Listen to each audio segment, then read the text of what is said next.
having a fantastic evening, afternoon, pre-noon, no matter where you are in the world. I'm Hassan Piker, and this is Hasanabi broadcast coming to you live from gloomy and not so sunny and maybe even almost rainy California, Los Angeles, folks. We're live, and I hope all boys, girls, and enemies are having a fantastic one, because today is a beautiful day. Today is a wonderful day. Today is Saturday, Sunday. That's right, ladies and gentlemen, it is Saturday. So, it's Saturday, Sunday? Saturday Fun Day. I'm fucking up already. Saturday Fun Day. Will you chew on your nails and stream? Yes. The answer is yes. It's a great question. And it has a very simple answer. It's yes. We are live. We're alive. No snap. November is here. Hope all you chatters on EBT get your savings in order. Bless. Yes. We're live. We're alive. And I hope everyone's having a fantastic one. This is part of the broadcast where I tell you about my personal news, about what's going on in the world of Hasanabi VODs. In between the time period where I press the stop streaming button and press the start streaming button, so help me God, that's what I'm going to do.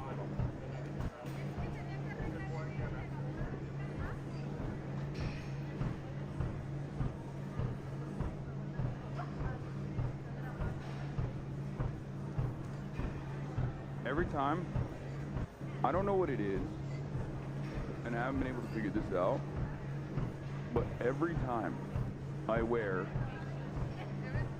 these shoes, okay? Every time I wear these shoes, which are the Berkeys that are brown, as opposed to the tan Berkeys, I get fucking zapped every time I touch anything, okay? There's a couple different shoes that I wear in this room. I don't know if it's because Murat did the electricity and he didn't ground it. He didn't ground. He failed to ground it or something. But if I touch the mic, I get a little sparky. I touch the door, I get a little sparky. I touch the fridge, I get a little sparky. And I don't know what it is. It's not like anything crazy, but it's just, I don't know why. It's some of the slippies I wear freak me up. Obama is live right now? Oh, bummer. Is he? Oh, he's campaigning with the gubernatorial candidate Spanberger in Norfolk. Yeah, I'm not going to watch that. All right. Did you ever go on Alex O'Connor's podcast? Sure. Might be too... Hasan learns about static electricity. I just don't know what it is. I don't know why. It's just some. It's just some of the slippies do it, some of the slippies don't. Wait for it, y'all. Guys, I did absolutely nothing for the 8th week in a row. Gotta get a life outside this streaming. Shit, man. Excuse me. Last night was Halloween, and I hope you guys all had a fun time on Halloween. I ended the broadcast after 8 hours, and I finished the game I'm Not Human, which was fun. But after I finished the game and I finished the broadcast, what did I do? Absolutely nothing, okay? You already know. You already know what it is. Absolutely nothing. What do I mean by this? I went and I tried to watch Jujutsu Kaisen, and in an effort to celebrate not going out, you know, which is supposed to be a night out, what I ended up doing was basically, I did not go to a party. I stayed home, and I didn't even jerk it. Like, people are just like, oh, straight to fat top. No, not even. Bro, you know what I did? I watched Jujutsu Kaisen 0. And the reason why I watched Jujutsu Kaisen 0 is because there were hella people on my timeline talking about how like, Yuta is ass. And the reason why they were talking about how Yuta is ass is because there's a TikTok battle happening between Agenda Piece and the Book Talk Girlies. And everyone's talking about how, like, normal One Piece fandom, as much as they enjoy, you know, getting other people on board with One Piece, they also have zero literacy, like zero media literacy. So, like, now having a bunch of Book Talk girlies who do have media literacy actually go through the work is going to be really difficult for them, because they're like, where's the agendas, you know? Like Mihawk's sword being actually painted black, you know, it's all fake, all this stuff. So in between the agenda piece talks that I was seeing, everyone was talking about how Yuta is a fraud. So I was like, let me watch Jujutsu Kaisen 0, because I haven't seen the movie, you know? So that's what I did. I watched that and I passed out. And I treated myself by eating an entire pint of Van Leeuwen, whatever, that pistachio ice cream. That shit's good. But yeah, so that's what I was doing last night.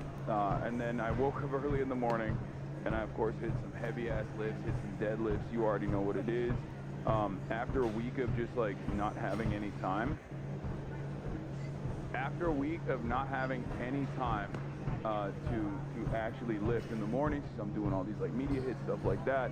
I finally got back to working out yesterday and today, and oh boy, let me tell you, you take one, not a full week off, but you take like 5 days off from lifting, and it feels like I'm just lifting for the first time ever again. It's not that my strength is diminished, luckily it hasn't, but my titties are on fire right now from yesterday's upper push-pull day, and I assume my lower back's gonna be on, my ass is gonna be on fire from the deadlift from today. It's crazy.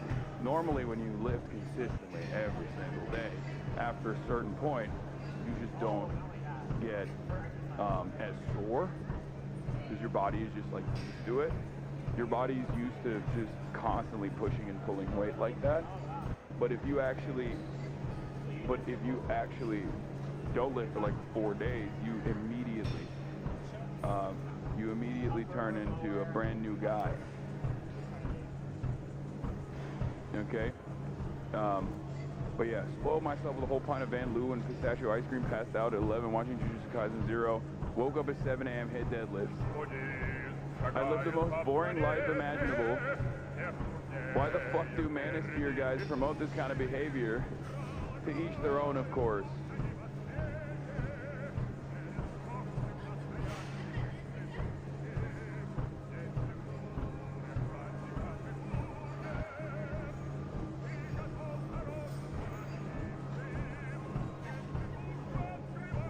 We're joy baiting before the news. I'm just saying, like, I'm just saying, did you ever watch a positive One Piece from Mother's Basement? No, I will be watching it, don't worry. Bro, you start with your hips way too low. Bro, I did notice my hamstrings, you can see them. My hamstrings are popping, dude. Poor form, poor fit, chicken legs. That's a crazy thing to fucking say. Cause like, chicken legs is crazy to say to someone like myself, because you can see, like, this is pylons, dude. You ain't got that kind of motion. You do not know size, okay? You have not seen size like that. If you think this is a turkey leg, when you can basically see my fucking hamstring separation, I don't know what to tell you, you know? You must construct additional pylons? I know. It's okay, bro. You finally got your first pop outs. Proud of you. This was I think this might have been the first Halloween, the first Halloween weekend, really, that I did not. You're so vain. Oh my God, bro. Let me glaze myself. This is good to work out, okay? Good to work out so you can love yourself a little bit.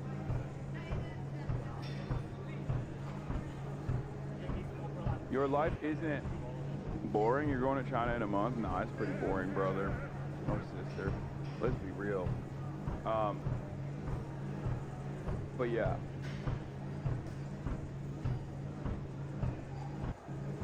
What is this? Hello, I used to watch you a long time ago, but for the past 2 years, I've only seen you on Twitter getting dragged by everyone. But today, I saw you as Superman, and that made me very horny for like an hour. Have a nice day. Bless you. Thanks. Yeah, I think I've noticed that the less I thirst trap, the more people come after me. I think I just need to keep slutting myself out. That's what I need to do. I need to keep slutting myself out, because otherwise, if I don't do that, people are just gonna keep yelling at me. But yeah, personal news-wise, not much is going on in my life, as you guys know. This was the first year, like being 34, this was the first year where I didn't do any Halloween festivities at all. I didn't go to a single dang Halloween party. I did not do any of that. I just spent it indoors, you know? That's all I did.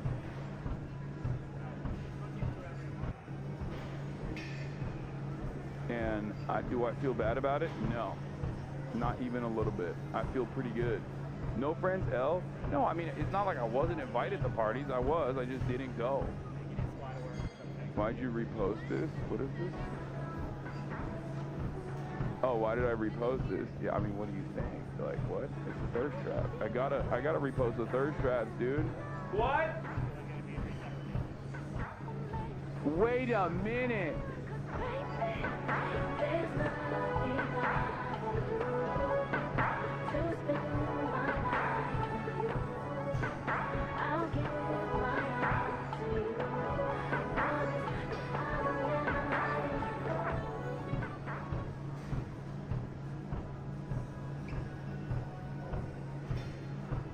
Jerk off to yourself in the mirror? No.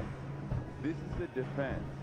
Just like this is hater insurance, okay? I need you to understand something. I'm gonna keep repeating this over and over again, as I have throughout my entire career. My job requires people to be charitable, okay? And unfortunately, there is an entire economy revolving around making sure that the edge cases that would ever encounter my content are never charitable. So as much charity as I can farm, I will always do that. Okay? And this is one of the uncontested areas, at least for the time being, where I can still, you know, get people to not immediately see me in a point of disdain, which does frustrate a lot of people, but I gotta slut it up.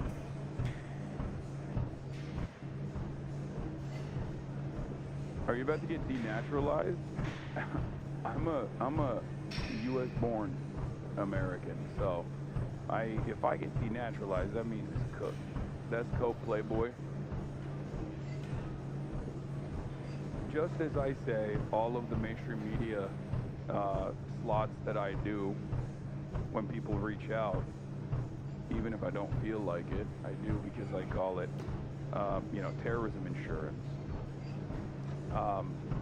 So that all of the other right-wing assholes, when they call me a terrorist, is just like, including Andrew Cuomo, as a matter of fact, they look at that situation and go, okay, that's not like, that's a little silly, right?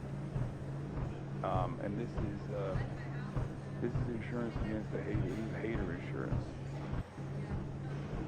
That's what it is.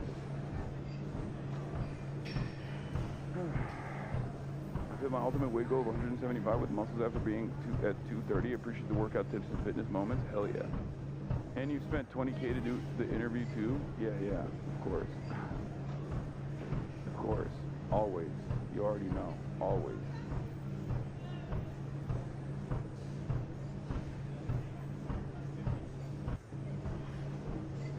Haters are your waiters at the table of success.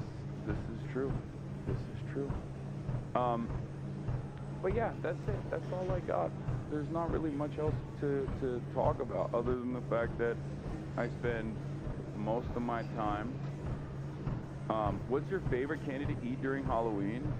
Remember, I've never done trick-or-treating. The only time I did trick-or-treating was last year when I went to Disneyland with Cutie Cinderella and the CRM podcast.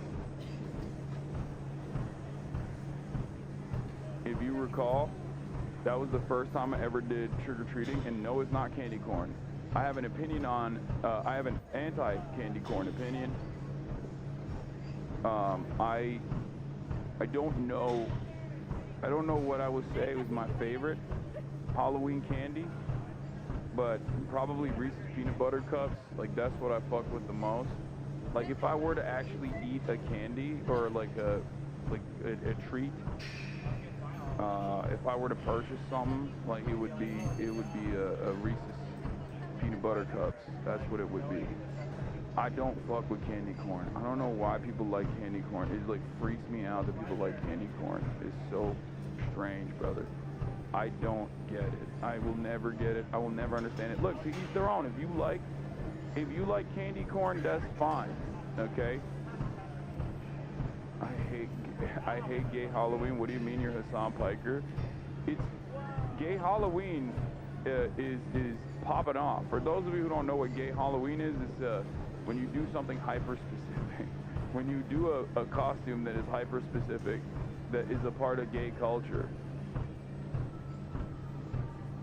I hope you had a very Eric Adams family Halloween. New York is the Transylvania of America. I loved you being on the podcast with Zach, bro. The fact that you interviewed him, you interviewed with Zohran so early on his candidacy, and now you're doing the same with Zach is hope. Poetry, bro. The comment section is being brigaded to. It's weird. I mean, yeah, always.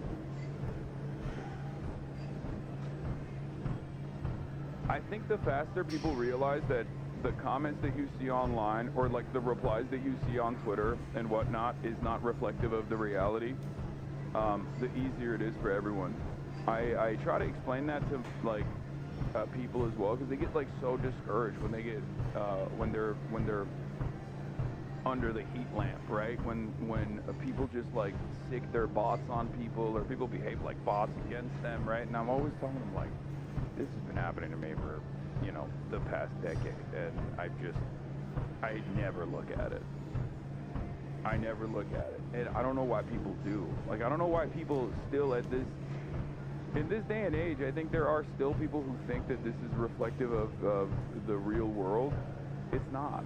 It's not even remotely reflective of the real world. You're talking about people who are, if they're not actually bots, if they're behaving like bots, you're talking about people who are so unimaginably invested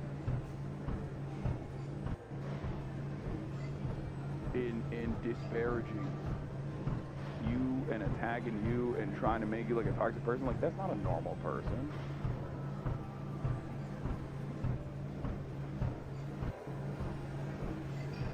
That's a stalker.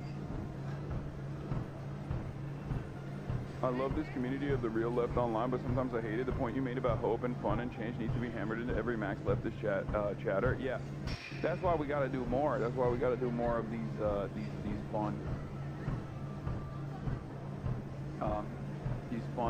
Sunday fun day, Saturday fun day stuff.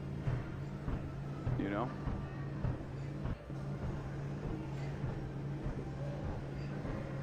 What do you think about Norm going on Clandis? He don't got internet. He don't got internet. Don't even start. He don't got internet. Chill. What the hell is this? Is that me? I'm confused by this. That's from 4 weeks ago? That's wild. Okay, thank you.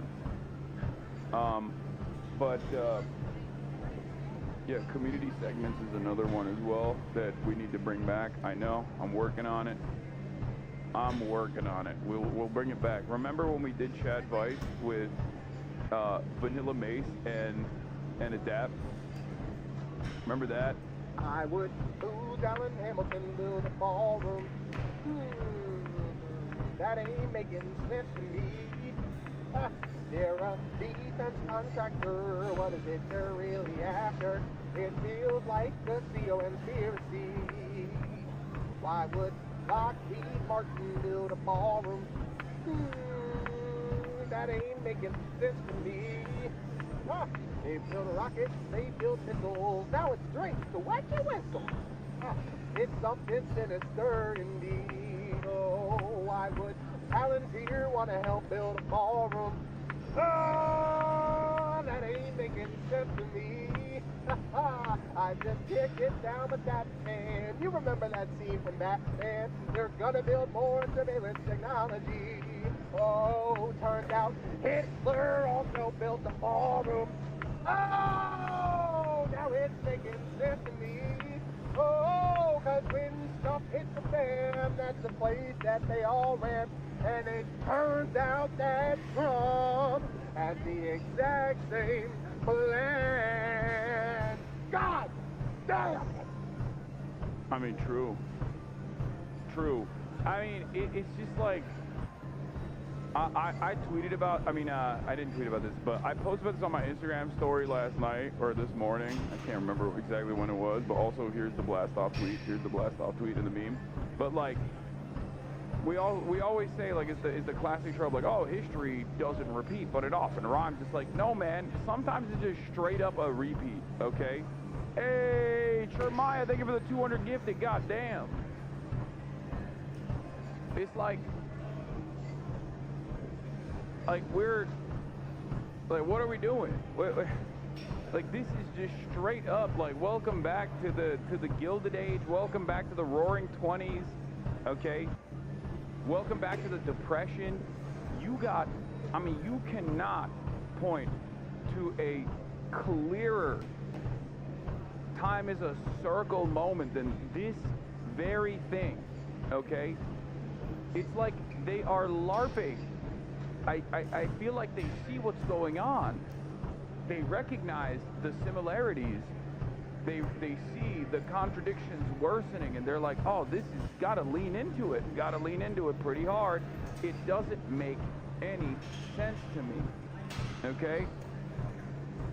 It doesn't make any sense to me at all.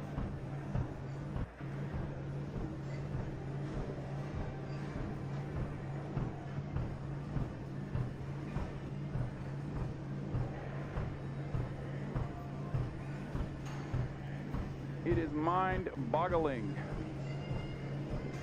It is not good. It is not good at all.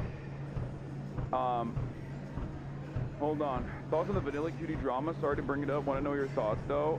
I don't know what the Vanilla Cutie drama is, but there's no drama, okay? There's no drama here. I don't want any drama here. And we gotta unite everybody, okay? If you're talking about, like, the back and forth, like phase, all this stuff, everybody needs to dial it back. It is virtually impossible to do, unfortunately, with the way that the internet works. It's virtually impossible to do with the way that the internet works, where everybody is just like, looking for anything that they can cut and clip and advance and all this shit, you know. I'm a Vanilla Mace head. Cutie Cinderella is my friend and podcast co-host, and I stay phased up, and I stay prayed up, okay? That's my take on it. Everybody needs to, the fandoms need to dial it back, okay? Yikes.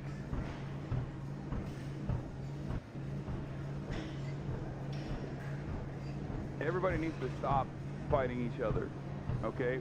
We're all brothers and sisters. I like this guy Hasan, but man, he is insufferable sometimes. I don't know. What is this centrist shit?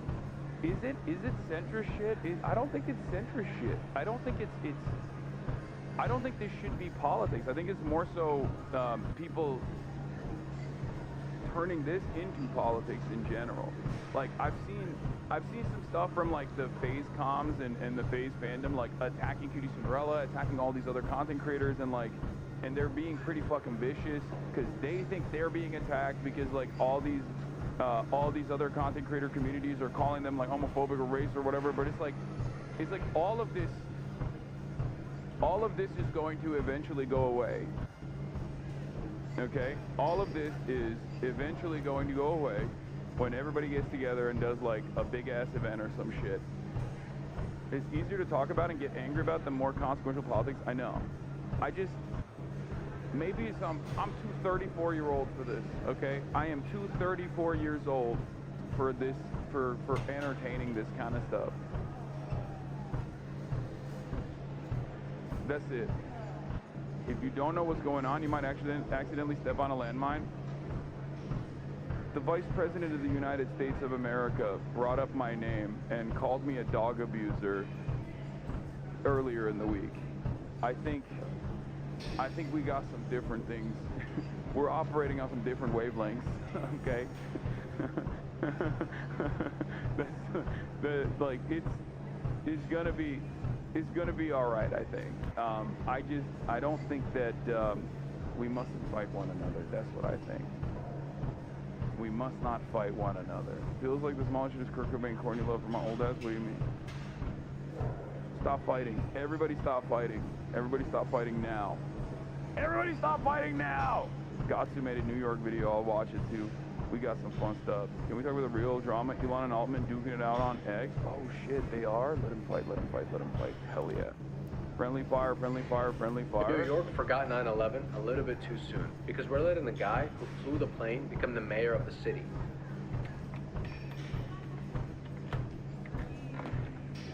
Hello, Ariane? Mommy and Daddy didn't tell you this enough, but official. New York forgot 9/11. What the fuck?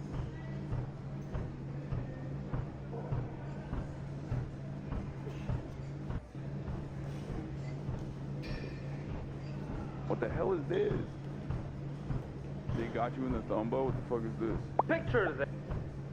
What? Living, ironically, in Europe. Albanian clan wars. Okay, I'm not watching that. You're crazy. I know, I got the fucking Politics of One Piece. I know I'm gonna watch Mother's Basement Politics of One Piece. I know, I'm gonna watch it. I'm gonna watch it. I have it ready to go. It's in the lineup today. It's for sure happening. Okay? It's for sure happening.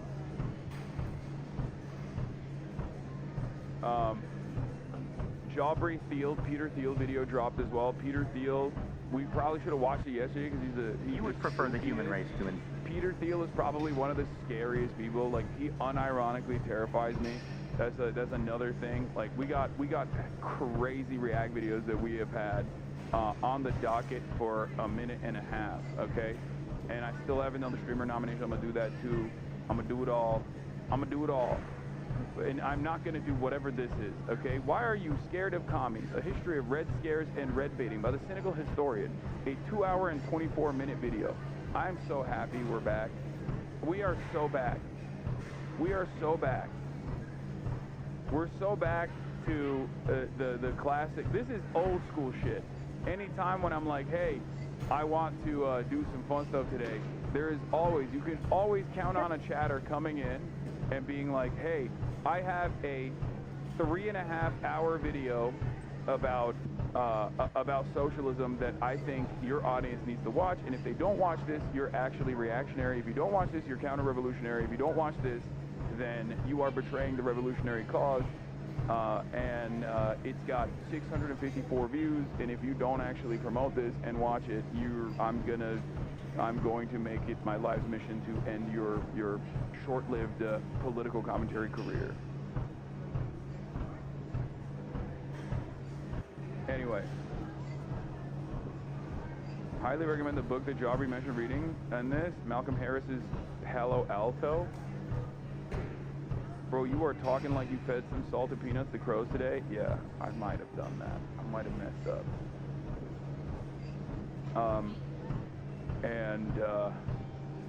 MTG receives a huge round of applause on Bill Maher. Oh God, where are we going? What is going on in this world, man? We are so goddamn cooked. We are so unimaginably cooked. Fucking hell, not the crow guy. Hey, don't talk shit about the crow guy. He's a goat.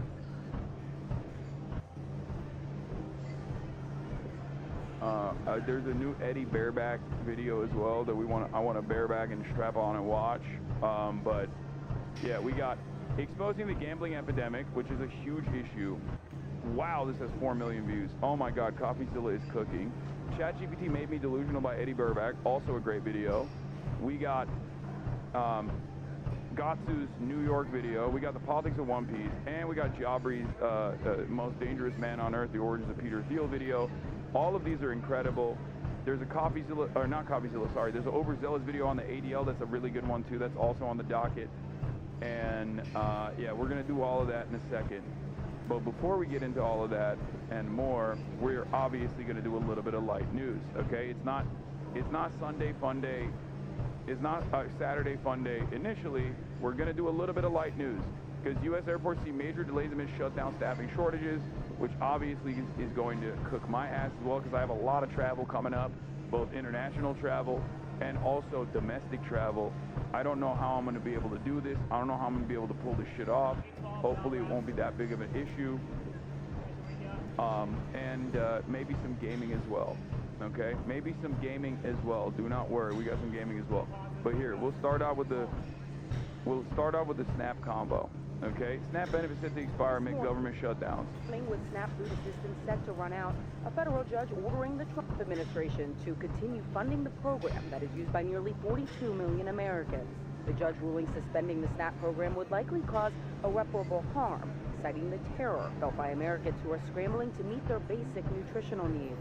But it's unclear how quickly food stamps would actually reach those millions of Americans, leaving SNAP recipients in limbo. It's really starting to be more than just news. It's really hitting home. So this is about my life personally, not just my life as an American, but how I will function in my home. The administration has argued it's not legally allowed to use the money. But late Friday, President Trump saying he's instructed government attorneys to ask the judge how we can legally fund SNAP as soon as possible. If the court gives direction, the president said, it will be my honor to provide the funding. The benefits that roughly 1 in 8 Americans rely on were set to halt in nearly every state, a lifeline for many who struggle to put food on the table. That's what feeds me.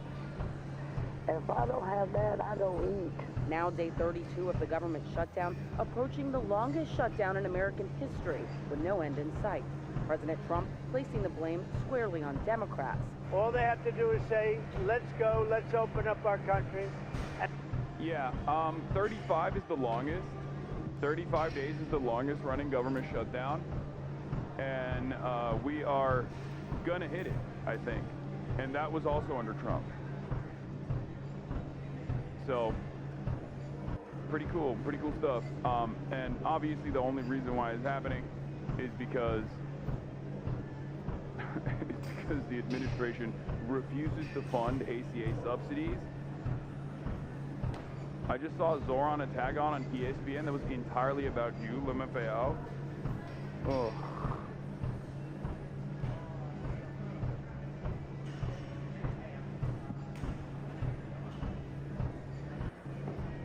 Open enrollment started today. Can't wait. Yeah. And wait, I want to see the ad actually. I want to see all the attack ads. Maybe we can do a tier list of all of the anti-Zohran, anti-Hasanabi attack ads.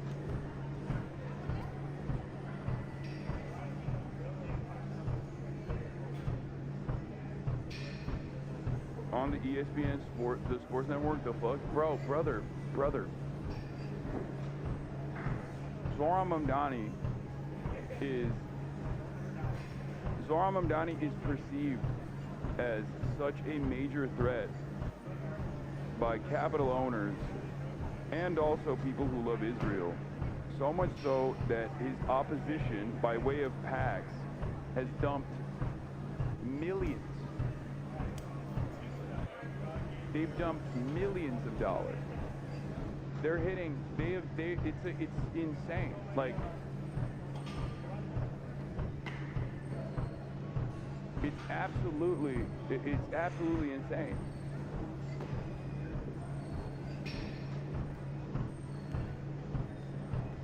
Yeah, Congress is in recess, I think, so I don't even think that they can actually end this shutdown, even if they wanted to, until next week, until Monday. Maybe I'm wrong on this, but I think it's gonna pass 35. Donald Trump is gonna hit that record, baby. He is the GOAT. You know how it is. You know how it is.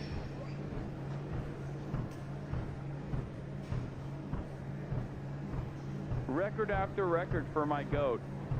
Winning.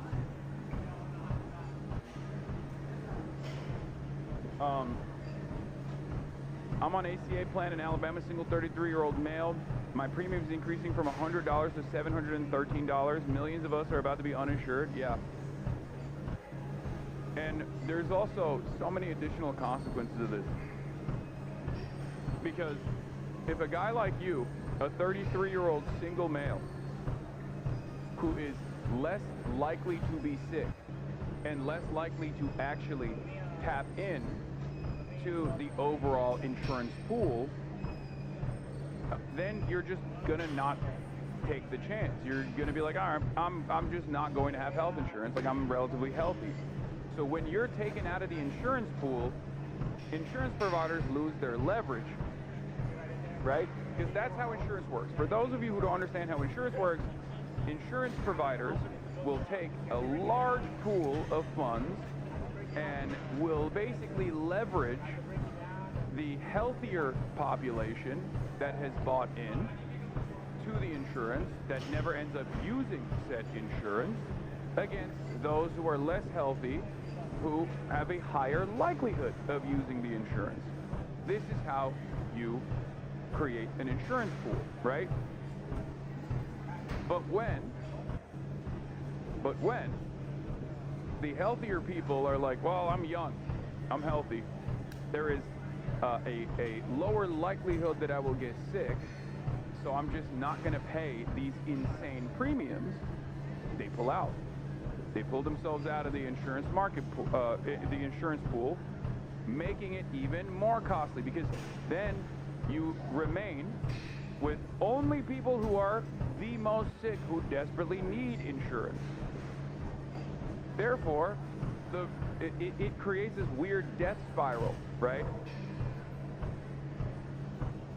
And that is the major problem with the ACA subsidies. It is obviously a horrible public-private partnership structure that we have designed, not dissimilar to college campuses, not dissimilar to universities and how much their costs have also ballooned over the years. So when Republicans actually look at this structure and say, this system is broken, this system is broken, they're not wrong.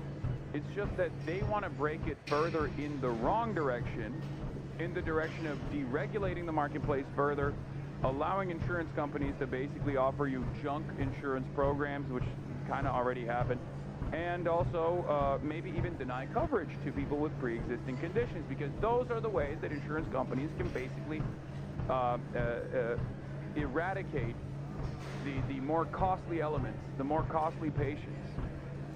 Okay? So, that's the system that we have. And that's the issue that we have. They want to continue privatizing insurance even further and make it even worse and more costly. Whereas those of us on the left want to make this one singular pool, single payer healthcare, socialized healthcare, universal healthcare. This is what we want to do. Because we understand that it is far cheaper overall to have one major pool that is comprehensive and covers every single American. Okay? That way, there is no additional market competition amongst insurance providers. There is no bloated, unimaginably costly middleman that doesn't need to exist. It's the best solution. It's cheaper, it's good policy, it's good policy. People want it. And yet, there is consensus, at least in Washington, amongst all the politicians, regardless of their party, regardless of their ideological background, with like some very few exceptions, that insurance as a sector must exist. There has to be a private insurance industry. Very, very dumb, and also incredibly consequential, incredibly bad, and yet this cruel system still remains. But as it stands, despite my advocacy for Medicare for all, I still recognize that the Democrats are doing the right thing to, at the very least, offer an immediate Band-Aid solution by pushing the government to continue funding ACA subsidies so that people just don't have a lapse in their coverage, or people don't see an eye a massive increase in their premiums, because like open enrollment starts, and if you actually just auto sign off on your pre-existing health care, you might be paying like 3x without even realizing it on your premiums. You have to, in a country where 64% of Americans are living paycheck to paycheck, okay, and can't pay for $400 in emergency funds, that's the first premium payment that you have to pay that will directly put you into potentially bankruptcy. It's ridiculous. It is fucking ridiculous. It is unimaginably cruel. It is ridiculous. And the Republicans don't even want that. They don't even want the Band-Aid. It's crazy. Democrats and Republicans have put a Band-Aid on a gaping wound, and the Republicans rip the Band-Aid off, and they're like, nah, let the wound get worse. And everything snaps back into shape. Democrats demanding Republicans work with them to extend Obamacare subsidies, but Trump and Republicans say they won't negotiate until the government is reopened. The impact's snowballing. Air traffic controllers. My family is truly and genuinely fucked. We simply cannot afford new monthly premiums for health insurance. It went up like 45%, like no jokes. It's gonna be $1,300 a month starting in January. I have less than 2 weeks to decide if we go without insurance or without food or other necessities. I just don't think this can continue. There is no way. There is no way that this can continue, okay? It just doesn't. Maybe I'm wrong, but this level of instability, this level of inequality, this level of unreasonable pain that the working class are subjected to, it can't continue happening. Meanwhile, on the other side, you see the ways in which the Republicans on the timeline are moving against welfare, right? They're moving against SNAP. They are hitting the racialized, the racialized like fuck SNAP lines super hard. If you notice, they just keep talking about how like black women are irresponsible or have children on purpose with numerous baby daddies just so they can like steal the taxpayer-funded EBT and SNAP benefits. This is the most insane shit. I've been asking for a while now, where'd you get the shirt? This is the Burger Right shirt that I'm wearing, and the Disarm shirt you asked. They are both coming up in my next lineup. It's Hasanabi merch, ideology.shop. It's going to be coming out soon.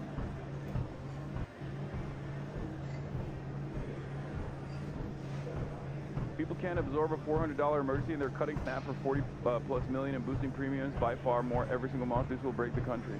Yeah, I don't know where this goes, is what I mean. You're saying do mutual aid chat, and that is true. We should be doing that, and I'm working on figuring out what I can do for food banks out here in Los Angeles. I'm not really going to be around in LA for the next month or so. But I'm gonna try my best to set up some fundraisers and stuff, even if I'm in China.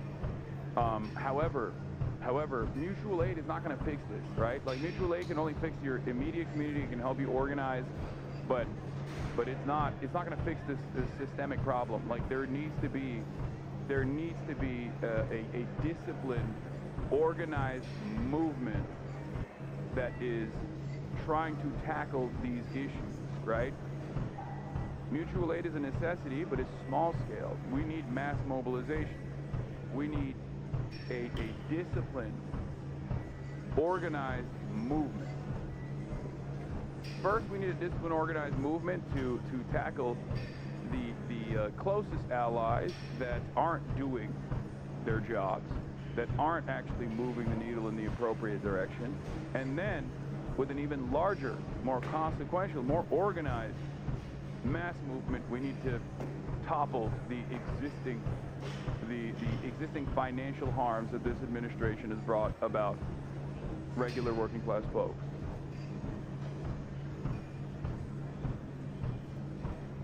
Mutual aid in this regard does actually help, especially if you use it as an organizational tool. Okay?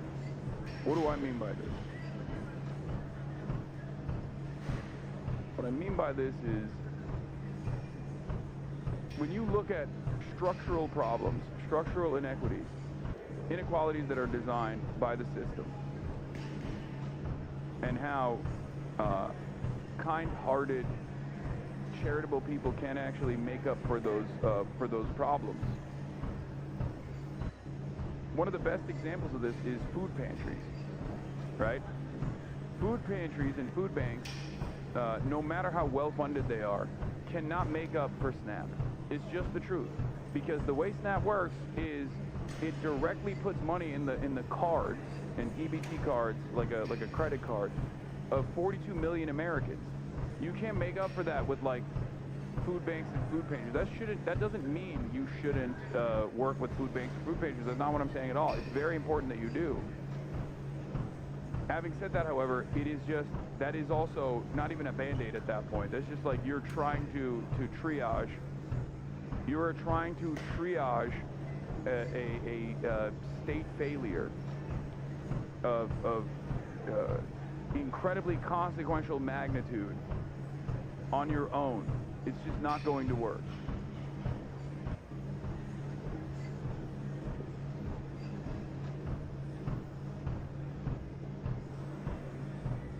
It's terrifying. SNAP also covers toiletries and feminine products that people need, like toothpaste and tampons. Yeah. It's not triage, it's like palliative care. Yeah, that's even better than that, but it's like triage palliative care.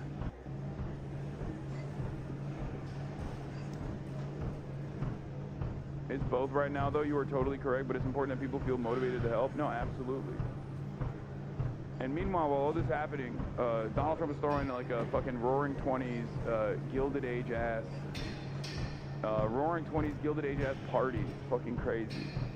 It's crazy. It's actually crazy. Shortages across the country are leading to flight delays at some of the nation's busiest airports. Federally funded Head Start preschool programs serving more than 65,000 children now at risk of closing, potentially harming the development of young kids. Now, the president has publicly called for a major change to the Senate rules by ending the filibuster, a move that would allow for Republicans to pass spending bills without a single Democratic vote. But that was quickly shut down by Senate Majority Leader John Thune. Bottom line here is this stalemate continues with no apparent breakthroughs. We begin with this morning's top story, the impact of the government shutdown on the nation's air travel system. The FAA says nearly half of the 30 busiest airports are dealing with a shortage of air traffic controllers. That contributed to a wave of flight delays across the country Friday, more than 5,700 nationwide. And last night at New York's LaGuardia Airport, two planes collided on the runway. Allie Bauman is here with more. Allie, good morning. Good morning, Michelle. Bro, am I cooked? I'm doing mad domestic and international travel in like the upcoming weeks. Jesus Christ, bro, this is. Are we cooked? No one was hurt when an arriving United jet clipped the tail of another United jet that was stationary on the taxiway. That second flight was headed for Houston. It was canceled, and all 162 passengers had to deplane. And this comes as the FAA says nearly 90% of New York air traffic controllers are absent. Frustration is mounting at the nation's airports, where some passengers dealt with long delays. Was supposed to fly out at 9 p.m., which was already a pretty late flight, and then delayed until 1 a.m. Some spending the night in terminals, waiting for a flight. It's not just affecting those employees, it's affecting us too, and it's a huge chain reaction. In Boston, delays were over 2 hours. At New York's Kennedy Airport, nearly 3 hours, and at Newark International Airport, it was more than an hour. The FAA blames a shortage of air traffic controllers on the government shutdown. Now, 32 days. Bro, one of the craziest parts about this is that, like, we've talked about this already so many times, but there has already been a shortage in virtually every single air traffic control tower in the country, okay? And that was before the shutdown. And a big part of that problem is because they're just not hiring enough people. And obviously, because they don't have the labor union power, shouts out to Ronald Reagan for that, they can't even fight for it. Hello. What is this? What is happening? Hello. No. Don't go in there. Don't go in there. Don't. No. The shortage has been going on well before the shutdown. I know. That has been a problem. That has been an issue. Long. 13,000 controllers missed their first full paycheck on Tuesday. The added stress, the added strife and angst of not having a paycheck. How are we going to pay our mortgage or our rent and put food on the table for our families? You know, these are things that is a whole added layer of additional stress to what they already deal with. With more controllers calling out sick, Transportation Secretary Sean Duffy warned this week holiday travel could be even worse. Our traffic will be snarled, right? There's already a hiring crisis on the ATC side, and obviously during the shutdown, as I reported, they don't train. They don't train the new people. So they're basically pushing back. For as long as the shutdown remains, there will be no new trained ATC air traffic controllers. So it's cooked. It diminishes the number of existing air traffic controllers.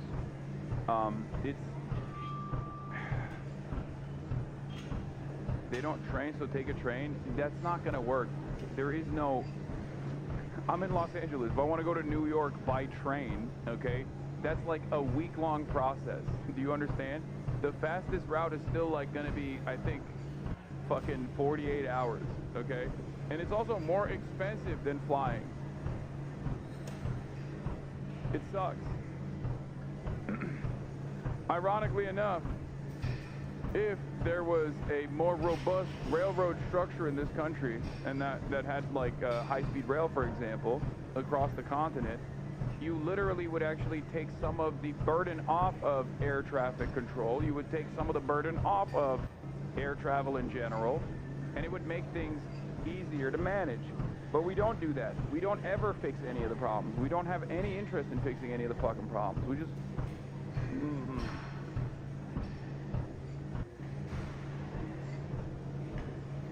They're in a lawsuit on denying applicants on race, and this is the other side of the story. This is the other side of the story.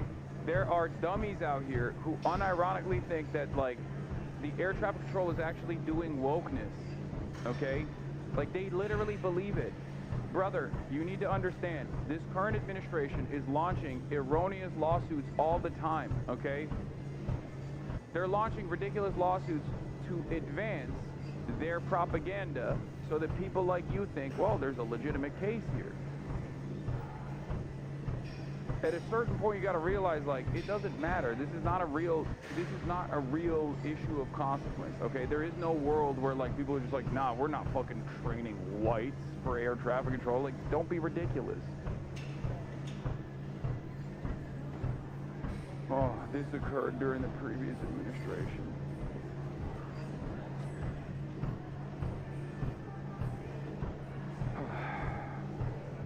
Yes, you are right, chatter. Planes are now crashing because of because of the previous administration's woke initiatives. This is the same principle behind the military. People are so dumb. People think that the military has a recruitment crisis, and amidst that recruitment crisis, they've actually lowered standards for woke. No, they've lowered standards for the recruitment crisis so they can recruit more people, okay? This is the problem. People want super easy to understand narratives, and Republicans have landed on a gold mine. Republicans have landed on a fucking gold mine with this woke shit. You can just literally look at all of the corrosive elements under capitalism and say, oh, it's just woke and gay. People are just doing it for woke and gay reasons. And then you go, oh yeah, I agree with that. That does seem right to me.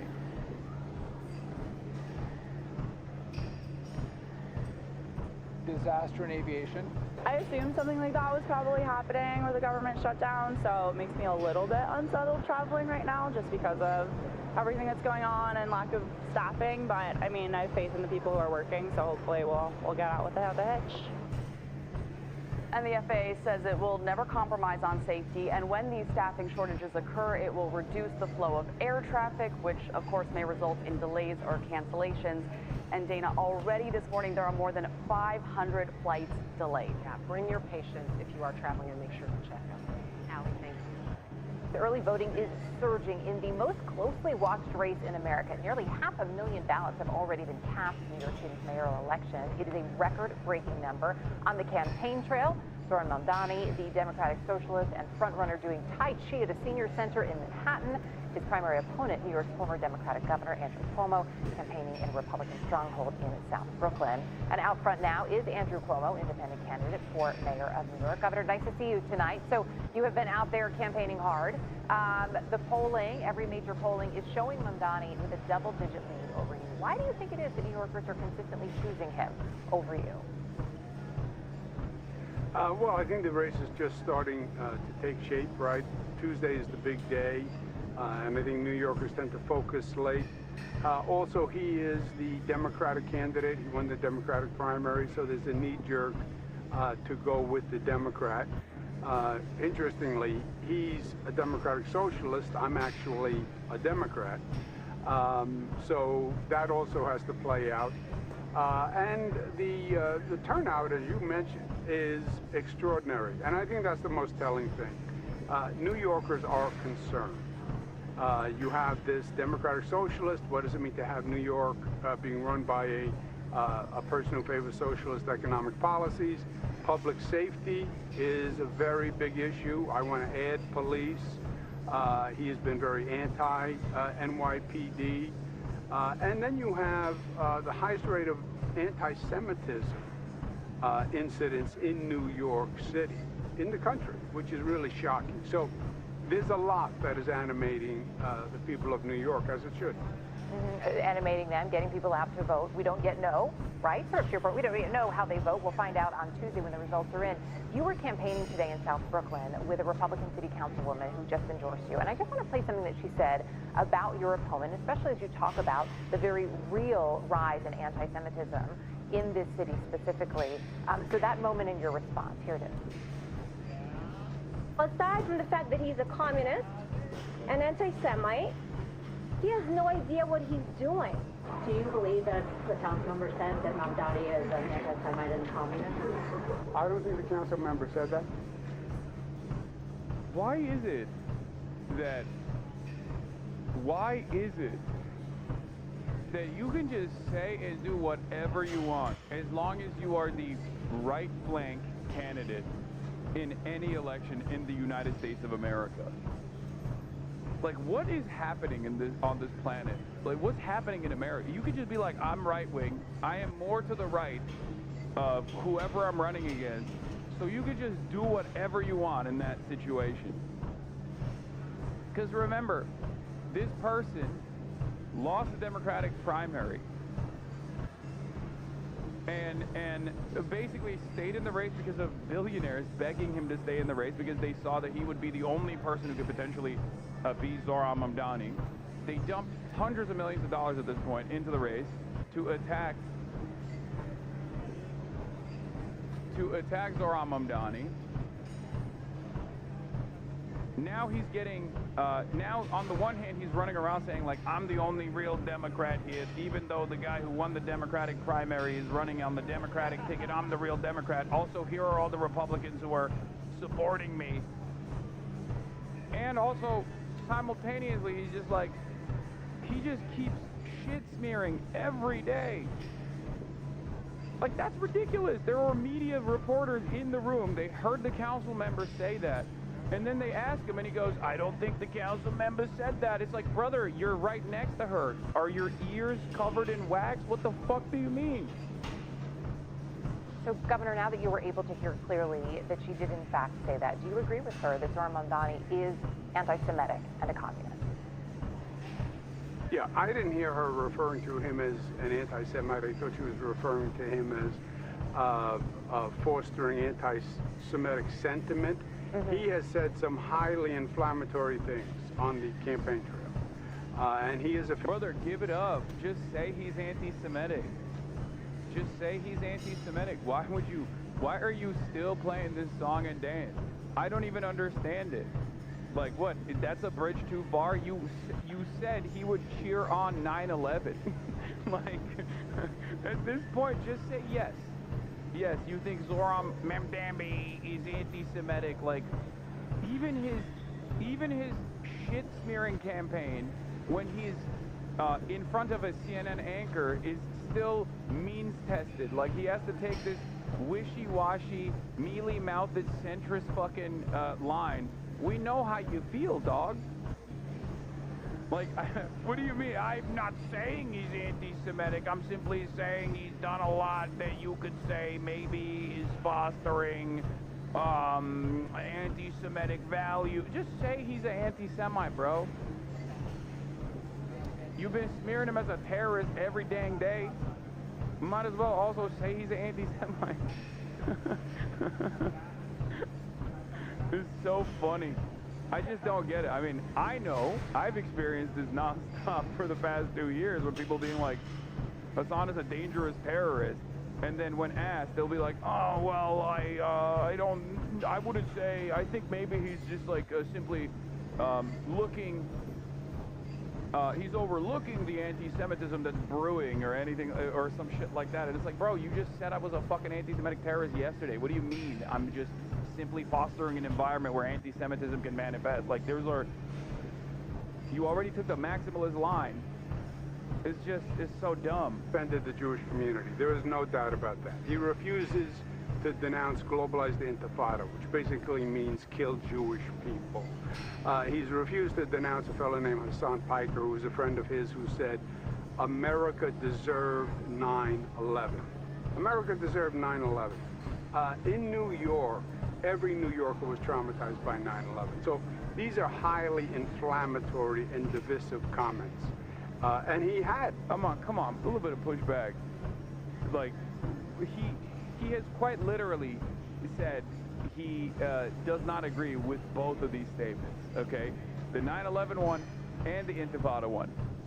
To be fair, he shouldn't have even done the globalize the Intifada, I condemn it, or anything like that. He shouldn't have done that. Regardless, where is the anchor? Just be like, well, that's not true. He actually did that to your face.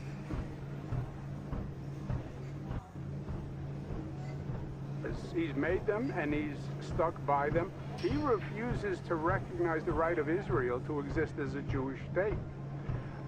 So he has been very outspoken. Let's see what the comments are saying. This man sent over 10,000 seniors to the death while their family members could not even visit them. I don't know how he can show space in public. I thought this election was about New York, not about Israel. I'm just confused. So Zohran is running for mayor of New York City, and Andrew is running for mayor of Tel Aviv. This dude literally has no policy. The whole agenda is Mamdani is this and that. He has nothing. Cuomo's embarrassing himself. He's flailing with hopefully coming dead last in the race. Nobody wants Andrew Cuomo in New York City. Andrew feels he's entitled to be mayor. Go away and never come back. Jews voted for Zohran over Cuomo in the Democratic primary, by the way.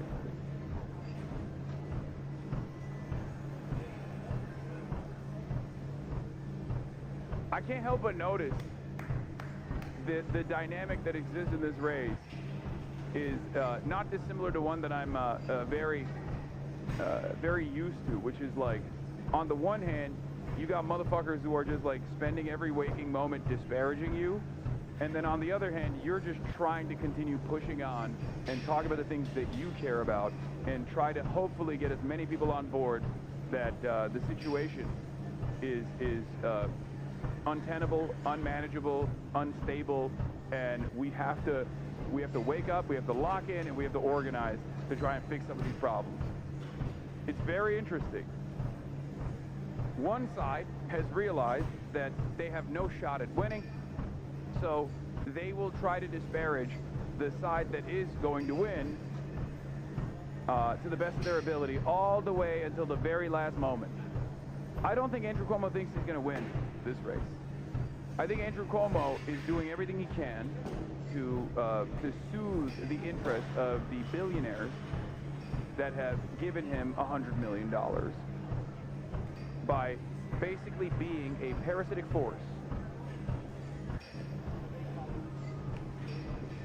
all the way until the very last moment of this race. That's it. Because if he wanted to win, he would probably, at some point, start talking about what he's going to do for New Yorkers.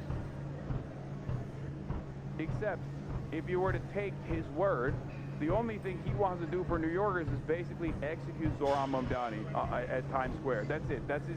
He's a one policy guy. He's like, New Yorkers, you need me to jail Zohran Mamdani. Make me mayor so I can do capital punishment on Zohran Mamdani. That's the only thing I'm standing for.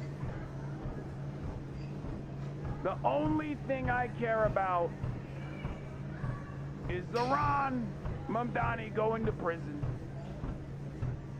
On these positions, and he has offended the Jewish community by and large in New York.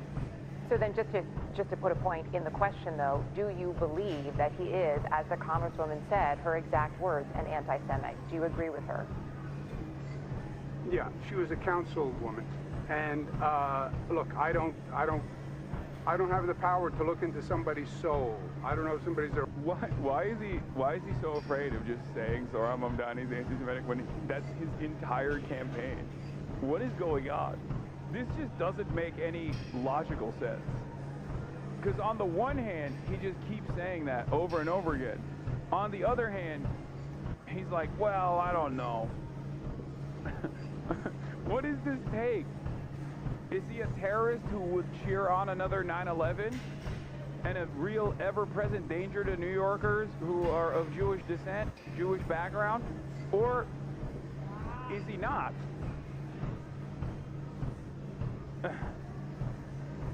Are these guys also just simply, are establishment Democrat picks, like the center-right Democrats, incapable of standing on any position, no matter how much they champion it?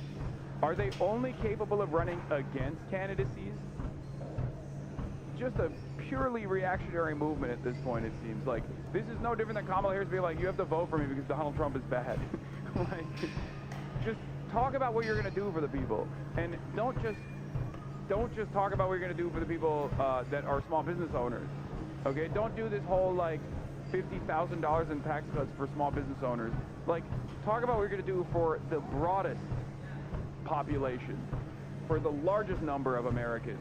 Okay, not even remotely invested in this at all. Fundamentally misunderstanding the purpose of democracy, the purpose of the democratic process. It's just so ridiculous. Racist, somebody's a bigot, somebody's anti-Semitic. I know what he has said is highly inflammatory and offensive to the Jewish community. There is no doubt about that. When you say you won't denounce kill all the Jews, that's inflammatory. Wait, if you think Zohran Mamdani is running around saying kill all the Jews, then he is anti-Semitic, right? You can't be in this world where you think Zohran Mamdani is running around saying that, which he never said, by the way. Like, if you're gonna slander the man, go all the way. I don't understand it. What is this? You guys don't understand. I'm going for a reasonable centrism in my Islamophobic campaign attacks. Where on the one hand, I'm claiming falsely that Zohran Mamdani is saying kill all the Jews, but on the other hand, I won't commit to saying he's anti-Semitic. This doesn't even make sense. Like, all people think, ironically enough, all people think their entire takeaway from this campaign or this media hit is going to be, you make no sense and you're fucking pro-Israel at a time when, you know, the majority is not. The majority is very openly anti-Israel. And also, why the fuck do you keep talking about Israel? Why the fuck do you keep attacking Zohran Mamdani over Israel? Like, Zohran Mamdani is a 34-year-old Muslim socialist. He's an anti-Zionist as well. But you could have hit him on the policies. Even then, it would have probably been a lost cause because none of the things that he is advocating for are impossible to do. They're objectively popular, so you would still be running around talking about how, oh, we can't do these policies that have been done before in New York history. That would still be a bad campaign. But he'd probably do better than this.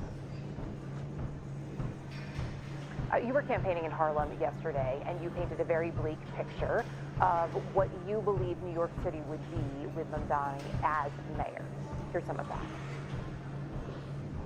This is about the future of the city of New York. I do not believe the city of New York has a future if Zohran Mamdani is elected mayor.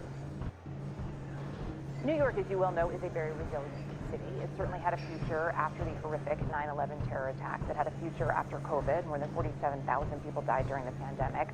Why do you believe specifically that the city itself won't have a future if Mamdani is in fact mayor? Two reasons. It's interesting because, like, this is contentious. This is a somewhat contentious interview. But this is a target-rich environment for adversarial journalism. Like, it's virtually impossible for any competent CNN anchor to conduct an interview with Andrew Cuomo at this point that doesn't actually try to address some of these inconsistencies, okay? Whereas with Zohran Mamdani, he's run a, he's run a fairly stainless campaign, right? Not a lot of blemishes there. All of the manufactured outrage points are just mostly ineffective. He's neutralized some of the arguments, and others you don't even need to talk about, right? And even then, a justice to the Anderson Cooper interview. Anderson Cooper was trying to dagger him on everything. He was like, oh, well, in 2013, you said the NYPD was being trained by the IDF. What did you mean by that? Don't you think it's, like, anti-Semitic to say such a thing?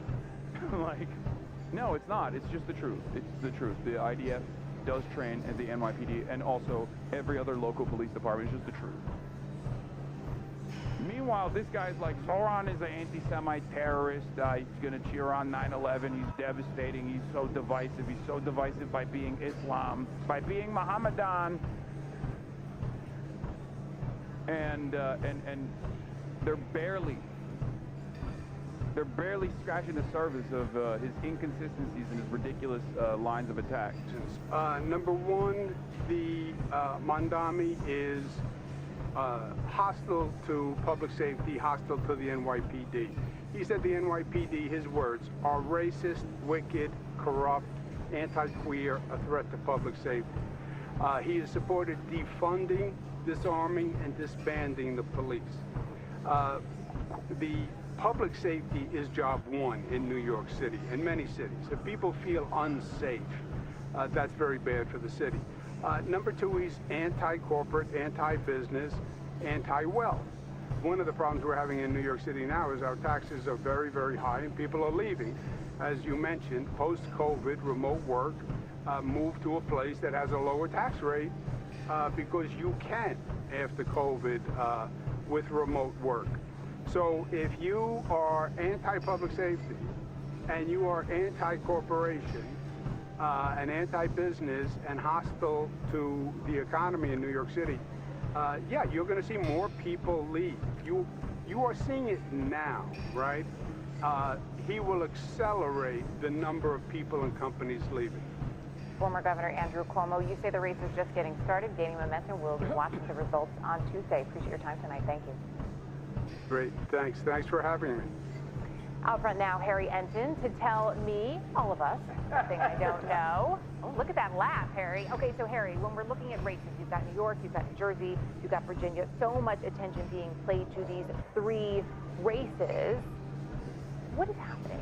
How much of this really, those races, is actually a test of Donald Trump? How much is it actually about the races themselves and what's happening in those areas? Yeah, I mean, look, if they're a test of Donald Trump, then Donald Trump can't be too happy with what we're seeing in the data right now. I mean, you talk about New Jersey, what do we see there? I know Republicans want to think that Jack Ciattarelli is closing the gap, but in all honesty, what we see there is that the Democratic candidate, Mike Sherrill, has a clear advantage, about 6 points. That's the closest of the 3 races that we're talking about. Virginia, you see Abigail Sandberg way up there by double digits, up by 10 points. And then, of course, you were just interviewing Andrew Cuomo, but you see that Zohran Mamdani, the Democratic nominee, is ahead there by 16 points. At this point in time, and granted, you know, election day, we'll see what happens, but at this point in time, to me, it seems like the Democrats are most likely going to sweep all 3 of those races, and that's in part because of Donald Trump, but it's also in part because, especially in a place like Virginia, they have a much better light candidate than the Republicans have. How rare would it be, or how rare is it in this moment, perhaps, for Democrats to be leading with this margin? Yeah, okay, so this to me is what's so interesting. You know that I like going through the spreadsheet. I like going through the history book. Harry likes the data and the history. I like the data, I like the history. I'm a little bit of a nerd. So, you know, I was interested, how often do we actually see the Democratic side sweep all 3 of these races? New Jersey governor, Virginia governor, and New York City mayor. And it happened back in 2017. But beyond that, there are very few examples in history where we've seen the Democrats actually sweep all three of these races. This is a real holy Toledo moment. 1989, of course, that was Dinkins in New York City. That was Jim Florio in New Jersey, and that was Douglas Wilder in Virginia. And then before that, you have to go back before either of us were born, to go back to 61, 57, 53. It has only happened 5 times in the last 90 years, what seems like is going to happen this Tuesday. All right, we got 30 seconds left. Tell me something nice. Okay, I will tell you something that you don't know, Erica Hill, beyond the fact that it is Halloween and I dressed as a dumpster fire this morning on national television. I saw it. It was a good look. It was a good look. Yeah. And that is the 5 times that I mentioned that the Democrats swept all 3 of those races.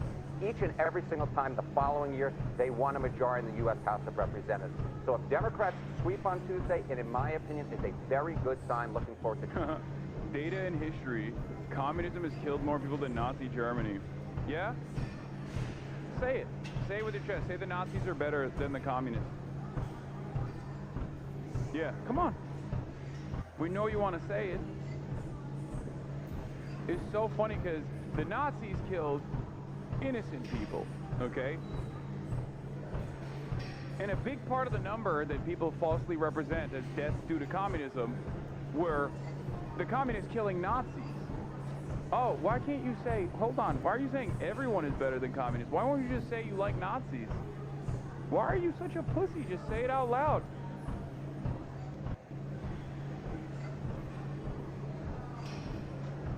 Say it out loud.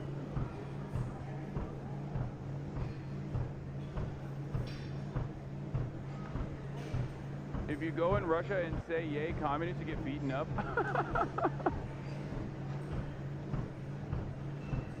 I don't think that's the case.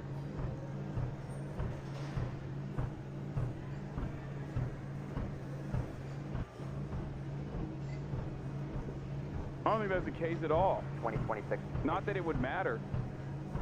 Why would that be? Why would that be my consideration at all? Yeah, if I went to Russia and said the invasion of Ukraine was unjustifiable, I'd probably get my ass beat and probably get thrown into prison. That doesn't mean it's the correct sentiment to express. Even though you're wrong about if you say yay communism in Russia, you get your ass beat. I don't think that would be the case at all, but I don't really place a lot of emphasis on what is allowed, what you're allowed to say in Russia, in modern day Russia, and what you're not allowed to say.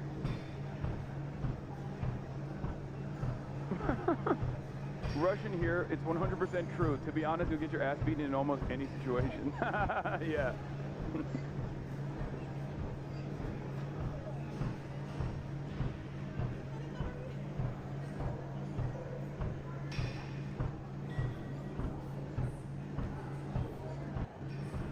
I literally don't know anyone who likes Nazis more than communism, but I'm totally going to use that line, fire. Yeah, the only people that like Nazis more than communists are Nazis. Taking back that majority from the Republicans. We will be watching for it. Happy Halloween. Happy Halloween, Erica Nice Hill. to see you, my Nice friend, to see as you. always. as voters cast early ballots ahead of Election Day this coming Tuesday. We end today's show with the mayoral race in Minneapolis. Omar FATEH, the son of Somali immigrants, a Democratic socialist, is a leader.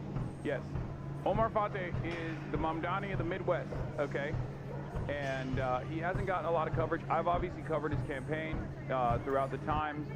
I unfortunately got into a bit of heat myself in the process, especially with the Charlie Kirk assassination, so I couldn't actually fly to Minneapolis and do a... Omar has no motion, it's sad to see. Actually, you're wrong about that. As far as the latest polls show, some polls show Jacob Frey, who is an incredibly unpopular candidate, the incumbent, with a minus 17 net negative approval rating, barely beating Omar FATEH within the margin of error by like 1 point on the first choice on the ranked choice voting, and Omar FATEH defeating Jacob Frey on the third and fourth rounds of ranked choice voting, and therefore Omar FATEH still has a shot. In the upcoming days until Tuesday, I'm going to try to do a little bit of a fundraiser for the Omar FATEH team here, because from what I understand, he gets no coverage whatsoever, but they have a pretty good ground game overall. Energy on the ground isn't looking good, to be honest. Yes, part of that is because the Minneapolis Hasanabi heads, we have to do better, okay? We have to do better. We have to go and we have to fucking canvas. If you are in Minneapolis, but by and large, the amount of coverage that Omar FATEH has gotten is coming from the right. The only people that talk about him are right-wingers that just keep constantly saying, like, America's being taken over. America's being taken over by the Muslims. If you're not in Minneapolis, your phone bank. If you're in Minneapolis, your door knock, and hopefully we'll be able to fundraise as well a little bit here, because he's great. He's great. Leading candidate seeking to unseat incumbent mayor Jacob Frey, who's running for a third term. In 2020, FATEH made history as the first Muslim, first Somali American to be elected to Minnesota's state senate. FATEH's surging campaign has drawn comparisons to ZOHRAN Mamdani, the Democratic socialist, who polls indicate may be the first Muslim mayor of New York. Minneapolis Congressmember Ilhan Omar has endorsed FATEH, along with Jewish Voice for Peace Action and labor unions like SEIU. Minneapolis implemented ranked choice voting in 2009, which allows voters to choose up to 3 candidates in order of preference on their ballot. The winning candidate must receive at least half. The problem is, we all know the electorate, okay? Let's be real. I think that in Minneapolis, you already have a built-in, very diverse group of people that are going to ride for you, that will overlook this sort of thing, but the broader base of support in Minneapolis is probably even more racist, I would say, than the New York electorate is. And on top of that, Omar is both Muslim and black. So that's, he's getting it, he's getting hit from both ends in that regard. And unfortunately, racism is a major component in every fucking election. The reality of the matter is, it just makes it much harder, right? But as you know, my opinion on the matter, it's a hurdle that you can overcome with good policies, and Omar has done that, okay? I would say that the biggest weaknesses beyond the obvious ones for the electorate being relatively racist is that a lot of people are not even aware that there's a Minneapolis mayoral race happening that's coming up. Unfortunately, it doesn't get the same national looks, but there is an opportunity there. there is an opportunity there.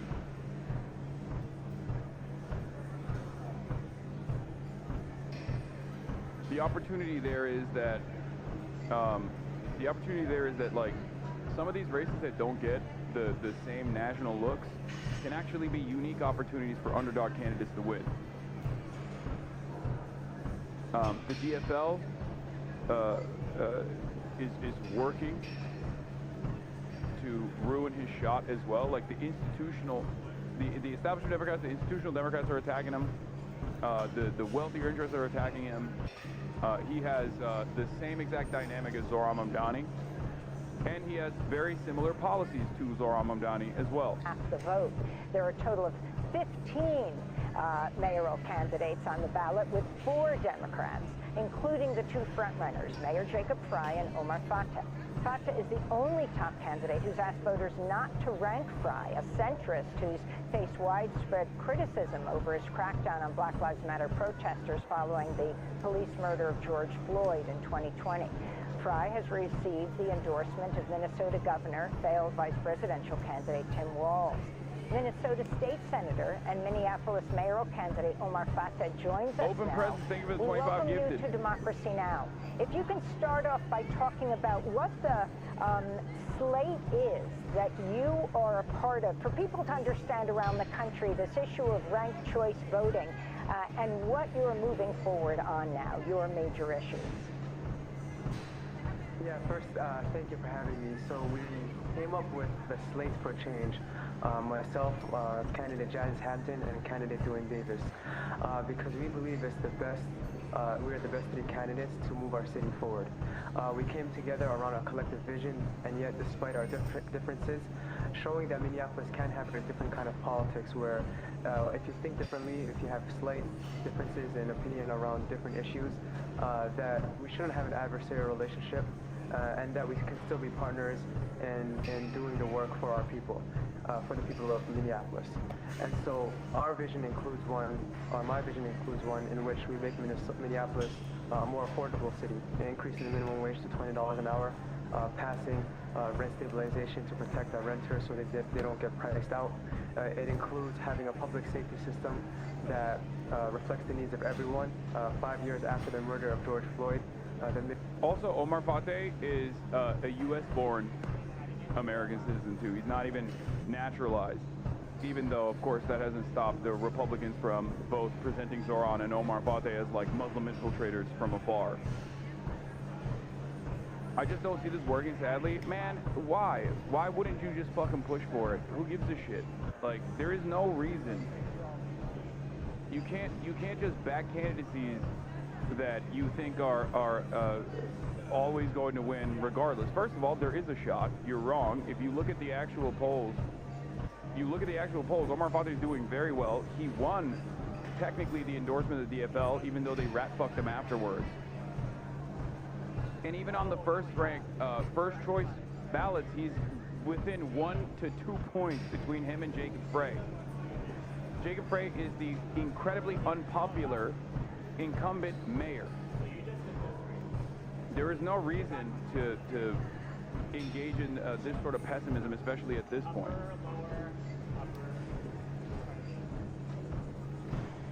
Mayor doesn't have a plan or doesn't intend to have a plan.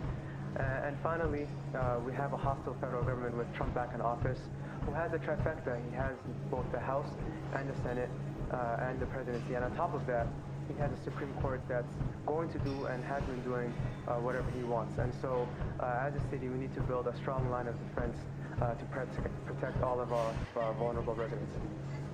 Why would him being naturalized be a problem? No, I'm just saying that, like, Zohran is a naturalized U.S. citizen, right?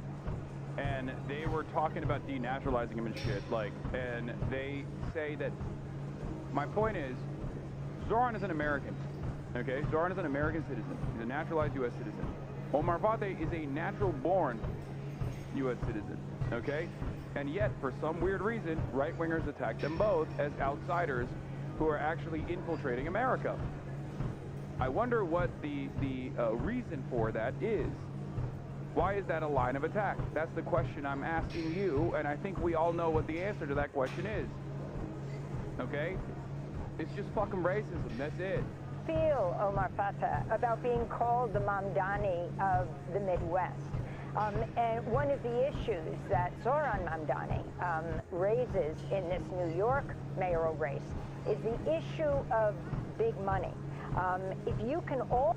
So, the irony, of course, is that while Fry is you're not wrong, okay? I just don't see if a Zohran method is working in a city that's one of the most affordable in the country. That's like 50% of Zohran's appeal is still good, but I don't think it'll be as salient as it was in New York. Well, there are other issues there as well. So there are other issues in Minneapolis regardless. No, okay, Cloud District Enjoyer is not wrong, okay? Minneapolis still has unaffordability problems, though. That's the only problem, that's the only issue I take with what Cloud District Enjoyer is saying, because affordability is a problem everywhere, okay? Because you are looking at it from a broader perspective. People who live in Minneapolis still have affordability problems. Obviously, if you adjust the affordability of Minneapolis to the affordability of New York, as someone who probably lives in a major city that is far less affordable than Minneapolis, you go, what do you mean? People aren't as mad about affordability. Of course they are. Poverty, affordability, these are relative constructs, okay? So yes, while you look at Minneapolis from a national perspective, it is one of the few cities, one of the few major cities in the country where affordability is not as salient of an issue as opposed to like New York, because it's much more affordable than a place like New York. For the people in Minneapolis, there are still significant problems. Also talk about the role of big money in your mayoral race, PACs protecting the interests of developers and funneling millions of dollars into campaigns, and your chief rival, Mayor Frey. Yeah, what we're seeing with Zohran's campaign and campaigns across the nation is that we're seeing progressive candidates running on a sincere and authentic message around affordability and making the lives of working families better. For far too long, the Democratic Party has lost the message around how to improve the lives around the costs of living, around renters that are struggling with paycheck to paycheck. There is no place on the country, there's no place in the United States of America, okay? There's not a single place in the United States of America where the affordability message is not salient. Make no mistake. And even if we were living in an economic boom where everybody was like, oh, all my needs are met, you could still tailor your message around making things even more affordable, okay? Improving quality of life for every single person. Struggling to make the next month's rent, struggling to pay for basic food and healthcare costs. And so this is kind of the reason why we saw a hard swing in 2024 with Trump winning the presidency, and now candidates on the left or in the Democratic Party winning with a similar message around affordability. Now, was Trump lying when he was running? 100%, of course he was. But he knew that that was the message that would resonate the most with the population. And so right now what we're seeing here in Minneapolis is that Mayor Frey has 5 PACs right now. Not 1, not 2, but 5 PACs that have been well funded, that have been sending out glossy mailers, non-stop ads on social media and on YouTube and things like that. And the reality is that if an incumbent has been doing the on-the-ground work, connecting with residents, connecting with stakeholders, working well with city council and cross-jurisdictionally across different levels of government, there wouldn't be the need to spend that much money and having 5 different PACs to defend you. It's very telling that right now that the mayor doesn't have a single county endorsement, county commissioner endorsement, or state legislator endorsement, and it's because he hasn't been able to work well with others and has handed the city off in his last 2 terms to the wealthy and the well-connected, and not the working families. And so that has been evident throughout this campaign. State Senator, your headquarters, your campaign headquarters for mayor in the predominantly East African neighborhood of Cedar Riverside, Minneapolis, was vandalized with graffiti that read, "Somali Muslim, this warning is no joke," in black marker. You're certainly not the only Muslim politician to receive these threats in Minnesota and nationwide. I think about Ilhan Omar, who has also endorsed you, the Congress member from Minneapolis. But can you talk about the rise of anti-Muslim hate, racism in the country? And do you think the Democratic Party and other Democratic candidates and politicians are pushing back hard enough? Well, what we are seeing here in Minnesota, I believe, is a direct result of our welcoming, the way we welcome everyone and the way we uplift everyone. And what I mean by that is that we were the first state to have a Muslim congressman in Keith Ellison. We were the first state to have a Muslim congresswoman in Ilhan Omar, who's been serving honorably and serving CD5 and has been a rock star for all of us and a voice that we truly needed. Is it a coincidence that Muslims have been the method lately? We got ZOHRAN, FATEH, El Sayed, big election cycle for progressive Muslims. I don't think it's that confusing, because I think for like living in the United States of America, if you are from a Muslim background, you're, with the exception of ZOHRAN, I would say, ZOHRAN is the exception in this regard, you're usually coming from a lower income area regardless. You're coming from a minority group in the country that has seen the economic devastation firsthand, and therefore your policy vision reflects that reality. So it's the same reason why, like, American Muslims, by and large, post 9/11, are one of the more reliable progressive voting blocs in the country. And it's so funny that people still do this shit, where this guy just said progressive Muslim is an oxymoron.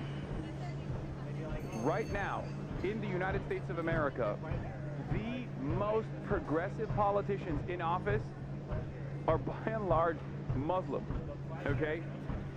Especially on the Democratic Party front.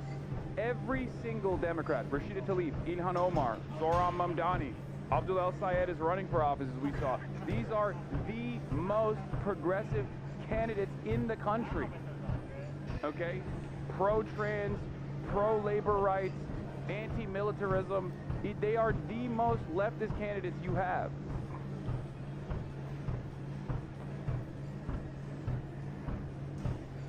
And people cope and seethe and say they're cultural Muslims at best, which is crazy to say about Ilhan Omar, who wears a hijab. It's crazy to say even about Zohran. Like, no, these guys are actually straight up, they are much more Muslim than I am. They are following the faith much better than I am, okay? I can't speak on Omar. I don't know the extent of his, like, I don't know how much he practices or whatnot. But yeah, Ruhr Roman is another one. It's just so stupid. I suspect Fateh is also a practicing Muslim as well. It's so funny to me that people still run with this, like, unimaginable cope, where they're like, oh, they must be faking it. Bro, it's like you always say, I can be a progressive Jew, no problem, but God forbid a Muslim runs as a progressive. It's just so silly. And I think a part of that is because of a part of that is certainly born out of the fact that Muslims are actively attacked. Islamophobia makes it much easier to monolithize the entire religion and certainly the entire followers of this faith in the United States of America, even when all evidence points to the contrary. There are polls that show that this is not the reality, right? They are far more open-minded and far more progressive, Muslim Americans are, than evangelical Protestants are, for example. White evangelical Protestants are a much more consequential force in American politics. They're much larger in number. Obviously, it's a more fundamentalist segment of the broader Christian religion, but, you know, they are a far more consequential group that has far larger numbers than Muslims do overall, and Muslims are much more progressive than evangelical Christians are in this country. What we've seen in the last few years is that I think since 2024 there has been over a dozen instances attacks on mosques, for example. Minnesota has had, I believe, the first and only mosque being bombed in the entire nation. Over $3 million in damages, 3 mosques fully burnt to the ground. Myself and other Muslim elected officials have been receiving threats on email and social media. We have 20 seconds. Yes, and through social media. And so the rise in hate we've been seeing has been a direct result of also Trump being elected. But in terms of campaigns, we've seen also Democratic campaigns latch onto this and use it in their own messaging. And we have 20 seconds is classic. Amy Goodman. That's, you guys don't watch enough Democracy Now! You're not ball knowers. That's not even disrespectful. That's just how it goes, okay? That is just how it goes, baby. Through their PACs to try to win their elections. And so rather than going on the defense for one another, they've been using it to sow more hate. Thanks for watching Democracy Now! On YouTube. So President Trump says he is not considering military strikes inside Venezuela as part of his campaign against drug traffickers. But at least one media report suggests otherwise. There's also... I like that as far as the potential war, in Venezuela, okay? Donald Trump is literally every day being like, oh, I'm going to hit Venezuela. I'm going to strike Venezuela. I'm going to do CIA covert ops in Venezuela. I love striking Venezuela. It's my favorite thing. I go to sleep thinking about hitting Venezuelan targets. And then one news report comes out from the Wall Street Journal being like, they're actually gearing for war against Venezuela. And they're like, no, where did you guys get that idea? I don't know. Maybe people got that idea from everything you've said thus far, and also moving a fucking aircraft carrier to the coastline of Venezuela. Perhaps that's the reason why we got that idea, because we've been hearing you say it. Yeah. Sky News verified satellite imagery that shows the position of USS Iwo Jima, the ship where these live shooting drills were happening. The imagery shows the ship under 200 kilometers away from the coastline of Venezuela. How do we get here? A new guided missile cruiser, the USS Gettysburg, has arrived in the Caribbean, adding to the U.S. military buildup in the region. After this buildup, it would be harder to back up unless something happened. They're going to have to do something unless Maduro steps down or does something dramatic enough that Trump could claim a success, former Pentagon official said to The Hill. The warships are now approximately 124 miles from Venezuela. This was yesterday. The warships are now approximately 124 miles from Venezuela's La Orchila Island, home to one of the country's key air bases and radar facilities. Their approach places them within immediate operational range for amphibious or precision strike missions, according to Newsweek yesterday.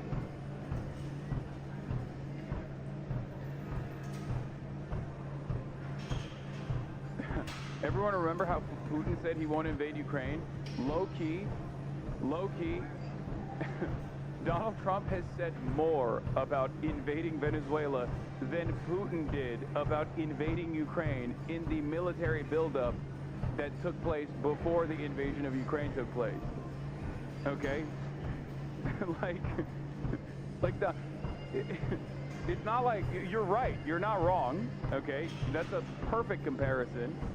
One that I, of course, also was duped by as well, famously. Something that people never let me live down. But it's like, Donald Trump is straight up saying like, no, we're gonna strike Venezuela. I want to do a land invasion of Venezuela is words that have come out of his mouth.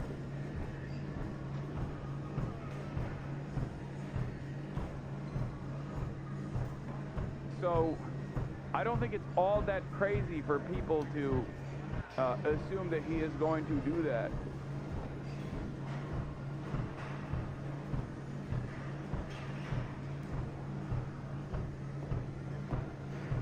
The anti-war candidate, by the way. 6-7 peace negotiations I've succeeded in putting together. I've done too much peace for far too long. The world has been too peaceful. We must actually end up doing more war so I can do another peace process. I can do another peace treaty. Yeah, and then, yeah, Trump's like, I'm going to invade Venezuela. And then everyone's like, dude, you're going to invade Venezuela? He goes, me? Well, huh? Me? Talking about me? Ah, never. Okay, why are there aircraft carriers on the coastline of Venezuela? Why are there so many goddamn naval vessels? Why did you say that you would do covert operations by the CIA, that you sanctioned covert operations on the CIA? At least Russia didn't bullshit genocide. At least Russia did the bullshit genocide and Donbass stuff that we aren't even pretending to come up with a reason for this. Yeah, that's the other thing. That's the other thing. Like, there is, like, Russia had, in the buildup, there was so much. There were military exercises that happened on the border. Russia had at least like a comprehensive messaging campaign as to why they had to intervene in Ukraine. We're not doing that at all. And even then, it was obviously still bullshit, make no mistake. There is no justification for invading Ukraine, as I've said time and time again. But we're not even fucking doing that. We didn't even try. We didn't even try. We're just like, drugs, I think. They literally came out and were like, drugs or whatever. Who gives a shit? Yeah, we're going to kill a bunch of people. That's unironically what it has looked like so far. Look at all these boats we're blowing up. Isn't that awesome? And everyone's like, I don't know about this, actually. This doesn't seem like a good idea. And they're like, oh, well, Maduro's bad, I think. Come on. Come on.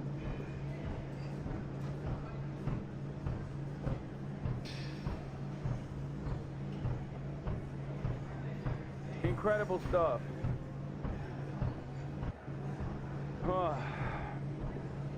Yeah, not even the farce of Tonkin. Nope.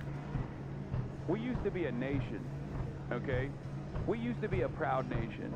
We used to, at the very least, try to create like psyops and shit to get the people on board. Nowadays, democracy is not worth the price of the paper that it's written on, okay? It just doesn't matter.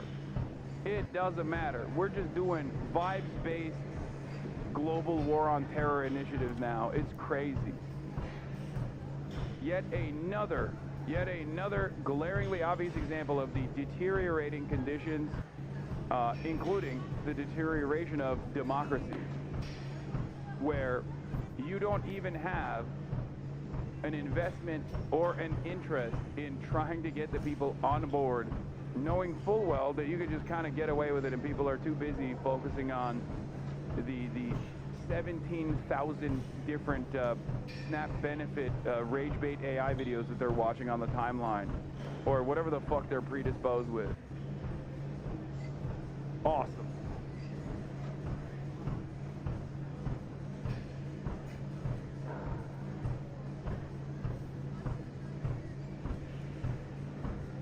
Now we also know why.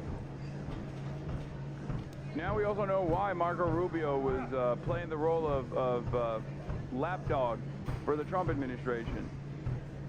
Okay? Because this is his project all along. I mean, he's a major war hawk. He wants to do the failure, the dominoes theory here in the Caribbean, and he seemingly is going to get his wishes.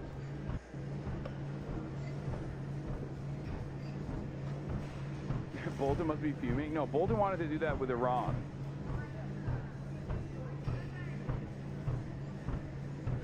Yeah, Rubio wants to destroy Venezuela. He wants to destroy Cuba. He wants to have a significant foothold in Latin America. He wants to eviscerate the modest growth in the direction of social democracy that has kind of taken place in some South American countries. He's like, nope, can't have that. Time to go back and do a global war on terror style initiative in South America, which, unlike Iraq and unlike the MENA region, is actually connected by continent to the United States of America. Like, there is a direct pathway to the United States of America. So the instability that will be born out of these initiatives will actually have tremendous reverberations that we can absolutely feel. But that, of course, will be another opportunity for the administration to lean greatly into the reactionary sentiment against brown people in ways that you previously thought were unimaginable. Regardless of your own imaginative capacity, I promise you it will be worse. Okay? I promise you it's gonna be worse. Just you wait. When you got mass migration taking place because all of the fertile land has been reduced to rubble and bombed into oblivion, and you got economic refugees that are then going to their neighboring nations and destabilizing said neighboring nations, and then people are migrating from neighboring nations as well as the original nation that has been destroyed by war, and you got tens of millions of people being like, where the fuck do we go? I guess we have to walk by foot to the United States of America. And all that will await them at the border is an increasingly militarized border, concentration camps, drones, AI surveillance technology, and a robust military force, ICE specifically, and Customs and Border Patrol, that is ready to start mowing down these waves of migrants that are simply trying to escape the war and instability that we caused in South America.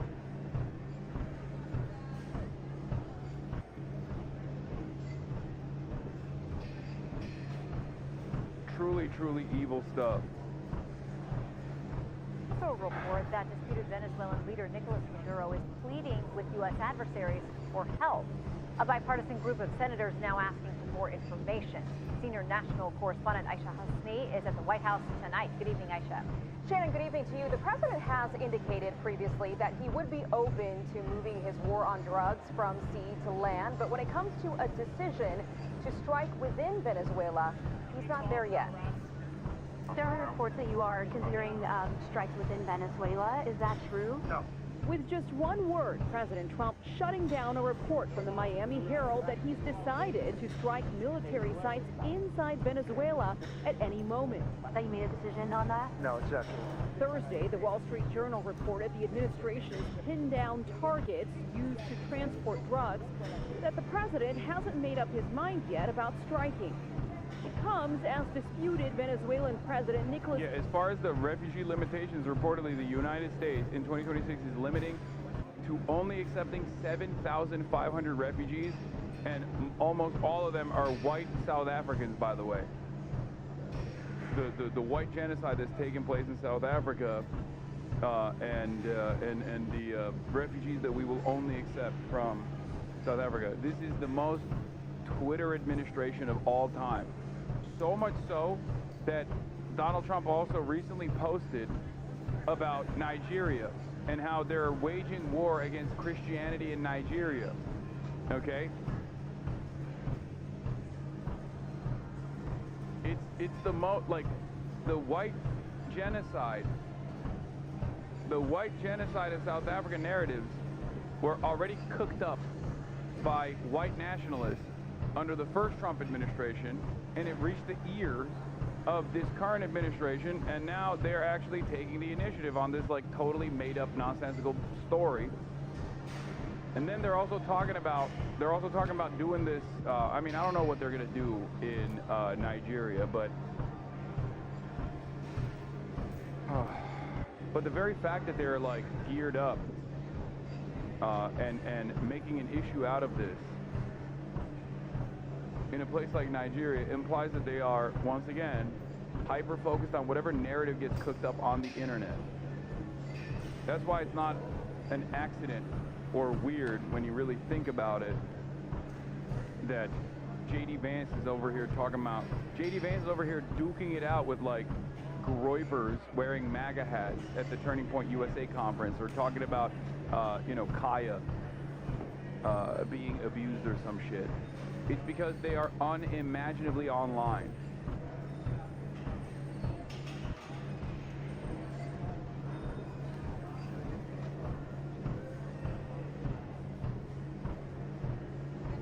Maduro is now turning to Russia and China for help.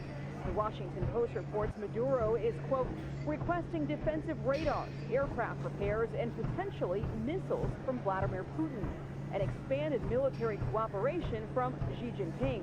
Meanwhile, the Pentagon has a carrier strike group on its way to the Caribbean as it ramps up attacks on alleged drug boats. Yeah, it's not ZOG, dude. You know, like the neo-Nazi, anti-Semitic, like ZOG, Zionist occupied government. It's POG.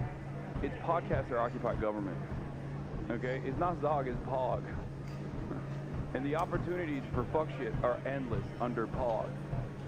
Podcaster occupied government. But bipartisan frustration is growing on Capitol Hill over whether these operations are legal.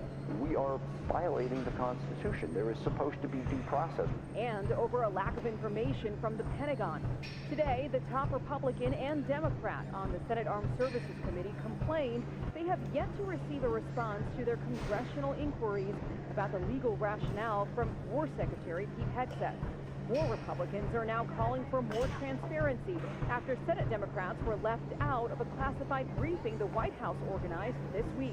Give the same briefing to every Republican, to every Democrat in the United States Senate.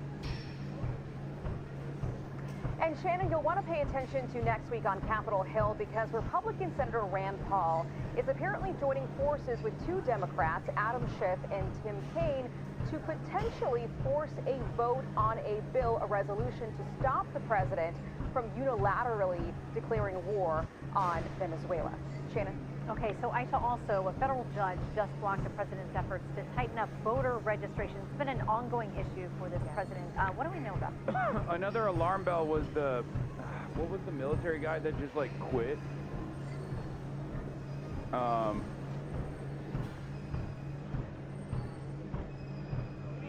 Like he resigned.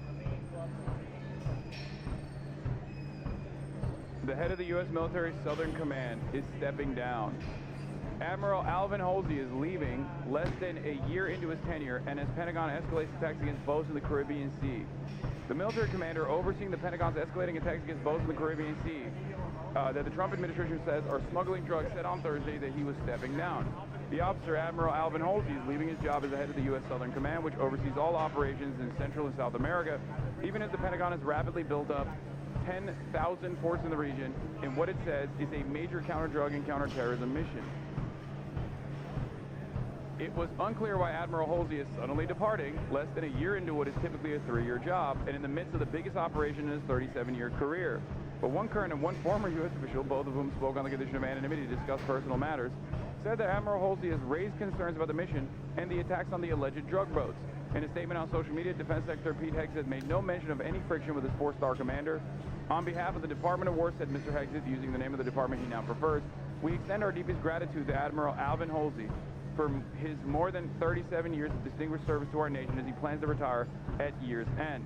Nor did Admiral Halsey publicly voice any policy objections, urging his command's 1,200 military service members and civilians in a statement, keep charging.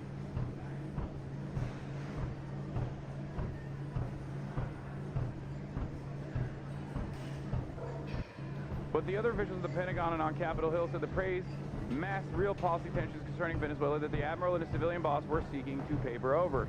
Prior to Trump, I can't think of a combatant commandeer who left his or her post early ever, said Representative Adam Smith of Washington, a senior Democrat on the House Armed Services Committee. Senator Jack Reed of Rhode Island, the top Democrat on the Senate Armed Services Committee, was even more pointed in his criticism. At a moment when the U.S. forces are building up across the Caribbean and tensions with Venezuela are at a boiling point, the departure of our top military commander in the region sends an alarming signal of instability within the chain of command. Since early September, U.S. Special Operations Forces have struck at least 5 boats, and since then the number has gone far higher than that. This was in October 17th, I believe, a couple weeks prior to this. Yeah, it's not a good sign when you have a career admiral who is overseeing the entirety of your fucking operations resigns after 37 years of service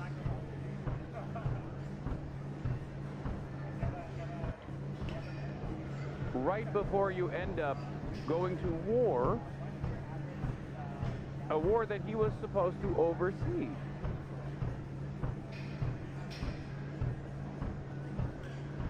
Not great. Don't think it's great. So this is a big win today for Democrats and civil rights groups. They sued over the president's executive order, which required voters. Like in the past, that right there, paired up with like the boat strikes, would be a month-long media cycle, okay?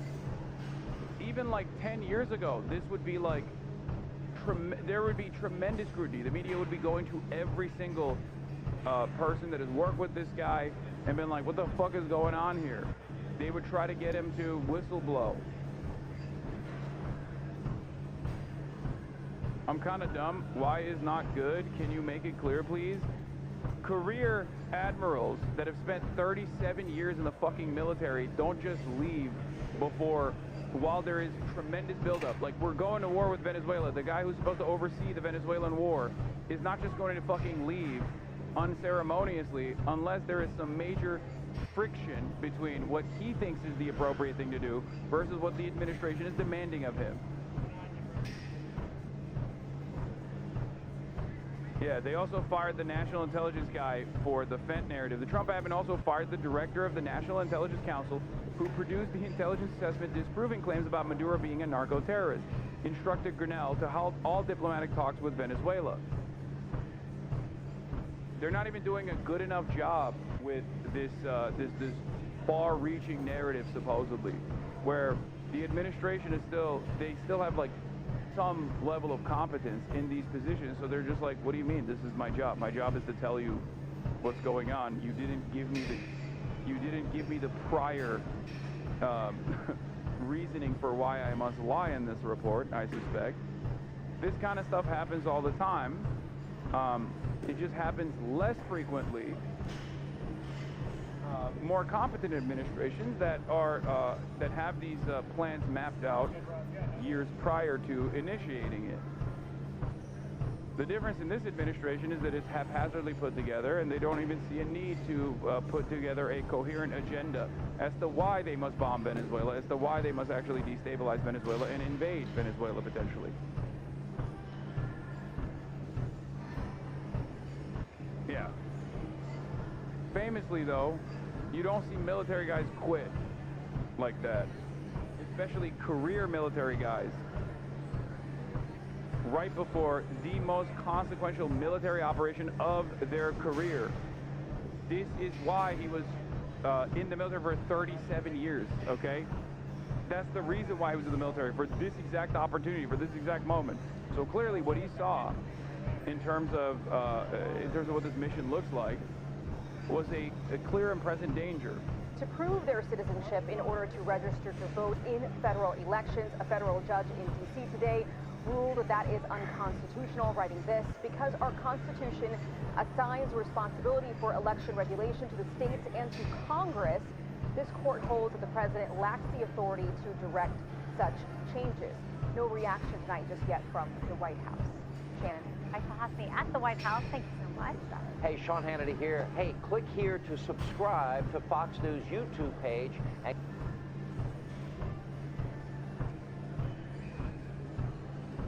All right, we'll do an update on El Fasher, and then we'll do an update on El Fasher in Sudan, and then we will move on to some fun stuff, okay? Because there's a lot of fun stuff to watch on the docket. As I've said, we have Exposing the Gambling Epidemic by CopyZilla. We have ChatGPT Made Me Delusional by Eddie Baerback.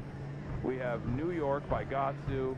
And we have The Politics of One Piece, and also the book talk conversations that I'm going to have about The Politics of One Piece. But before, here's a quick update on El Fasher. 36,000 people are fleeing El Fasher amid escalating violence. Crisis in Sudan as an armed paramilitary group seizes the city of El Fasher.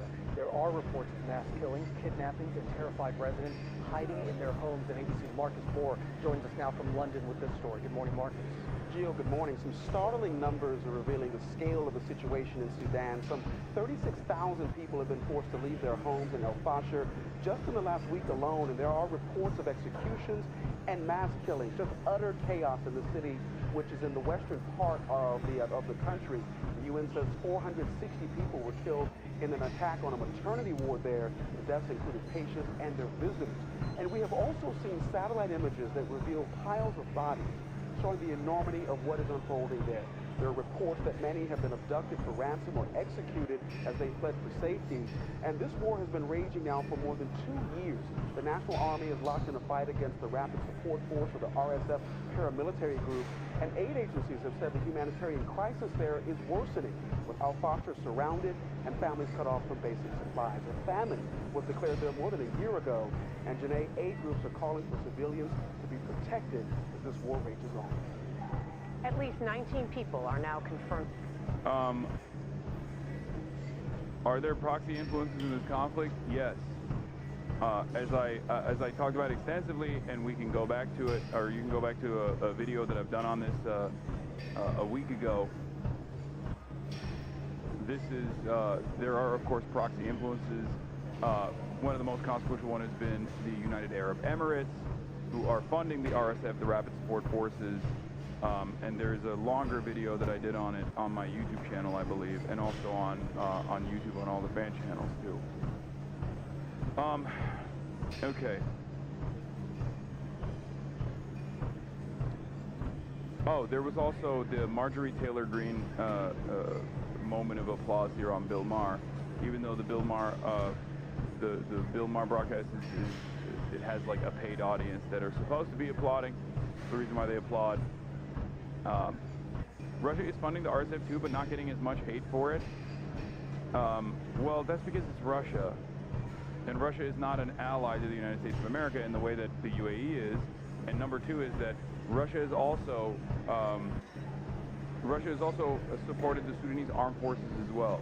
They're on both sides of that conflict. They want access to the Red Sea port. And they also want to keep filling their coffers with money that they can get from gold extraction, in the same way that UAE's major interest here is instability and more importantly, controlling larger swaths of Sudanese territory so that they can continue their gold mining operations.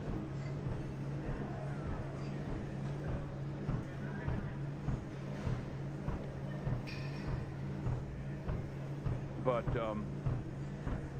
you have access to the Red Sea ports as a major component in this, and you have mineral mining that is a major reason for why there are other regional powers or other global powers that are invested in the instability in Sudan and the death and destruction that's taking place. Yeah, there's a reason Dubai just unveiled the world's largest gold bar despite not having any operating gold mines in the UAE. All right, let's see. Here's why I'm angry. The Democrats passed Obamacare, but yet the Republicans have never done anything to correct the problems that exist with it. And I blame my own party. That's absolutely wrong. And I don't think it's an easy thing to fix. However, it's something that we should have a plan for, and Mike Johnson, for a month now, cannot give me a single policy idea, and I'm angry about that. Is this your understanding of Obamacare that it raises? Here's one. It's pretty crazy. She's hitting the same like anti-establishment lines that the populist left has hit. The populist left hits the anti-establishment lines when they dagger the Democratic Party for good reason, and they win a lot of favors from the base for that reason. Marjorie Taylor Greene is doing it on the opposing side against the establishment Republicans, but the difference, of course, is that there is a populist anti-establishment, quote-unquote, candidate or president right now in charge, Donald Trump. So for her, this is I don't know how much success she can have with this. But I will say she is going to a certain degree woke, but obviously there's going to be limitations to how woke she is.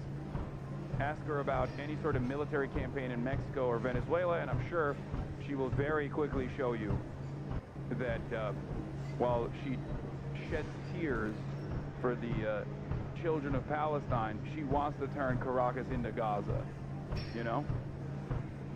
Still very much a weirdo racist. But you know, I'll take it. Any sort of instability I will take, gladly. Haley Stevens had 3 shots to seriously condemn increase of influence of corporate PAC money in politics. She went 0-3. Schumer's handpicked candidates are performing so badly that you start to wonder if he's deliberately tanking his career, but don't worry, at least he's doing a bang-up job as a Senate Democratic leader. I think the voice of the people is very important, and Is that a yes or no? I don't necessarily view it like that. Why not? I mean, this is a lot of energy on the Democratic side right now is on this. Well, what would be an example of that, Brett? Well, I was going to ask you that. Yeah, But you said... Well, here's the thing. I field 50,000 phone calls a year from constituents. I take my cues from people who are calling my office to get help. She is so bad. It's actually alarming. She is so bad that it makes me question whether the consultant class on the establishment Democratic flank of the Democratic Party is even like remotely invested in winning elections at all for their flank. It is honestly crazy. Like, she is so incompetent. It blows my fucking mind how bad she is. Like, negative charisma. And on top of that, she's running on like a, yeah, well, what are you gonna do? Don't you know? It's the PACs that are backing me. Don't you know? That's why I'm doing this. I'm sounding like Chris Cuomo here, but I mean, Andrew Cuomo here, but... I return millions of dollars to the pocketbooks of Michiganders. That is who I serve. I think some of your opponents would say an example is healthcare costs are through the roof for average Michigan residents. The healthcare industry gives buckets of money to the people who set the policies. Why isn't anything being done here? Well, people don't want to see their health care prices increase. Look, I've worked very hard in the Congress to lower the cost of prescription drugs. I would say that we have got to protect access to affordable health care, every step of the way. There's been a lot of debates about what this would look like, but we don't want to be in the business as Democrats of taking people's health care away. This is what we see the Republican Party going down the line of over and over again. When I was first elected to Congress, it was pre-existing conditions. That was a fear for people.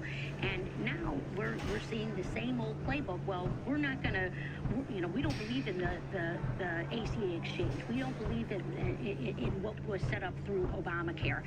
Oh, yeah, blah, blah, blah. I'm confused how this answer can be anything besides an empathetic yes. Maybe there's context missing in the clips or something, but 70% of voters think lobbyists and special interest groups have too much influence on Congress. Brother, I'm gonna keep it $1.50.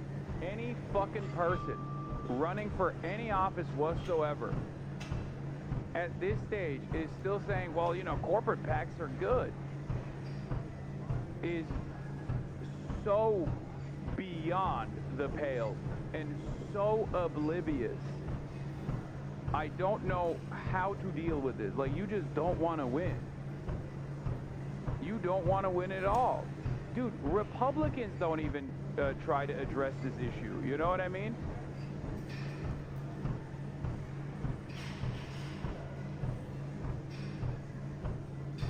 Like, just lie at that point, God damn. Maintain some semblance of dignity, please. What are you doing?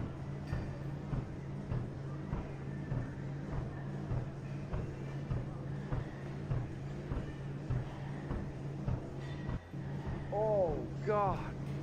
Oh, Kaya, what the fuck? Oh, she just fucking farted so bad. Oh, no. Yeah, maintain dignity through lying. That's what I said exactly. Have some responsibility. You got a race to win, right? I mean, she's running against my candidate, obviously, Dr. Abdul El Sayed. Our candidate is hopefully, inshallah, going to win. Hey, let a lady toot? Nah, dude, it's bad. It's bad as fuck. It's bad to the bone. Oh, I can't even...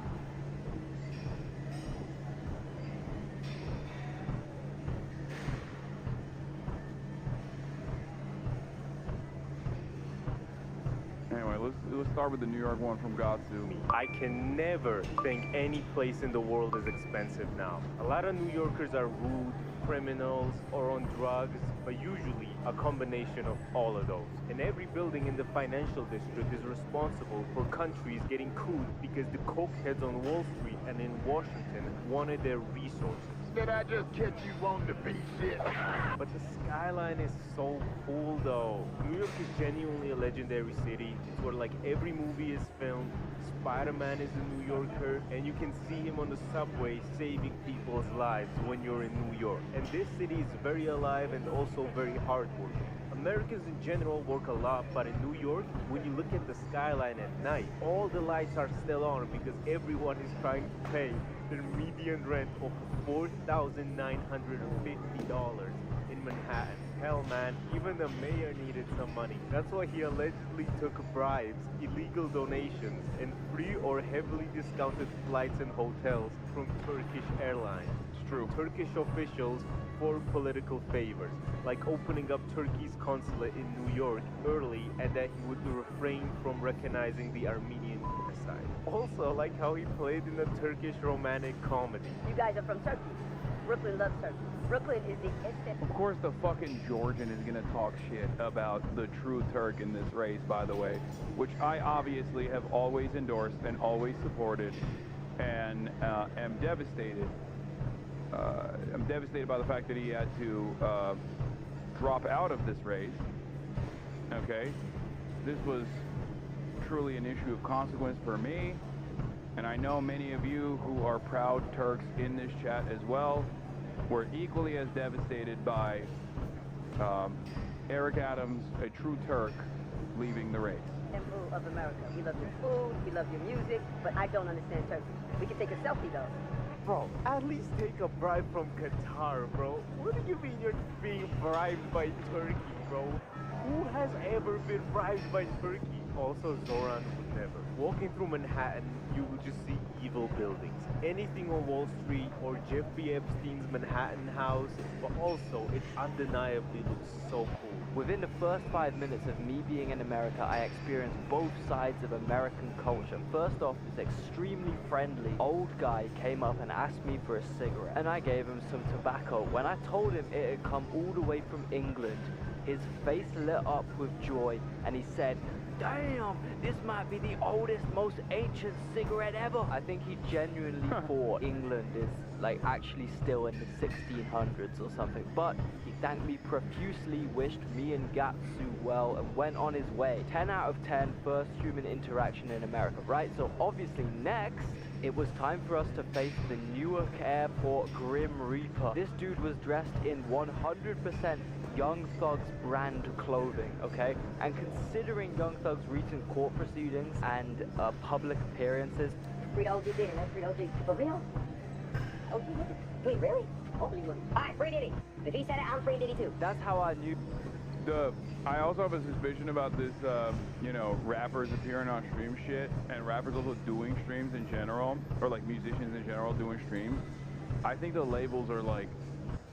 I think the labels are directly forcing people like Ice Spice to do Twitch streams because they think they can just like recreate the same, or the talent agencies, like something. Someone out there is getting people to engage in this, thinking that they can actually cultivate like the same fan bases that Twitch streamers have cultivated after doing, you know, 8-hour streams every fucking day. It's dumb. I don't think it'll work, but it's pretty obvious that they just saw all of the promo that they're getting. They saw all the promo that they got from like Kai Cenat, Black Boy Max, and many others, and they're like, oh, we can just like make them do it. We were in trouble, right? He comes up to us and says, "Y'all waiting for an Uber? Y'all about to get an Uber, right? Yeah. Cancel it. You two are riding with me." I'm like, "Nah, bro, our guy's gonna be here in a couple minutes. Thank you, though. Thank you. Don't be scared. And he then shows us his phone screen It's a photo of some lady, I assume his significant other, and he goes, "You can trust me. This is my everything." Okay, you want to know how many serial killers had wives? Like every single one of them, okay? If anything, having a wife you got to provide for in the current American economy makes it way more likely that you're going to harvest and traffic my organs, okay? Anyway, he kind of rushed off after we showed no interest. I assume he had some important business to attend to, specifically the NBA Youngboy concert. That's right, me and Gatsu landed into New Jersey the same day NBA Youngboy had a show in New Jersey, and I'm telling you guys, this Georgian fucking idiot wanted to attend it. I'm like, bro, you've been watching too many Sopranos highlights on Instagram or something. Our European asses are not making it 3 seconds in downtown Newark, let alone inside the NBA Youngboy concert, bro. The food in America is absolutely wild. I know most of my audience is American, so just hear me out. Just listen to me, guys. I'm begging you guys to go to Europe and eat the food there and tell me how you feel afterwards. I genuinely want to know. I thought American food was supposed to be like very bad, like unhealthy, but it tastes amazing, right? But no, it's just unhealthy and it tastes bad.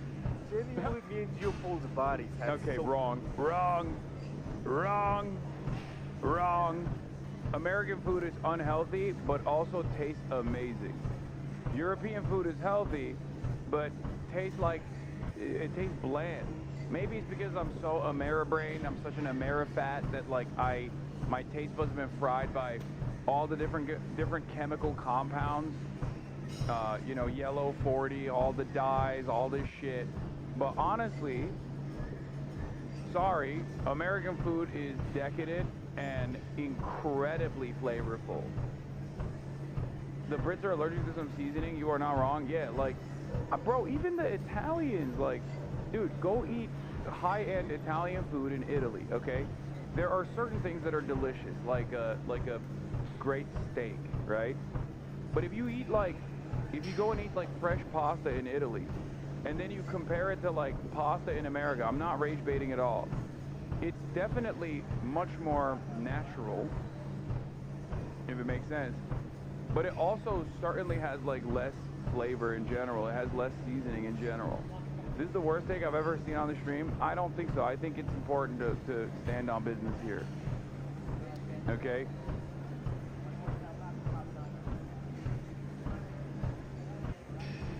Your taste bud sucks. I mean, look, I have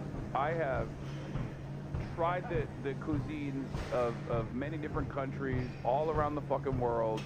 I do think that the food safety standard is tremendous in the EU in comparison to the United States of America, and I wish we had that here. But I do think that the American food is just chemically boosted to fry your fucking brain. Okay? It is directly, it's like saying, you know what it's like? It kind of feels like people being like, oh, classical compositions are far better than top 40 music. It's like, top 40 music is unlistenable. It's like, no man, top 40 music is literally made in a lab to tickle your brain, okay? It's okay, you can say like, it sounds good. You can bob your head to it. It's just the anti-normie take. Everybody always is afraid of coming across like their coworkers. Same principle for food as well. It's just, it is built in a lab to literally make your taste buds orgasm. Okay? That's it. So much trouble adjusting to the food. I really get why Americans have the meme of, oh, if a European tried this, they would die immediately. Because we low-key did. And we weren't like eating crumble cookies or anything. So bravo to your stomachs, man. It's as powerful as the military. I tried a lot of different restaurants and even fast food. Go to Popeyes, give me one sec.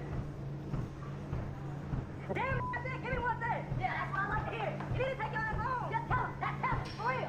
Pull up to the window, pull up to the window, man. But the only food that did not make me feel bad was Vietnamese food. Vietnam, undefeated! I can't believe they smoked y'all in war and in cuisine. How did this happen? Plus, like, I had just come back from Armenia to Georgia for a day before going to New York, and food in the Caucasus is so good, man. And then going there, like, every food was a prison meal. The rats, the fucking rats. Oh my God, oh God, oh God, you are talking about.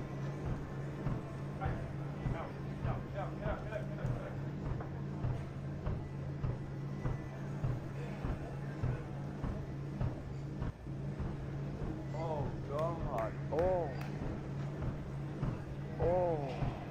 fuck.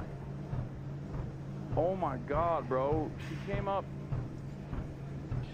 and just like sat next to me and just has not stopped farting. Oh, she said NA food, trust me. I got you. She's just doing her fucking drive-by. She's crop dusting all around me. Oh my Lord. Lordy.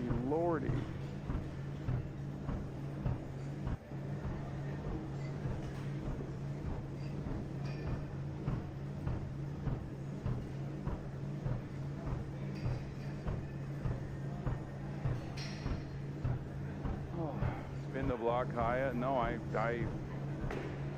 chemical warfare up in this bitch. I thought I knew about rats already. I thought London, Birmingham, Manchester. I even got jumped on by a rat one time in Reading, like last year. I've seen it all when it comes to these creatures. How much worse could it get? How bad could New York be, man? Well, I simply didn't account for what can happen to rats when they eat New York trash. Because yeah, by the way, they don't have bins in New York. They simply stack bin bags on the side of the street. All I'm saying, yeah, if a video surfaced online of this happening in India, Americans would be losing their shit, saying, oh, these Indians are so uncivilized and dirty. Well, I got news. That's actually a pretty good take.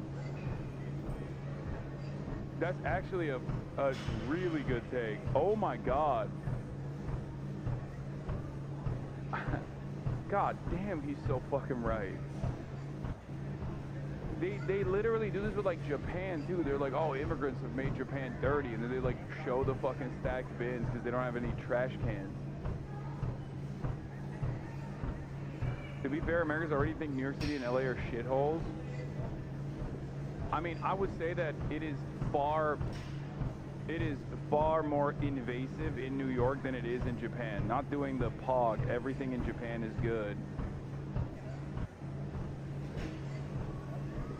But I don't know why. Maybe they do like way more steady trash pickups in Japan or something, because like they do the same process there. But it's actually far worse for some reason in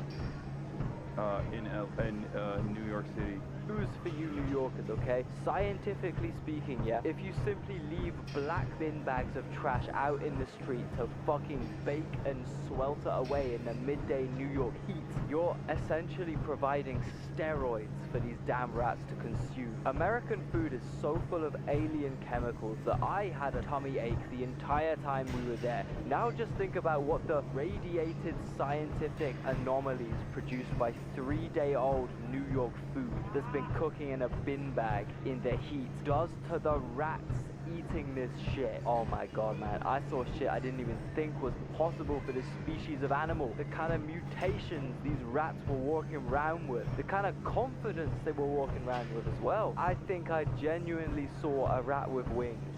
I'm not even joking, like the Cloudy and a Chance of Meatball creatures. Some other food-related New York lore. I chipped my fucking tooth on some bread out here. Yeah, not only did America take thousands of my hard-earned dollars, it also took irreplaceable bits of my body, like my tooth. What I realized about New York is that this shit is expensive, bruh. I've been to many places, like people said fucking Hong Kong was expensive, I thought Vienna was expensive, but New York will ruin you. Any place you go to after New York, you will think is cheap. The thing that surprised me the most about going to the US, but especially New York first, is the tipping culture. Because you go to a bar and it's $10 for the bartender to grab the bottle of beer from the back and give it to you and open it up for you. And then on top of that, you gotta give him a tip or he will spit in your drink and give you the New Yorker $3,000 rent for a closet with an outside bathroom look.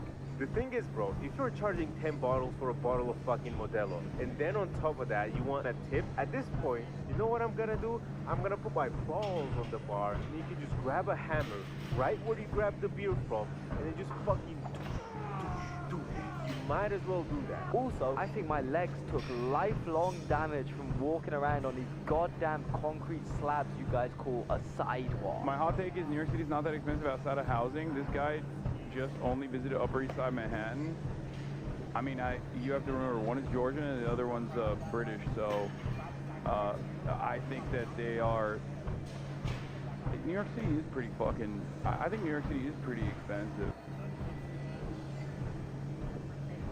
I mean, unless they only went to Times Square, in which case it's even more expensive, but...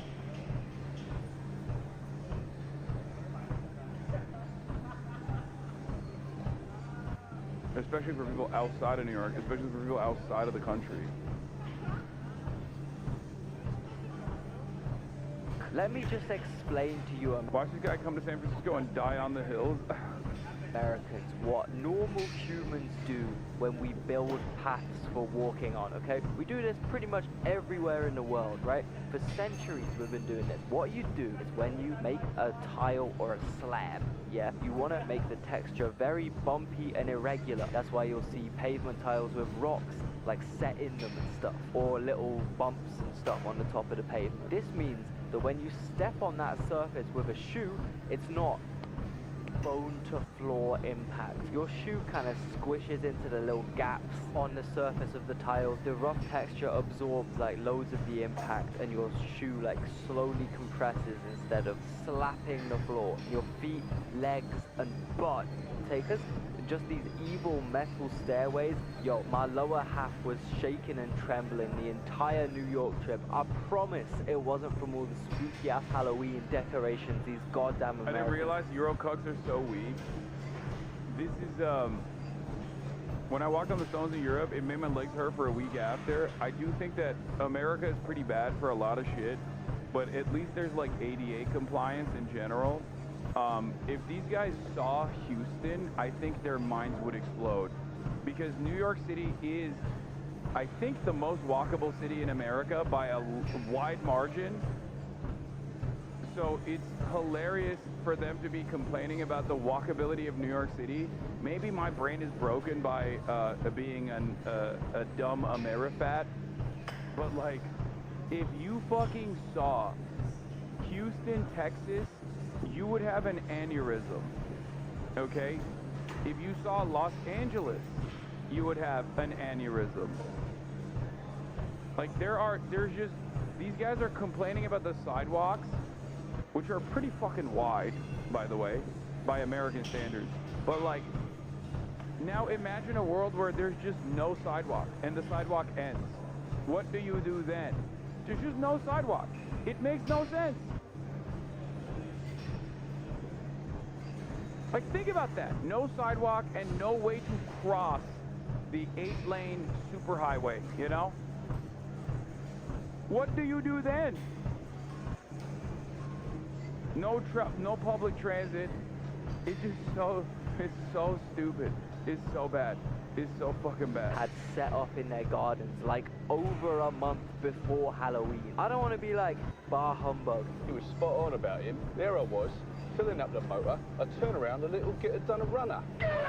God damn, bro. Over a month before Halloween, there's already like 3-meter tall skeletons. Brother, you haven't seen all of Houston. It's not that bad.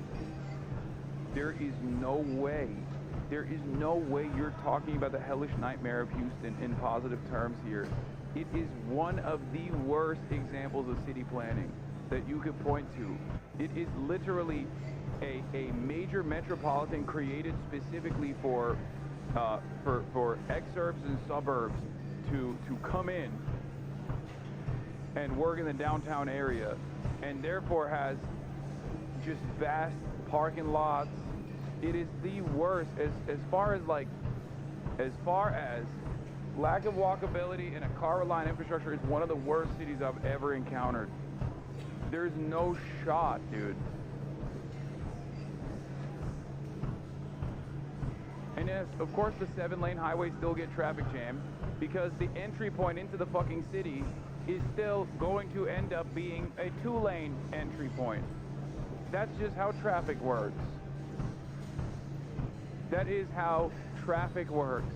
But for some weird reason, people refuse to reckon with that. And no, I'm not saying we should destroy the buildings to make sure that there's 8-lane superhighways inside of the city, okay? Some people will hear that and go, well, I got the solution. Gut the sidewalks even further and build more lanes in the city. That's not the point.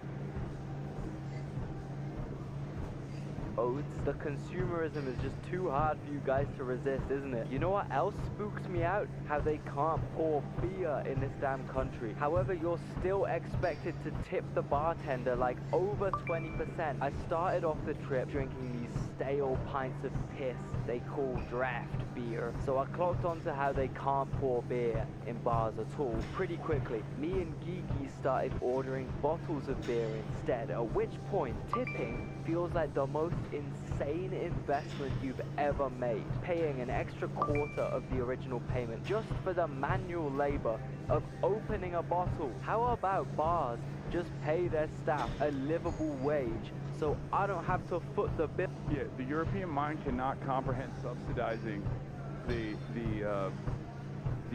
living, bare minimum living wages of the service sector employee, okay? They don't even understand. And they're not even actually technically giving living wages to the service sector employee. They're just basically subsidizing the landlord's living quality and living standards. Because you're tipping the service sector employee, and then the service sector employee is taking that tip so that they can have like living wages, except 50% of that is going directly to subsidizing your landlord. It's awesome. America's awesome. It's so cooked. It's so goddamn cooked.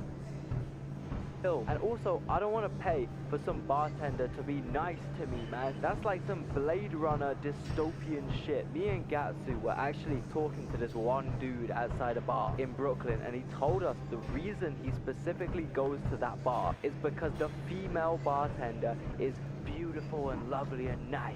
He also said his go-to move when he's there is to slap $20 bills on the bar as tips whilst he drinks. What? What even is this, bro? A strip club? What on earth are we doing here, man? I'm actually just gonna go and drink beer in my hotel now because I don't want anyone to think I'm a creep if this is like what the common practice is out here. Also, New Yorkers are rude as shit. You hold the door for people and they don't say thank you. What the fuck is this? Alright, man, I'll just go fuck myself down. And New York Metro is the worst metro in the world. When you ride the New York train for a long enough time, you understand why New Yorkers are so angry all the time. It is the slowest fucking metro I have ever stepped my broke Eastern European communist ass in. And there are delays every day on these trains where not only are they slow. I hate that while this is correct, I can't help but state once again that this is like, at least there is one, you know? You don't know what you got till it's gone, okay? New Yorkers, you need to understand something. Think of me like a person from the future warning you, okay? Don't it always seem to go, you don't know what you got till it's gone. They paved paradise and put up a parking lot.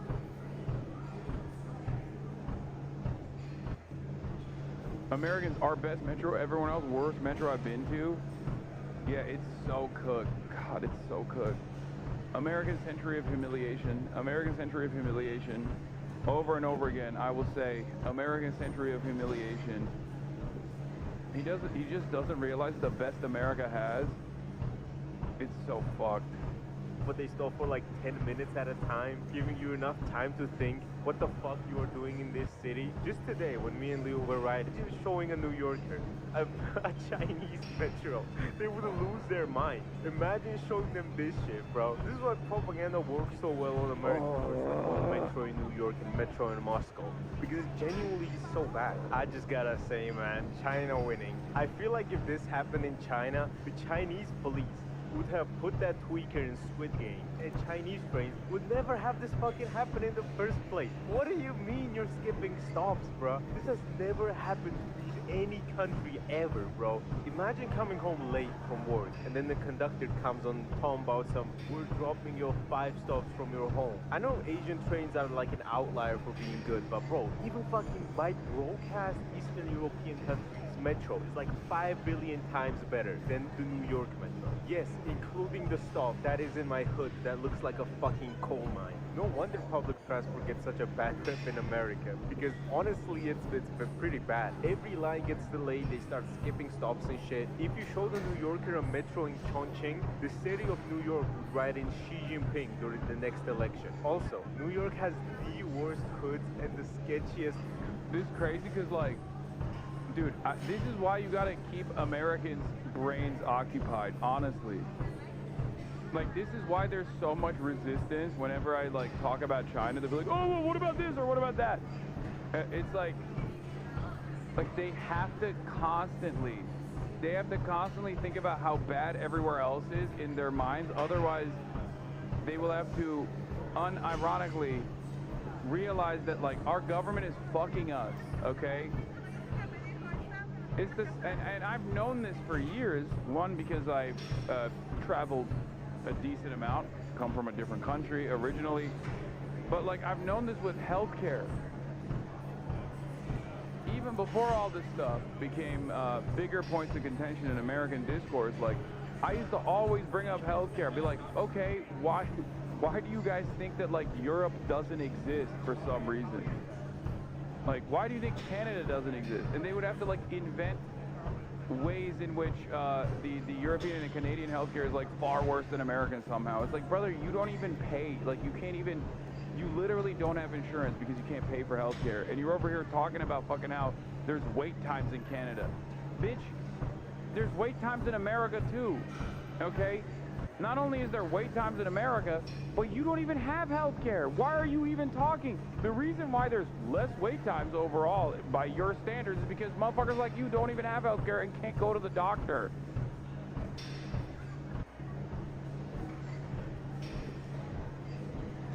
You ask Americans, like, would you rather just not have health care and have lower wait times, or everybody has health care and then maybe your wait times are a little bit longer, which, by the way, could be fixed if you actually had a competent government that was invested in expanding the healthcare infrastructure, for the record, because the wait times are all matter of complaints about healthcare and socialized systems is a direct consequence of underfunding.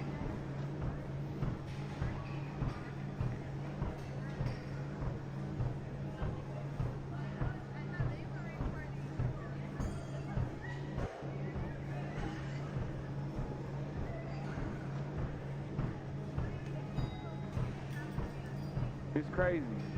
Places I have ever seen in my life, and I've seen a lot of shit. I'm literally from the hood in Eastern Europe, and Geopol is from Birmingham in the UK. But these American hoods are something else, man. Do you not want to go to these places if your grandma lived there and she baked you cookies and she invites you? Grandma, I'm not fucking coming to Queens. I also thought Coney. That's also wrong. That's actually wrong as fuck. And obviously I have evidence to prove it.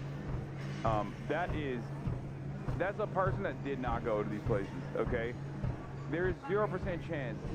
There is 0% chance that these dudes actually went to fucking Queens and shit. Because all of the boroughs are fucking awesome, okay? I would go so far as to say Yeah, especially Queens. Are you kidding me? But the places where there is more poverty in New York, I think, are some of the better parts of New York in general. Okay, the places where a lot of like black and brown people live, they have a better sense of community. There's just like people actually, there's actually people, you know, helping one another out. 0% chance. This is unironically the outsider's take. This is the outsider's take that didn't actually go. And I kind of understand it because even I had a remnant of that before I went and I visited. It's ridiculous. Straight up, the places that are poor, like the neighborhoods that are poor, have some of the better community events and some of the better like attitudes in this country overall. They're sick. They're dope. Island was decently hood, but at least they had the sea, and Coney Island is just the Soviet Union. There's so many Georgians, Russians, and Ukrainians living there. For example, I went to this one Georgian restaurant there, and outside there were like 50 Georgians. Right next to it was a laundromat with a Georgian and Ukrainian flag hanging. And right the opposite street was something like Vladimir's barber shop. And on the street you just heard Georgian and Russian. But just before I left the city, New York had to take one more thing from me and hit me with a $112 ride to the airport.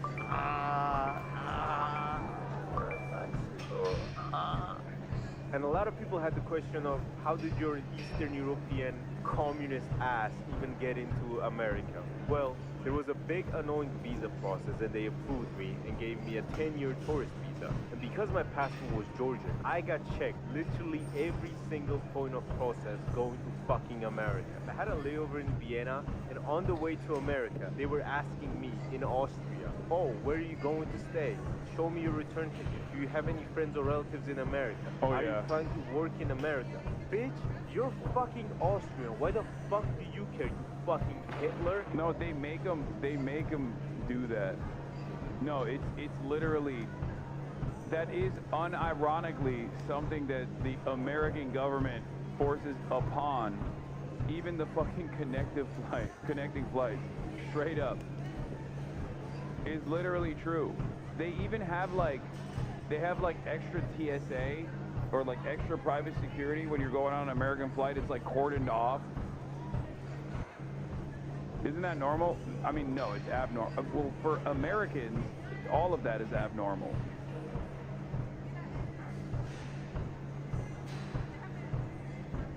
They make it seem like everybody's trying to come into the country and just stay in the country permanently.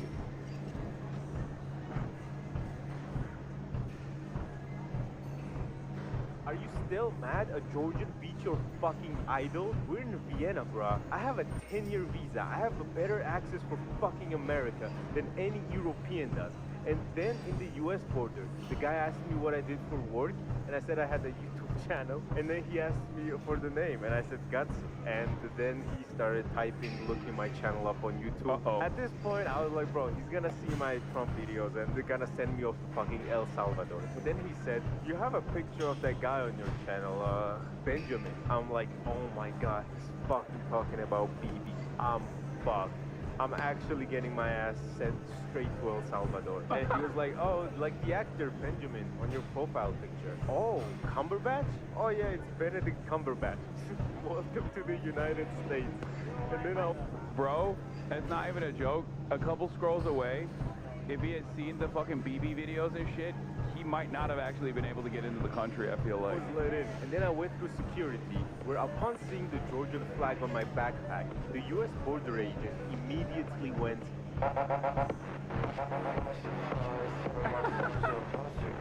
the US Borders and Customs agent was nice enough to offer me a private check instead of going through the usual security means. Honestly though, he was a pretty chill dude and he was kind, nothing really bad. And during the search, he was even like, oh, let me impress this Georgian. And he told me something in Russian, and yeah, why do you have that on your bag, bro? If you're trying to come to America, the only flag that you can have on your bag is the American one. You know what I mean? It's so... The guy probably thought it was a Crusader flag. No, they would have been like, step right ahead, sir, go ahead. Ah, a like-minded individual. You will assimilate well. Like, I don't speak Russian. And he was like, oh, okay, and let me go. No, if you put the Israeli flag, then the luggage tossers are gonna fuck with your shit. At least if you have the American flag, it's like, you're fine. Because the Israeli flag is good for the cops, but it's not good for like the average, you know, it's not gonna be, it's not gonna be good for the average people that are touching the bag. They were like, ugh, gross. After checking everything in my bag. But honestly, my British friend Geopol did not have a much different experience from me. But just being treated like you're doing something bad at the border when you're literally just a tourist, wants to spend a lot of money. They see an Israeli flag on their bag, they're like, oh, would you like my service weapon, sir? Here, you can have it. Please, go kill an American citizen with this. You get one free kill.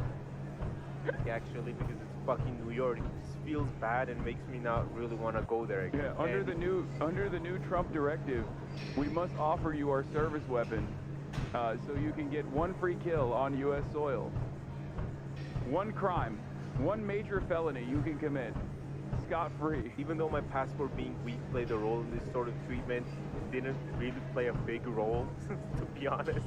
Like, it was not that important, because my British friend got basically the same treatment. So I think it's just America at this point. And even the Norwegian dude getting deported for having a J.D. Vance meme on his phone. Newark Airport was all I needed to see, bro. By the way, if there's a tiny chance someone noticed my most recent videos all get switched to private for about an hour on the 29th of September, it's because I was going through Newark Airport Border Force, okay? They grilled me like a New York glizzy. I told the Border Force agent I was coming to the great city of New York to see the rappers Blade, Black Cray, and Net Spend perform, and this border agent genuinely spent a few minutes going through Blade's most popular music videos, and I think I converted him. He was genuinely telling me, yo, I gotta check this out, man, this sounds good. The only question I have is, how the fuck are they supposed to host the World Cup next year with this treatment of people at the border? Genuinely, it is the worst fucking treatment I've ever had at a border.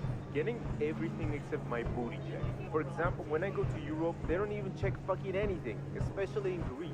I don't even have to bring my passport. I can just put my Orthodox cross down at the border and they'll let me in with open arms and heroes. But my advice to you guys is just to not get defensive really, and be kind to the agents as well, because one, they can just fuck your shit up, and two, you being defensive will not help anything at all. And also in the airport, they had, I'm pretty sure this Noem had her ad about self-deporting people, and there were also ads about go and deport yourself in the airport. And like, this administration will swear they're not fascist, but what is this place? Oh.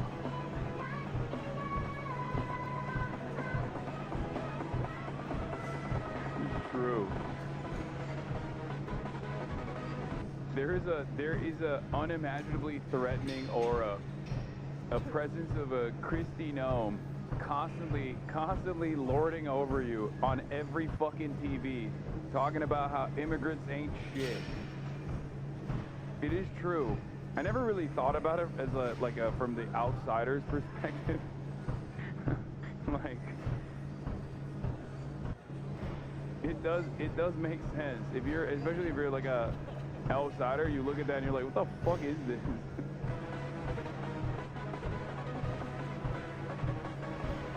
I'll see you in Valhalla. Anyway, yeah, apart from all that, I did seriously enjoy New York. It was mind-blowing for me to see all the places I recognized so crystal clear from watching films, consuming media, etc. I saw the hospital transport bus from Good Time. I saw the subway train from the 8-Ball Jacket slap video. I saw Coney Island from the Side Talk videos. I saw the bodegas from the Okiway videos. I saw Washington Square Park from Impractical Jokers. I ate at White Castle from Harold and Kumar. What more? Bro, that's crazy.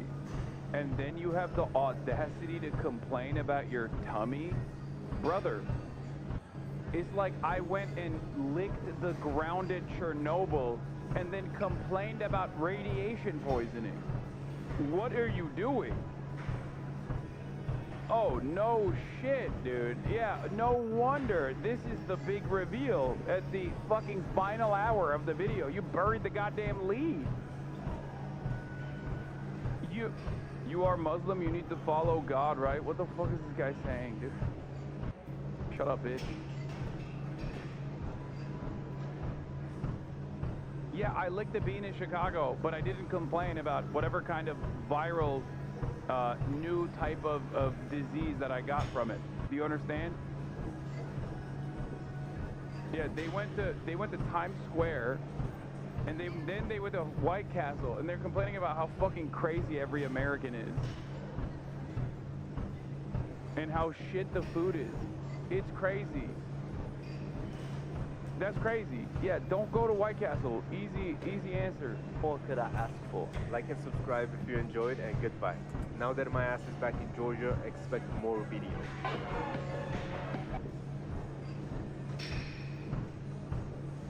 This is so European. They're using healthy and non-destructive burgers and fast food. I mean, dude, but then it's like, if you go to White Castle, it is the absolute worst place you could go to.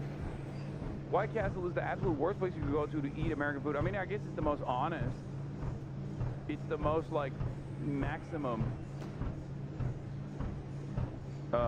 Americanized food that you can consume. It's burger. But it's the most Amerifat burger. Do they know we cook food too? I don't know. After White Castle, I don't know.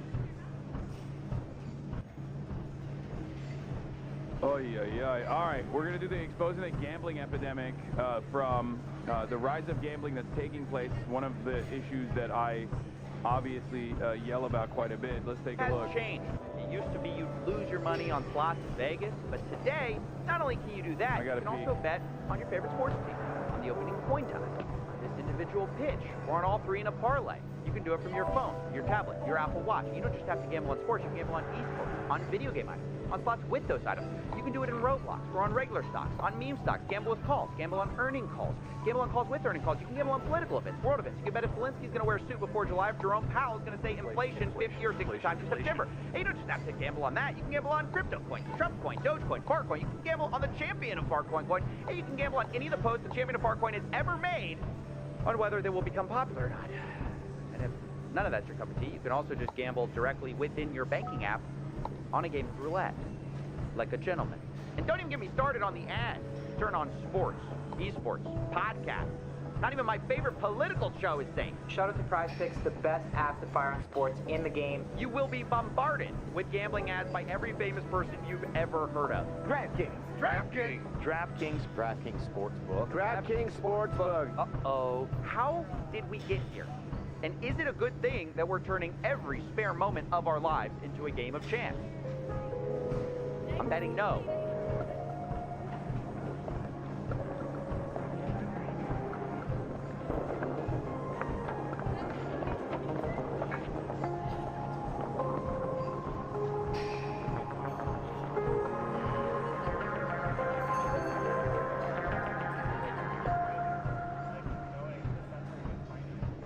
There are three things responsible for gambling becoming more mainstream, but the first and biggest trend is simply the mainstream becoming more like gambling. See, Silicon Valley learned a decade ago that gambling mechanics are incredibly good for user retention, so they put them everywhere.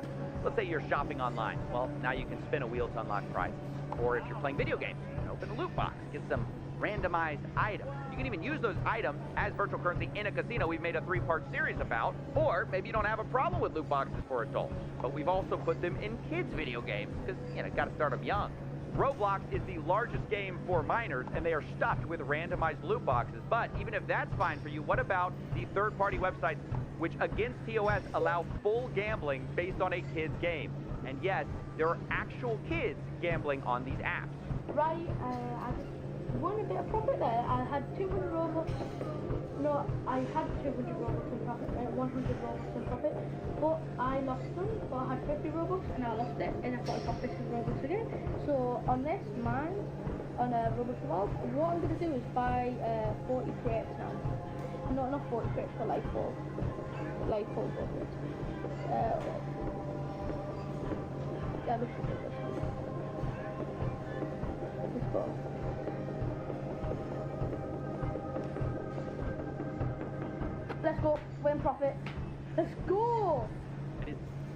absolutely disgusting to see that. Look, I spoke to an insider who worked on this website, Roblox Wild, before it got shut down. He shared data which claimed they made $5,000 a day, or roughly $2 million a year. Thankfully, this website got shut down, but third-party gambling sites still persist because copying casinos makes a ton of money. And that's why we've been putting it into everything, including our politics. Prediction markets are the answer to the question of what if we could YOLO on election results and world events. The biggest websites are Polymarket and Kalshi, which have exploded in popularity during the American election cycle. And they are straightforwardly getting promoted. And I can't tell if this is like a direct deal that they have with CNN and whatnot, that is like an undisclosed ad, or whatever the fuck's going on, but they're getting promoted and normalized by CNN. Harry Emden is literally going to Polymarket and Kalshi, I think Kalshi more so than Polymarket, whenever they talk about like analysis. It is a horrifying reality that we live in, where virtually every facet of our existence is dominated by gambling. Everything. It's so pervasive, it's so fucked up, and it's yet another glaringly obvious example that our administrators, our government, our regulators do not care about our well-being at all. Gambling has such a corrosive influence, and yet for some reason there is no restraint on this side, none whatsoever. And it's basically left up to the individual. And I say this as someone who is also operating a media company, I guess, if you want to call it that. And like, there have been so many opportunities for me to just make a fuck ton of money that I have just personally refused to do so. But why the fuck would anybody else? Why the fuck would anybody else turn down millions of dollars in ad funding from one of these companies?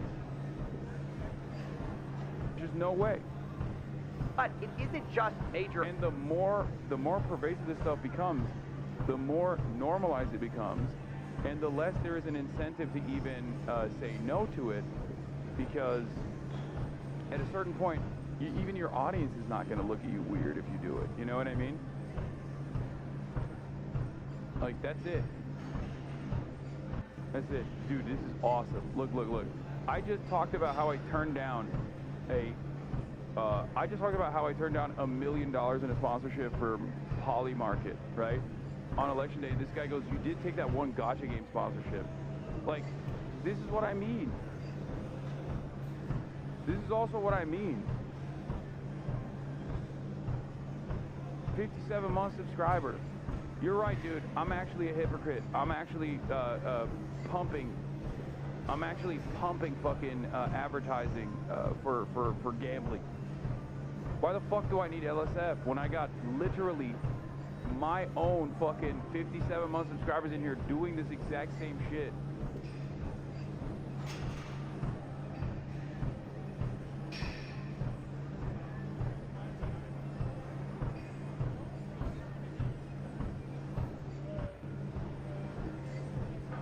Yes, I do take video game sponsorships. I noticed ads baked into Fear Ann is a little weird, but I totally get it. Get the bag.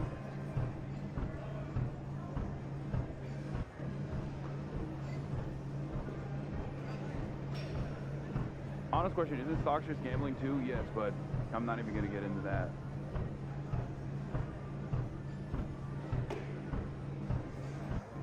Doing marketing doesn't mean you promote gambling? No. If I did marketing or promotion for a direct gambling company, yes, it would mean that I'm promoting gambling. This is true.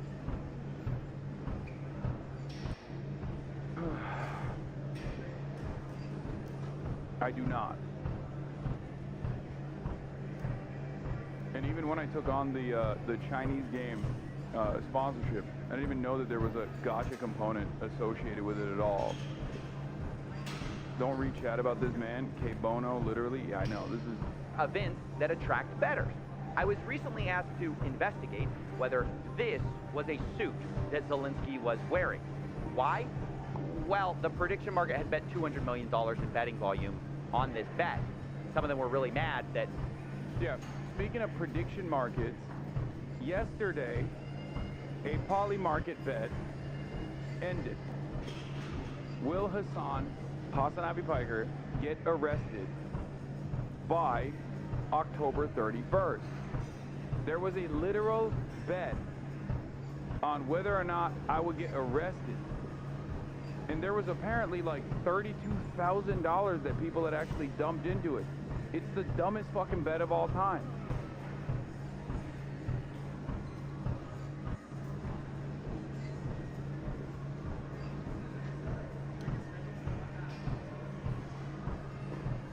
Wait, are you playing? This was serious? Yes, that was a real fucking bet. I mean, the odds were obviously not in favor of it, but...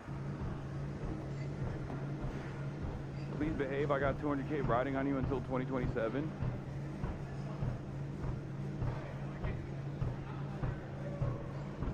Yeah, look. Hasanabi arrested by October 31st. $341,000 in volume. This market will resolve, yes, if Hasanabi is arrested between October 8th and October 31st, 2025. 11:59 p.m. Eastern. There was a yes at 3% chance that these guys unironically put money into.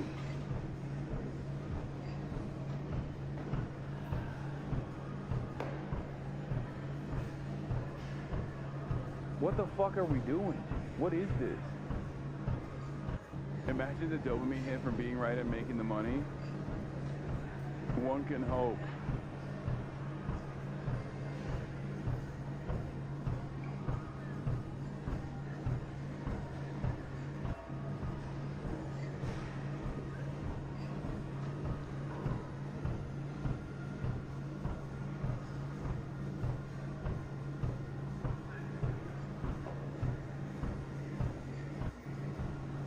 Should have dumped like 100K on yes, like an hour before 11:59 p.m. EST and made like $5 million by getting arrested over some pity shit. Yeah. I'm so mad I was trying to win something, but you didn't get arrested shaking my damn head.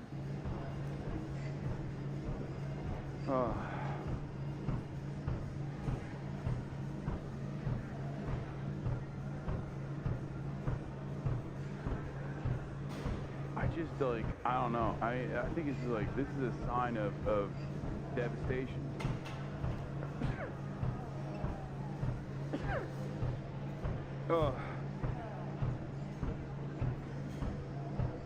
I think this is bad. I think this is bad. Okay? Controversial opinion.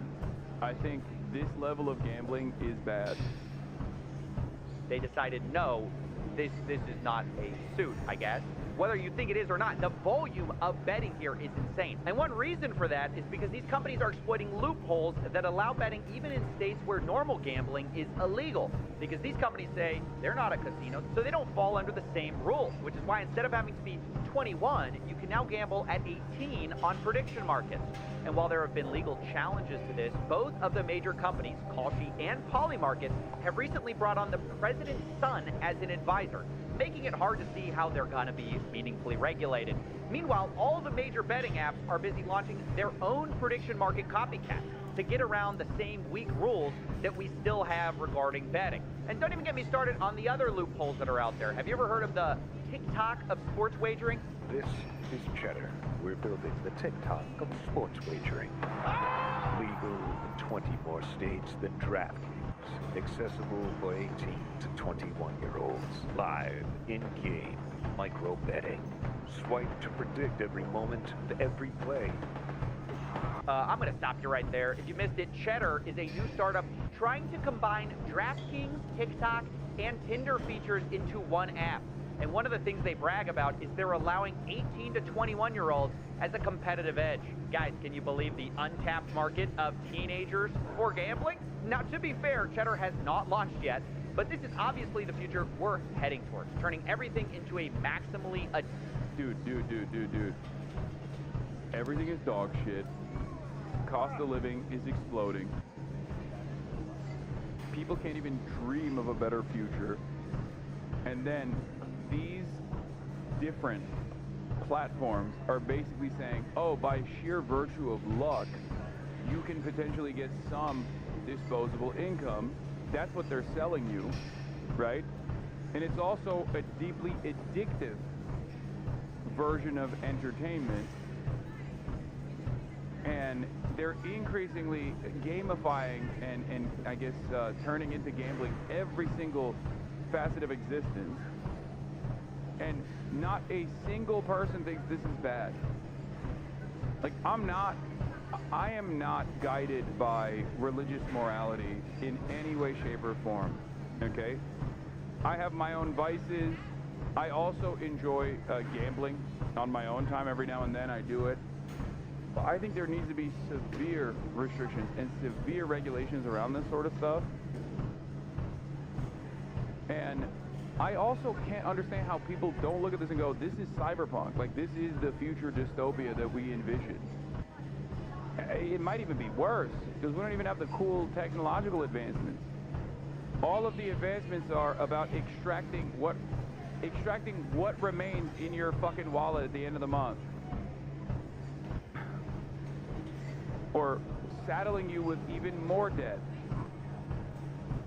Selling you a dream that you could potentially prosper, knowing full well that you never will, and you will just have a lifelong crippling addiction.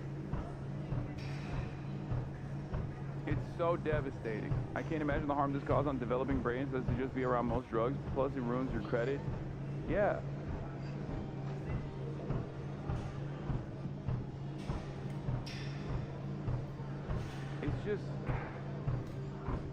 It's just so sad, dude. I don't know. I don't know what to say. And I feel like I feel so lonely criticizing this stuff too. I'm glad that CoffeeZilla made this video, but like by and large, because a lot of the guys that are in this sphere of entertainment that we're in only simply care about like making money, you can't really even have a conversation about this sort of stuff and be like, yo, don't you think this is bad? It's kind of like with Saudi Arabia, right? Like, I told people not to take the Kingdom of Saudi Arabia money, and they were dropping fat bags a couple years prior. And I explained to them why it's bad. And nowadays, that conversation is not taking place any longer because they've already bought so many institutions. They've already purchased so many normalizing factors at this point that they can engage in sports washing and no one even looks at it the same. Like, the last marginal remainder of institutional scrutiny or social pushback against doing that sort of thing is just gone. You know? It's just gone. How is Saudi any different than China? Brother, I'm not even talking about people flying to Saudi Arabia. First of all, that's a ridiculous comparison to make. And secondly, how Saudi Arabia any different than America is a better comparison than China in this circumstance. And secondly, there's a difference between getting money directly from the Kingdom of Saudi Arabia to promote the Kingdom of Saudi Arabia and like whitewash a lot of the fuck shit that they do, as opposed to literally just going to Saudi Arabia on your own volition if you want to do so. Okay? But it's that kind of thought-terminating, hypocrisy-fishing, stupid-ass counterpoint that also allows people to feel comfortable about this as well.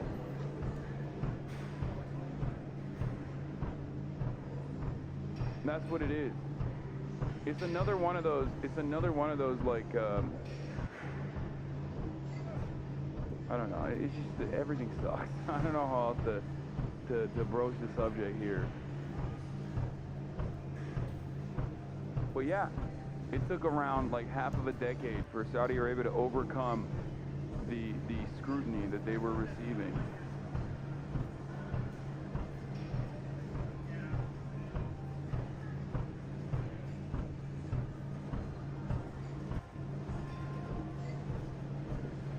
I do sometimes feel like, I mean, this is not materialist thinking, I guess, or I guess it kind of is, but capitalism does have a tendency to erode whatever moral compass we must even have. Because when everything is directed towards getting the bag, when everyone is primarily focused on getting the bag, it's like no amount of fuck shit that you do, no amount of harm you cause is unjustifiable, because it's like,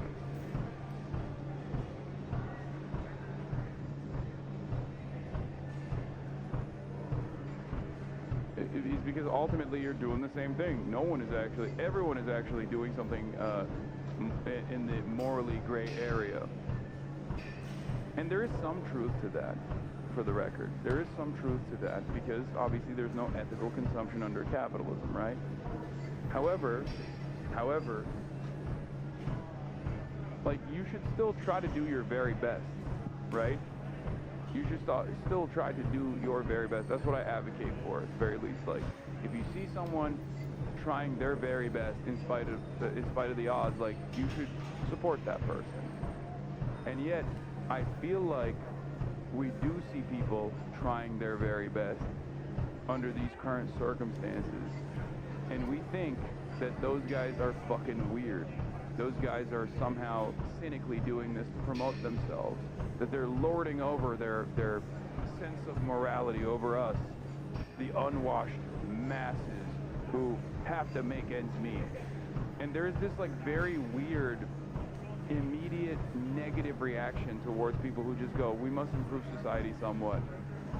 I see that so much, even within the working class.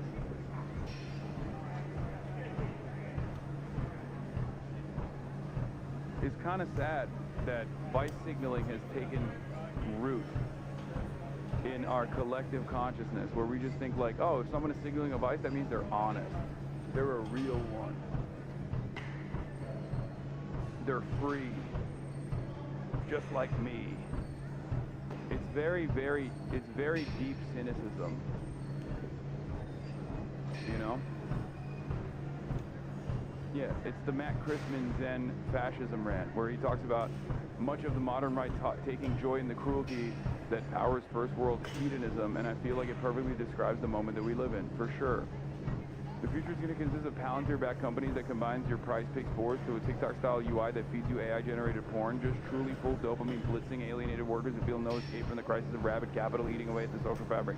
Yeah, like, this was somewhat discussed in my conversation with Sagar, who obviously hyper-focuses on stuff, who obviously hyper-focuses on devices, and I'm not the type of person who thinks like we need to, you know, abolish these vices or whatever. But it is pretty crazy to me that like everything has turned into a casino. Everything. Because a casino is the maximalist version of what takes place in the stock market under capitalism, right? It's just, the dopamine blitz is very real. You're a worker. You go to your shit job that you never thought you would actually work at. You had dreams of something higher, something more impactful that you were going to do, but obviously you had to put that dream aside. Why did you have to put that dream aside? Well, because you went to college. And in the process, you took on $200,000 worth of student loan debt. And now you have to pay those debts because college is over. So you take on this bullshit job that you don't actually like, where you have no autonomy, right? And you are losing your sense of purpose in the world.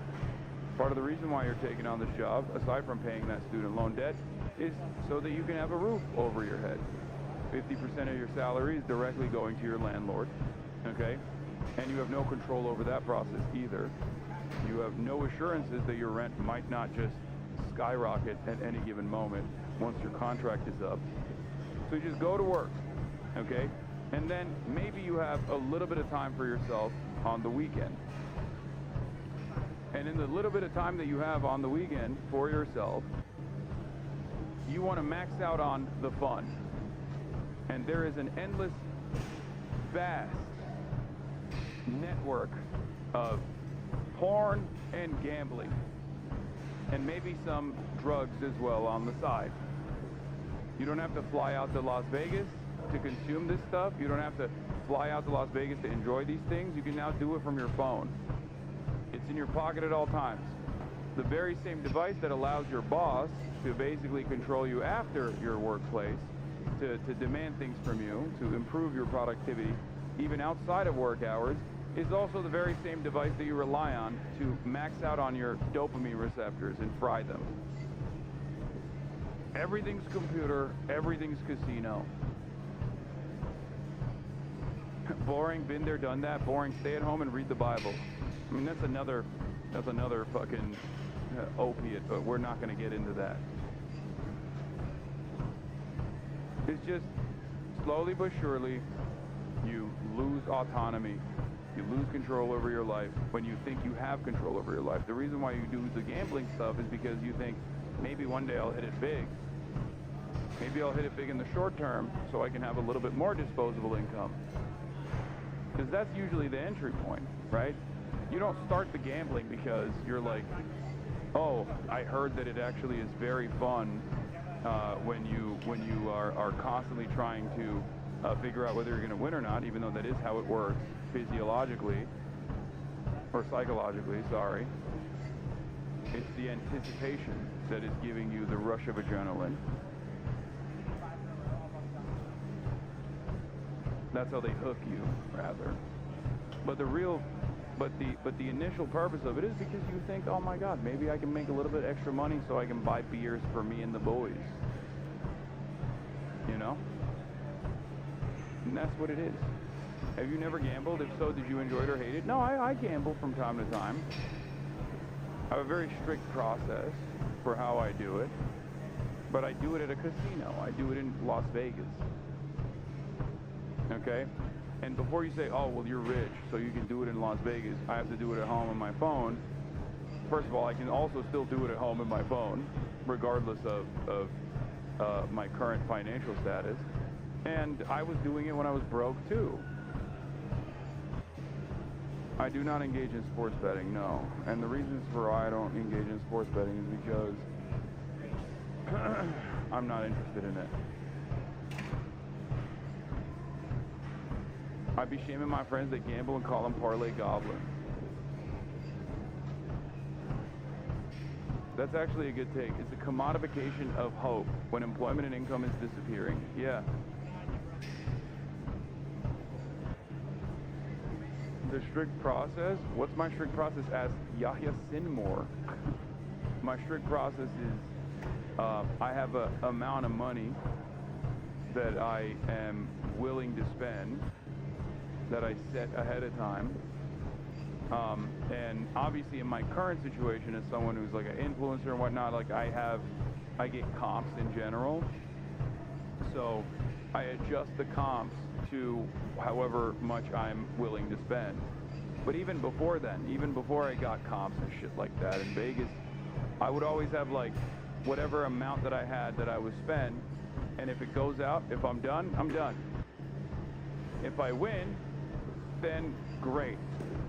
If I don't win, then I don't feel too bad because I was like, this is money that I'm basically lighting on fire anyway ahead of time. That's my method.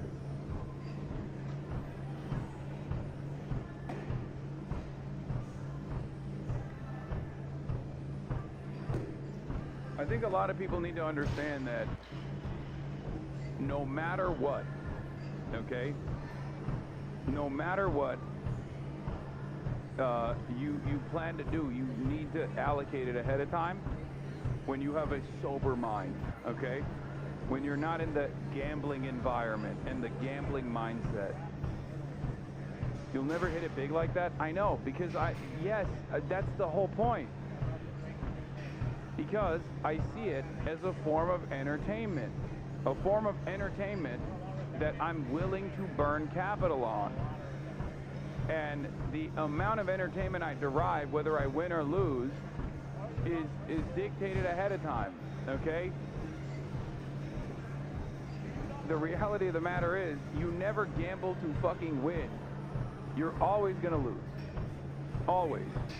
Unless you own the casino. And even then, you can still lose if you're Donald Trump, who bankrupted a fucking casino, which is crazy. addictive gambling product. It's sports wagering at the pace of a slot machine.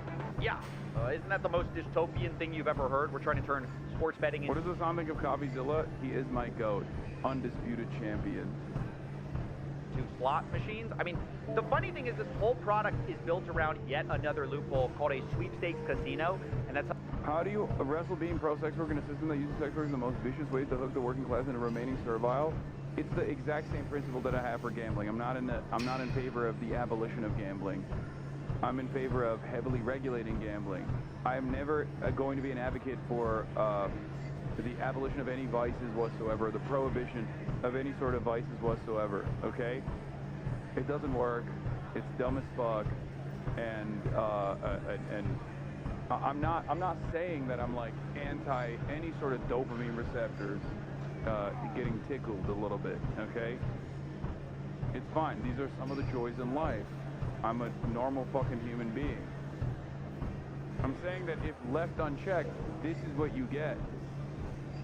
This has always been my attitude. Yeah, regulation, or at least in the interim, decriminalization is something that actually helps sex workers.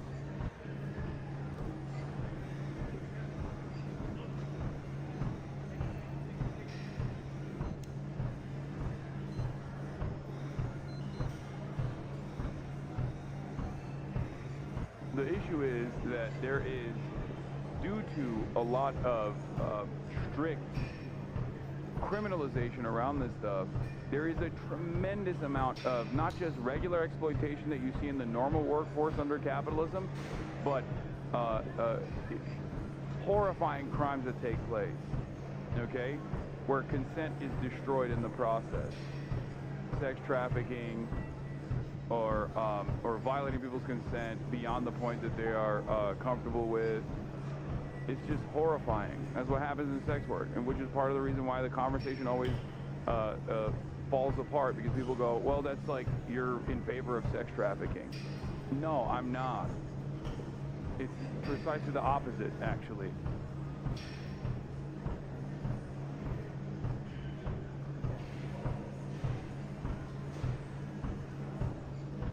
How they get around the 21-year-old age requirement. Here's how it basically works. Sweepstakes casinos claim that you don't actually need to purchase anything to play, so it's kind of not gambling. In fact, you can get free coins to access their games. They also have a second currency which you can... Abolition is a generations-long goal? No, I'm not in favor of vice abolition anyway. Like, vices can spice up your life. I don't have a fucking... Like, I don't want alcohol to go away either. Like, it's crazy. While there are obviously many negative consequences, like, it would be incredibly boring if we literally created a society where there were no vices whatsoever. It would be fucking insanely boring. It doesn't work anyway. Historically, people have tried prohibition. It literally doesn't work, okay? All it does is make this, all it does is create this, like, robust black market that is filled to the brim with criminals.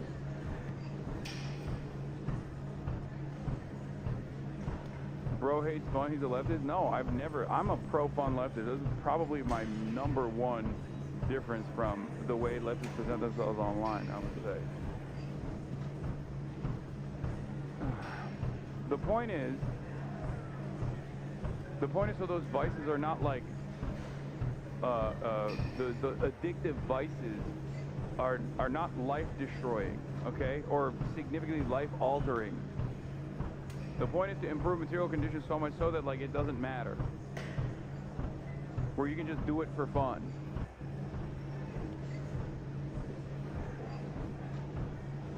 Everyone should replace entertainment with Marxist theory. Really mad. I don't understand.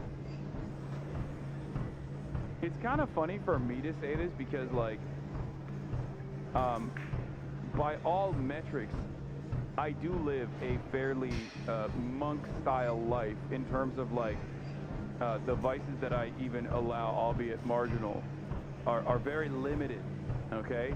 I mean, I just explained to you guys what I did last night.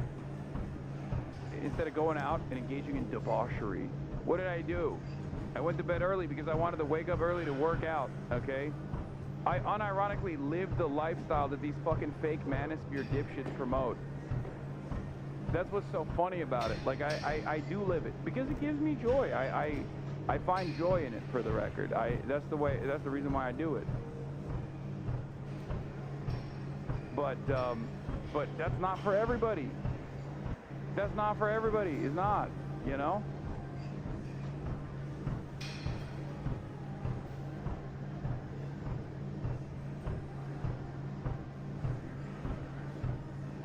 I'm a years-long YouTube watcher, newer chatter. I just saw your stuff about Omar FATEH and just wanted to let you know you helped radicalize me, and I've knocked on 2,000 doors for FATEH in the last month.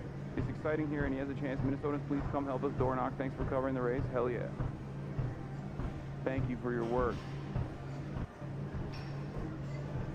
And buy. Well, not buy. You get it for free when you buy the worthless coins. For example, their website says if you buy 100 cheddar coins, you get 5 bonus cheddar cash. And that's usually what you can gamble with and redeem for real money. Actually how Stake US works. If you didn't know, Stake International is one of the world's largest casinos, but they aren't allowed here in the United States. So they have an American arm, which is a sweepstakes casino, which has gold coins and stake cash.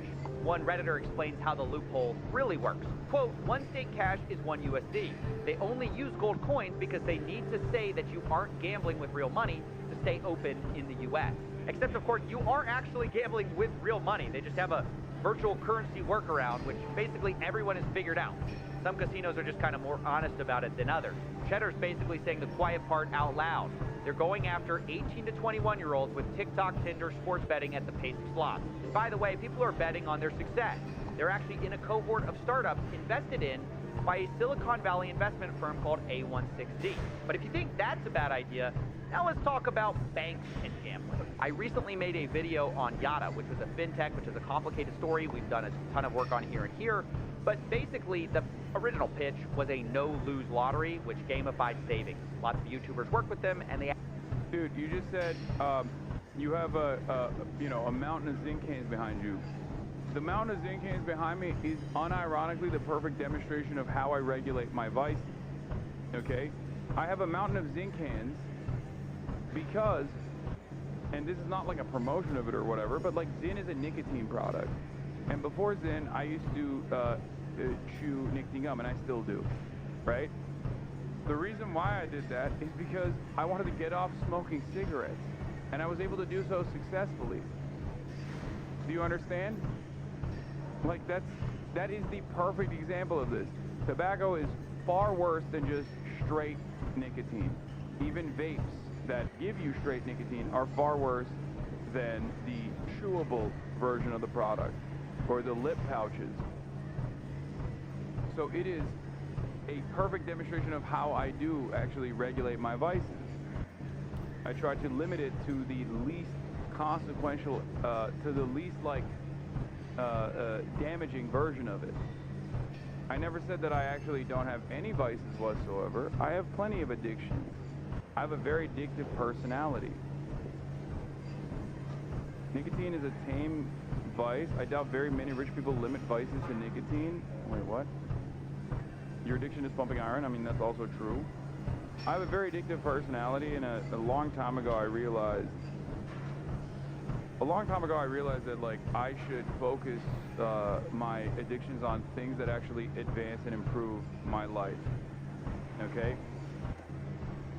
Like, I purposely lean into my addictive personality when it comes to, you know, working out, working in general, live streaming in general, when you think about that.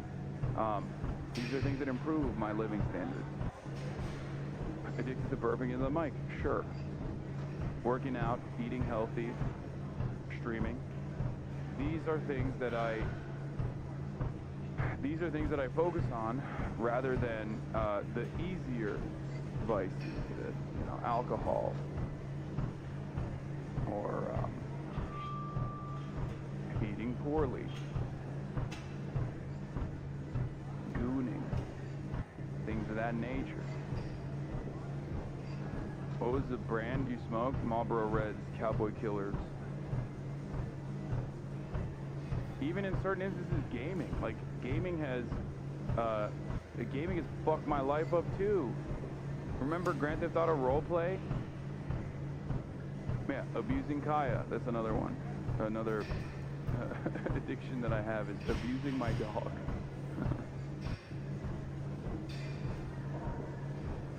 Acted like a bank, at least at first, until they switched their new business model to be about allowing you to gamble inside the app and lose money, essentially becoming a casino within what is essentially a bank account.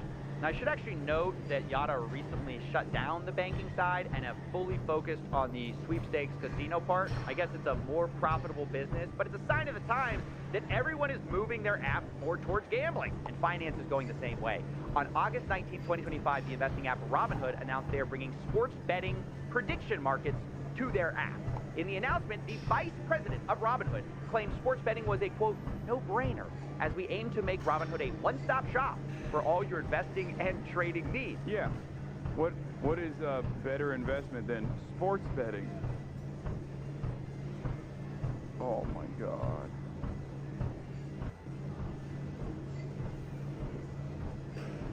AKA, we noticed people were leaving to other apps. We don't like that. We'd like you to never leave our app. And ironically, the very next day, FanDuel, a sports betting app, announced they were bringing stock market betting to their customers. But I will ask you about what some call the... Alrighty, this seems like you're full of shit. I quit nicotine because I found I was using it to treat my ADHD off-label. Then I got on serious meds and it worked through it. A vice is a vice. Adding a moral weight based on potential harm seems like justifying it. Just own that you like how nicotine feels. Wait, what? That is the reason why I'm continuing to use Zins or chewable nicotine. What? Nicotine gum. And you switch to pouches because you're health conscious rather than I'm 5D Galaxy Brain Boy who's engaging in harm reduction framework. Wait, what? You just unironically described something that I also describe, but in a contentious way, in like a super rude way. I just described exactly this same process. I don't know if you recall, but I just said I have no issue with vices. Like, I don't have an issue with vices.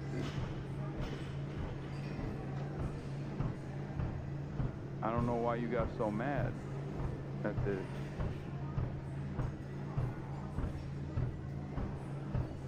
And while there is still harm, there is still a trade-off to consuming nicotine products. The trade-off is far less consequential and far less bad than just straight up blasting cigs. I wasn't trying to say that I'm morally superior in any way, shape, or form.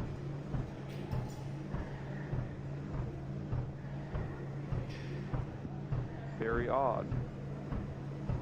They unfollowed? What? No. That's crazy. They got that mad?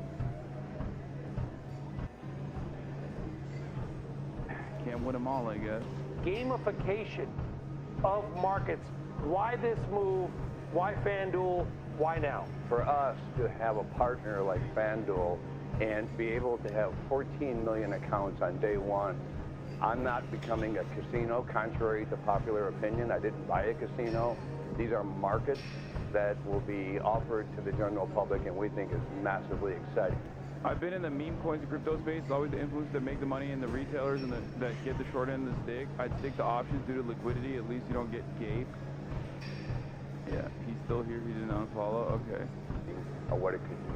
And you couldn't have a more perfect image of how finance is embracing the casinos and vice versa. Actually, correction, you can have a more perfect image because after I wrote this, the New York Stock Exchange's owner invested $2 billion into Polymarket. So actually, this is the perfect image of where we are. And a result is a lot of young people now see the stock market kind of more like a betting market. The most popular group on Reddit is personal. Okay. I'm gonna be honest. The stock market is kind of like the betting market. It always has been. It's not... I mean, it is. Especially sports betting, where there is fundamentals that you can apply, even though ultimately probability is still going to dictate the outcome. there are still fundamentals that you can lean into.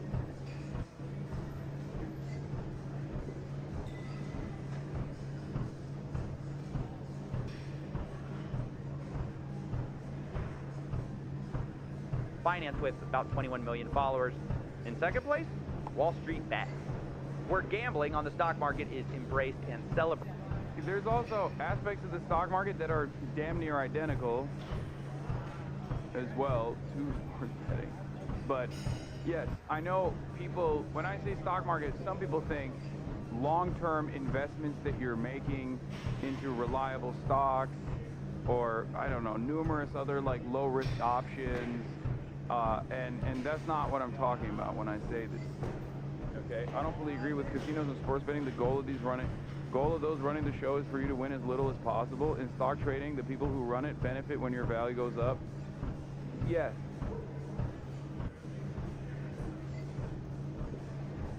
I don't think low risk at all. No, there are low risk investments, lower risk investments, as opposed to higher risk investments.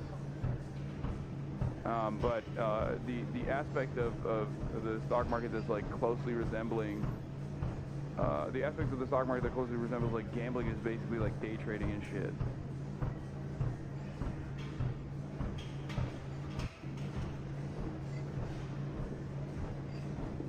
But also you're thinking of like blue chip, you know, parking some of the money that you have into a low risk fund that you're never going to take anything out of. Like that's not, you know, that's there's still an aspect of probability there, but it's far different than, you know, just putting money on red. Putting money on any game whatsoever that is specifically designed to weigh the house, like weigh in favor of the house in a long enough timeline.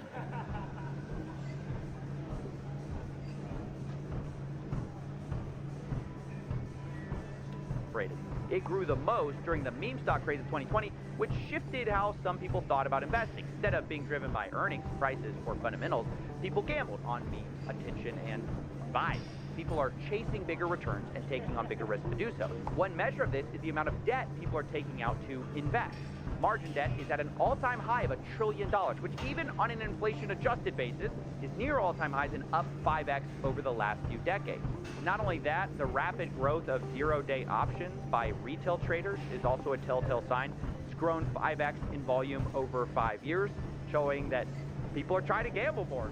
Zero-day options are the stock trader equivalent of red or black at the casino. Fast action, massive wins or losses on a single day. But if the stock market is America's casino, then meme coins are basically the back alley bookie who will break your leg. Bigger price swings, faster action. Yeah. Meme coins are even more degenerate. Okay, this is a perfect example. Dude, I should have just kept the video playing. He just described it perfectly. Then meme stock and pump and dump usually within a single day. Among the people who trade these, Pump.fun is the leading destination as the one-click launchpad. Anyone can make a meme coin in seconds, and there is no value in it other than the expectation that someone might be more foolish than you and buy at a higher price than you did. And of course, Pump.fun is happy to take a cut and make most of the money. Most traders will lose, but now you can also get a cut if you're a content creator who pushes one of these coins. We've seen the same thing from launchpads. There's an inherent difference, though. On principle, you're investing in a company, or that's how it used to be. Your investment is supposed to help the company improve. Before the financialization of the economy, it was good for society. I think we could have figured out a better funding vehicle for these companies in general, or at least focused when we had a better opportunity to do so. At least focused on this reinvestment in a more democratic fashion. We are very, very far past that point, by the way. And even in its inception, there were many market crashes, very famous ones.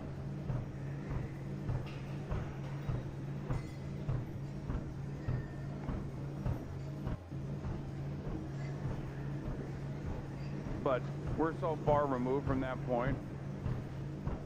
I mean, normal things that happen nowadays, normal things that happen with companies nowadays that you can literally see with your own two eyes that actually improve the fucking the stock value of a company, like the value of a company that genuinely is harmful to the economy. It happens all the time. Whether it be stock buybacks or whether it be fucking mergers and acquisitions and the subsequent layoffs that come about it.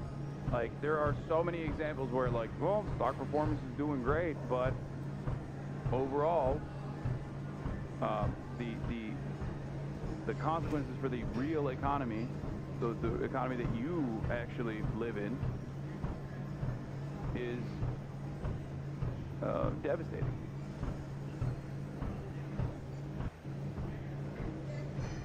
Like Meteora, they allow creators to have a split of some of the trading fees, and it kind of democratizes the grip. Now, anyone can farm their followers and fans for money. You don't have to be particularly sophisticated, and that's actually how Trump made millions of dollars in fees with Trump meme coin without ever selling. He just farmed the fees. And to be clear, this money doesn't magically appear. It's being siphoned away from regular people who mostly lose. It creates a sad ecosystem where most creators are racing to the bottom for attention to get their audiences to pump their worthless coins, leading to a predictable spiral where most are scamming, rage baiting, or otherwise trying to shock each other into becoming the biggest grift of the day. You said, wait, I don't understand, if gambling is a commodification of hope, don't you think that a true socialist society would abolish gambling? No. The point is not that you're enjoying a game. The point is that that game is taking away your earnings and ruining your fucking life and pushing you further and further into a deep pit of despair. The example I will use is like, I mean, there's like mini risks and mini games that people have always fucking enjoyed, even in their communities, right? Like, you just sit around and you play a game, and in order to make the odds, or in order to heighten the intensity of the game, you just put money on it or something, right? Not sure if you'll see, but can you explain why mergers lead to layoffs? They call it eliminating redundancy.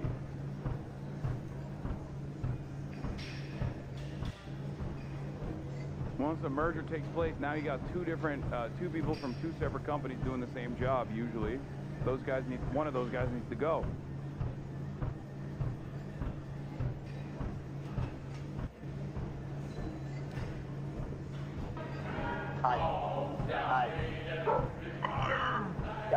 What the fuck? Thanks for the 20 bandos. It's ripping. What? If you've ever heard of a zero-sum game where someone has to win for the other one to lose, meme coins are negative sum because of all the trading fees. Most people, by definition, will lose. The real winner, of course, is Pump.Fun and people pushing it. According to one analysis, they've generated revenues of over $800 million for themselves, while... Whenever you look at this kind of, like, despicable behavior, turn enough stone and underneath you will find Nazis, okay? You look at all this degeneracy, and you start turning some of these stones, and under one of those stones, you'll always find a fucking Nazi at the heart of it. Almost none of the traders have made significant profits. According to one analysis, 0.4% of all traders will ever make over $10,000. So, almost no one. And look, the reason we're going through all of this is to explain the many ways that gambling is no longer just about slots, cards, brick and mortar casinos. We've injected it into every conceivable aspect of our lives, and that has two effects.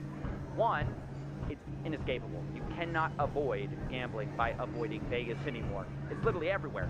And then two, it's also harder to understand and study because most researchers are studying like casinos, sports betting, but so much of gambling is not that anymore. So as we get to the numbers of this stuff, remember, everything's going to be an undercount. But it is still important to talk about those casinos, and that's where we're going to shift now. Starting with the biggest trend that has happened for these casinos, and number two on our reason, which is sports gambling becoming legalized. Rewind the clocks for a second back to 2018 when the Supreme Court overturned a federal ban. At the time, basically you could only sports bet in Nevada, but after this, you can see in a few years, we've completely flipped on the issue. Most states now allow sports betting, and along with that, the advertising budgets for these companies is absolutely enormous. DraftKings, FanDuel, Underdog, PrizePicks, they've spent hundreds of millions of dollars getting celebrities and influencers to push their product every year. And man, has it worked. As I'm writing this, the #1 sports app on the App Store is not sports, it's not ESPN. ESPN and the NFL are second and third. The #1 sports app is actually DraftKings. And in the top 10, half of those apps are sports betting, which is insane. There are two reasons for this. Obviously, one, hundreds of millions in advertising, but the second is what are called inducements, which is when these apps will incentivize players to download them and place a bet, sometimes literally offering what seems like free money. It's got an NFL offer. Don't play with me. You just turned $5 into $150 in bonus bets. New customers bet $5, get $300 in bonus bets if you win. New customers get risk-free bets up to $2,000. Now look, the reason casinos do this is kind of obvious. If they can make you place one bet, you're more likely to place the second, third, and 100th. But even setting aside the fine print of these weird offers, does it not strike anyone else as weird that we're allowing gambling companies to give away free stuff? Imagine the cigarette industry told you, buy your first pack, get 50 free packs free to get you started. Imagine. Yeah, I mean, first hit is free, baby. That's the drug dealer. That is quite literally the drug dealer method. Something to consider. I wonder why. Yeah. Budweiser said, shotgun one, they'll send you a case for fun. It's insane. And yet, that's exactly what these sports betting apps are doing. It's the lifeblood of how they get new players. And once you're in, these apps will also cater to their biggest players, biggest losers, called VIPs. They will send them gifts as they spend their life savings. And there have been multiple lawsuits actually about this. And to make it worse, if you do the opposite and you actually win too much on these apps, they will try to limit your betting, as one investigation found. If you show any real ability to effectively handicap a game and beat the sportsbook, they will limit your bets and essentially kick you out of the sportsbook. They will not let you win. Can you talk to me a little bit about how sportsbooks treat you once you start winning? They don't want to accept your bets. Yeah, it turns out the casinos actually hate the exact player that's featured in all of their advertisements. The guy who actually wins too much money. Which is actually so crooked when you think about it, that if you're one of the few people who achieves what they're promoting, they actually don't want you. Now, as I was writing this story, another massive scandal actually broke in the sports betting world, which is even more corrupt than not allowing winners. But as you now know, individuals such as Chauncey Billups, Damon Jones, and Terry Rozier were taken into custody today. Former, current NBA players and coaches. What you don't know is that this is an illegal gambling operation and sports rigging operation that spanned the course of years. That's right, the FBI just exposed a massive sports rigging scheme that was using these apps to win money on rigged basketball games. One example of this was March 23rd, 2023, when an NBA player, Terry Rozier, told a friend ahead of time that he was going to go out early on a foot injury. And so that night, $200,000 in bets were placed on his underperformance because no one else knew that he was injured. And a few minutes after Terry kind of limping around, he left the game and the bets paid off. A few days later, Terry Rozier and his friend allegedly counted the money at his house from the fraudulent wagering scheme. And this was one of several rigged games the FBI alleged. But the media was quick to point out, this isn't even the first time someone was caught doing something like this. Jonte Porter, who played for the Toronto Raptors, has already pled guilty.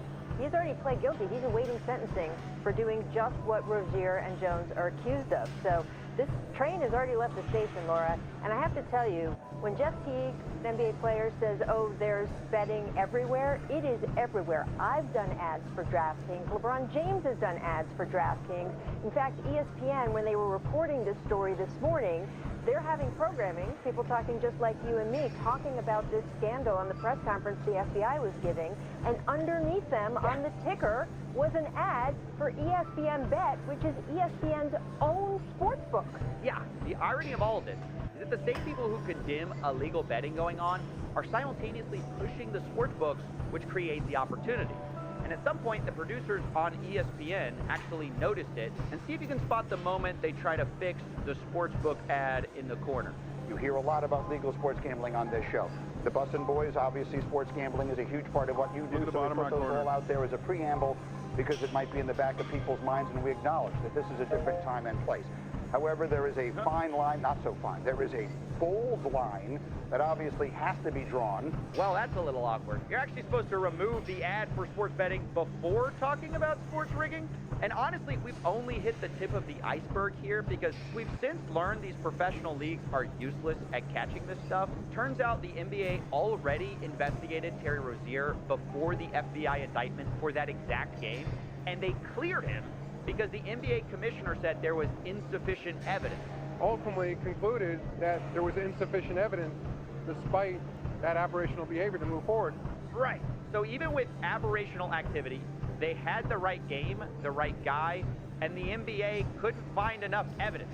I mean, the more money that goes into sports betting, the more this will be a problem, and the leagues are clearly not equipped to handle it. But people just look the other way because the money's too good. And I want to now address the size of these betting markets because they're absolutely enormous in ways most people don't understand. And to get our heads around it, we're going to look at some survey numbers. One study estimates that 22% of all Americans and almost half of men my age have an online sports betting account. Another estimates that 1 in 4 people have placed a bet on sports and 1 in 5 have placed a bet in the last year. Like with all surveys, there's margins of error here, but the data mostly agrees. Sports betting is very widespread and extremely popular among young men. And for the ones who get addicted, it's financially devastating. One recent study looked at Americans' finances before and after sports betting was legalized by their state. They found that bankruptcy rates rise approximately 10% after legalization. Another paper looked at financial stability, noting that for households that do bet, they spend on average about $720 a year sports betting. And the study found that for every dollar someone deposits for betting, there's a reduction in net investment of just under $1. As people gamble more, they invest less, which means their financial future is worse. Makes sense. But this is especially true of problem gamblers or gambling addicts. To be clear, this is not something that affects all gamblers. Roughly 1% of the world population suffers from this. It's more common among people who bet regularly and bet online, 2 of the things that sports gambling encourages. Problem gambling completely obliterates people's finances and affects more than just the gambler because as they beg, borrow, or steal to continue their addiction, they affect everyone around them. And I do mean steal. Roughly half of gambling addicts will commit a crime, and most of those crimes are to continue gambling, often leading to a spiral where the addict doesn't see a way out, which is why problem gambling has one of the highest suicide rates of any substance addictions. Full stop. I don't get it. You know none of this, man. I didn't say criminalizing is good. I said regulation is good.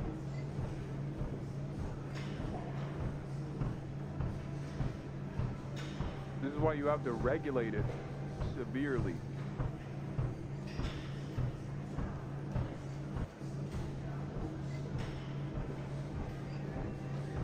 We're doing the opposite. We're allowing it to expand. We're allowing to create a system of ease of access for people to do it wherever they want, on the shitter. Matters, right? Yeah.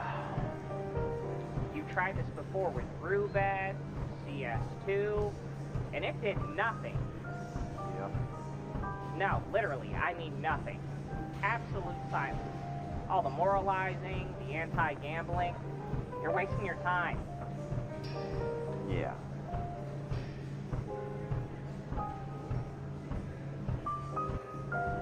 That's how I feel. Let me tell you a story. A year ago, I was offered $20,000 to do a video by casino. Now, I said no and made a whole series about it, but what I didn't tell you is that later I was offered $1 million to cover my legal fees in an ongoing case. Now, this was offered by a person who said they wanted to remain anonymous, no strings attached, very nice person. They said they wanted to just help out. Sounds great. But then I found out the money was coming from a sports betting company. They were one of the top people, and that's obviously a dilemma for me. I am publicly against gambling, and here this person is kind of privately telling me, well, gambling can pretty much solve all my problems. Pay my legal fees, you know, they're telling me, oh, their company's regulated, it's fine, it's above board. Ultimately, I had to say no. Thank you for the offer, but, you know, in my head, there's no such thing as $1 million, no strings attached. And, you know, obviously, I also can't take $1 million from a sports betting company and then go make a video criticizing sports betting. But it gave me pause and kind of gave me an aha moment that I was missing before, where I started to understand exactly how screwed we... It wasn't entrapment, because he probably hadn't done a lot of critical videos on sports betting at the time. Because, for example, I'll tell you right now, there's mad people in Vegas that fucking love my shit because I have taken the task stake.com, right? Why would people in Vegas like that I am very anti-online gambling? Well, because obviously the ready availability of online gambling and crypto, unregulated cryptocurrency-based casinos is competition. And the same goes, I'm willing to bet for that guy.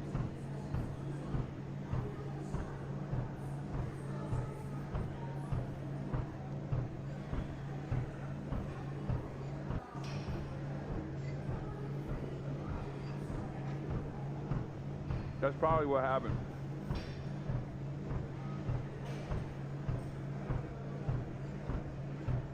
And this goes into our third reason gambling is winning. The casual way these casinos can throw around life-changing money for any normal person is why the data will never fix this. It's why having enough staff... Oh my God, what an amazing... Dude, oh my God. It's such a fucking breath of fresh air to see someone, like, it feels so fucking lonely, dude. It feels so goddamn lonely to just, like, constantly talk about this shit and be inundated with, like, the most vicious fucking smears, which I think make other people think twice about ever being critical of this kind of stuff, especially because there is such a heavy financial incentive to either shut the fuck up or literally take the bag. I'm so happy that CoffeeZilla is like is one of those people who is actively speaking out against this, even though there is not even a stigma associated with it any longer. I think, like, there's not even the social stigma. I feel like there was a social stigma initially, maybe like a decade ago, or especially like 5 years ago or whatnot. But nowadays there is no social stigma associated with it at all. And that's partially because they threw the bag at enough people that they normalized it. That's what I was talking about, like Saudi Arabia sports washing.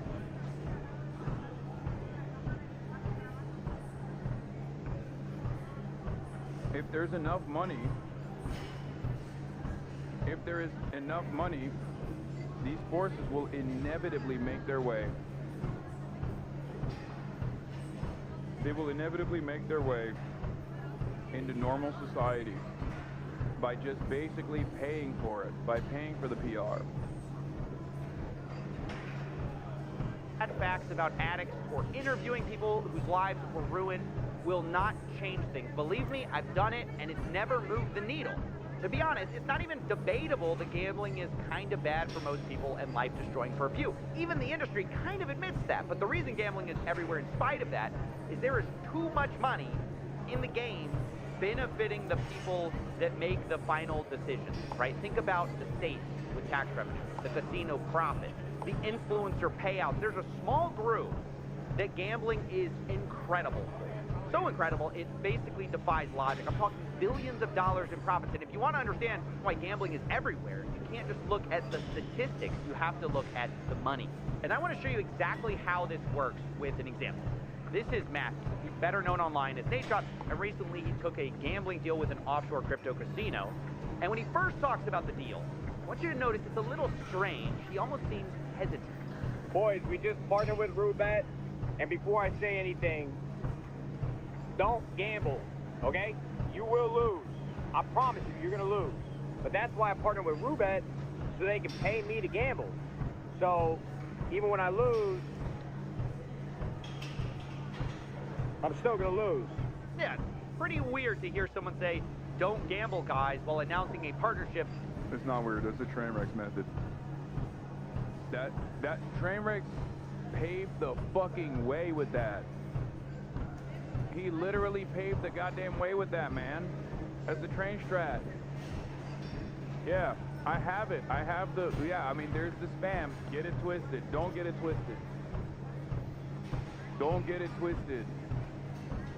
I still have a card that I carry with me in my fucking wallet. Where is it? Where's my Trainwreck's card? I literally carry this shit with me everywhere I go, bro. It's not even a joke. Wait, where the fuck did it go? Oh my god. Did I lose it? No. I need to get it laminated, honestly. It's been years, dude. I have had this card in my wallet for years. When I go to Las Vegas,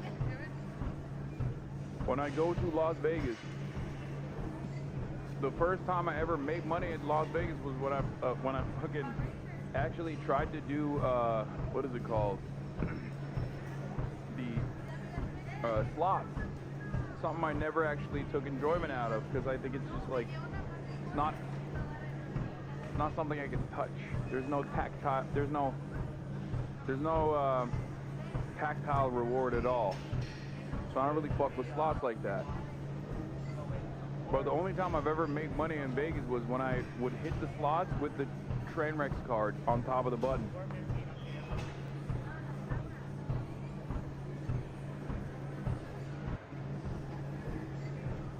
But yeah, straight up.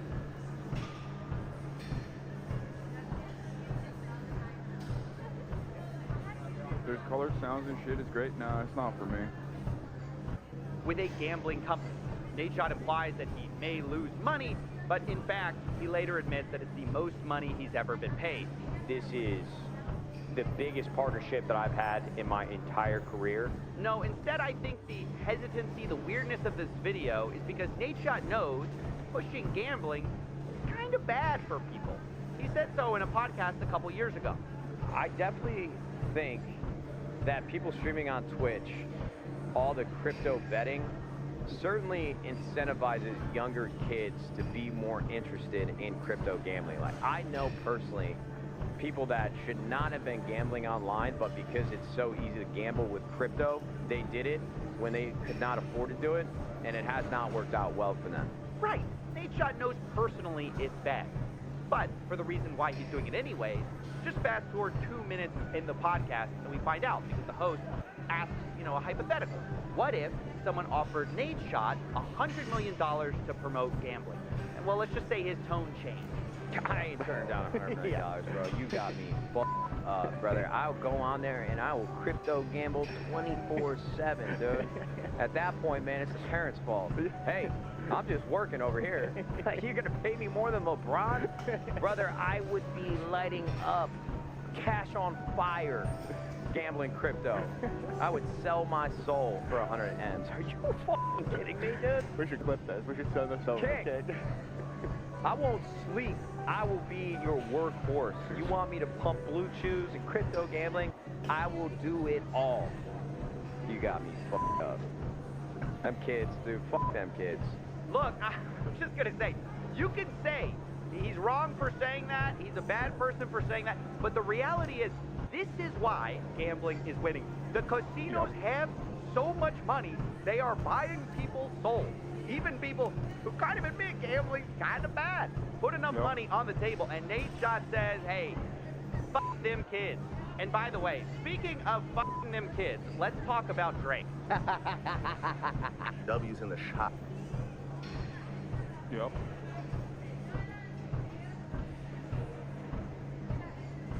One of the biggest unending, unlimited fucking torrent of mass smears that I have received has come from the company that CopyZilla is talking about right now.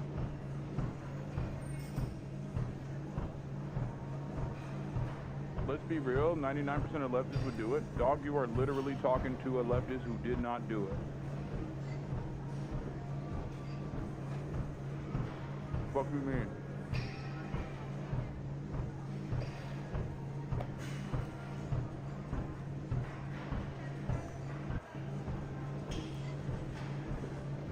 I love that when people go, oh, you're rich already. Dog. Who the fuck do you think the people who take these gambling deals are? You think it's fucking no-name motherfuckers? With like 8 people in their audiences? No, it's the top fucking content creators on the platform, dingus.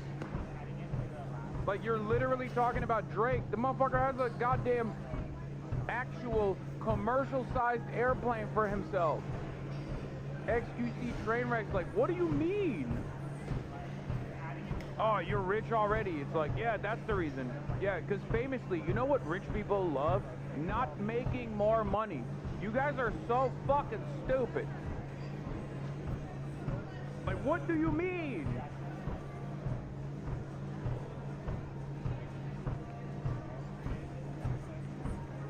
Yeah, you're not wrong. It's much easier for me to say no to this shit. Except,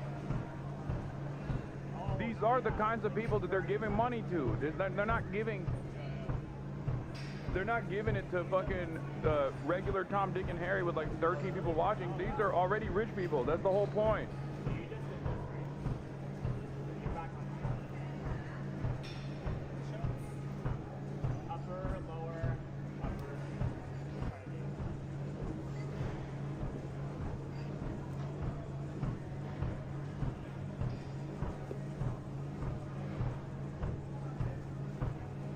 It's so funny because it goes back to the same cynicism that I always talk about.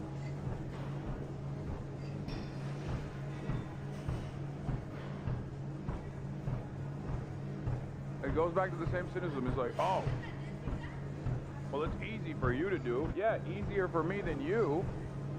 But they're not giving you $100 million, brother. They're not offering you tens of millions of dollars. You know? Also, on top of that,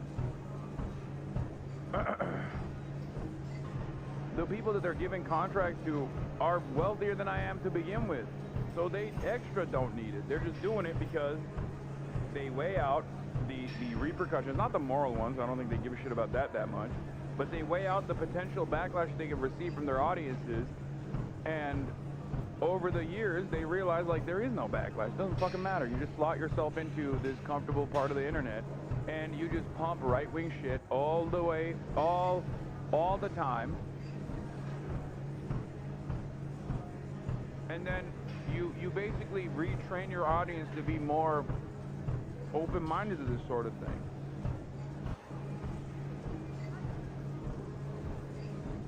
You either develop a new one, and you get who you can get from your audience, right? You get who you can get from your audience to get on board, and then the rest will come regardless. But you just create a unbreakable system where like no one will ever give you shit for it because they know you're kind of a piece of shit, right? Like, it's fine. There's comfort in that. There's safety in that. And oftentimes just leans into like right-wing politics in general. I'm not talking about Drake in general here, but it's just like,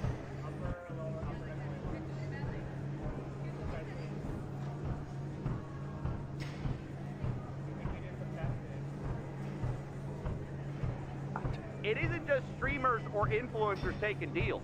It's the biggest rapper on the planet.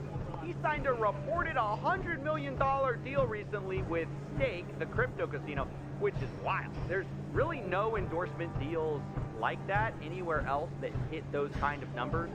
And just like Nate Shot, Drake wants you to know that, even though he's taking the money, gambling isn't for everyone. Recently, he posted an $8 million loss, saying, gotta share the other side of gambling.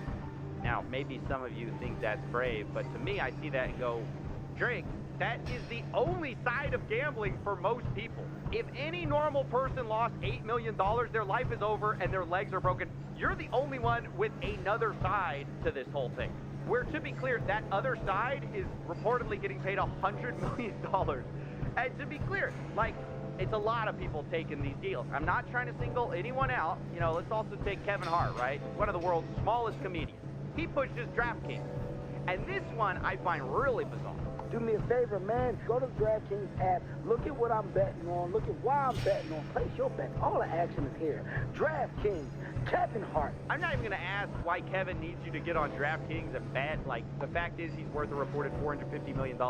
But the real thing I find so gross about this is that Kevin Hart has gone on podcasts. Well, yeah. I hope the chatter that was saying, oh, easy for you to do, you're rich, realizes that the people that get the fucking big bucks are even far richer than I ever could be. Big dog.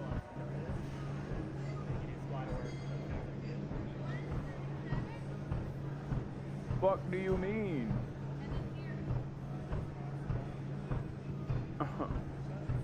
Bro, if you were about to go to New York City election, why the fuck did you come back to LA for a couple days? Privilege much? Shaking my head.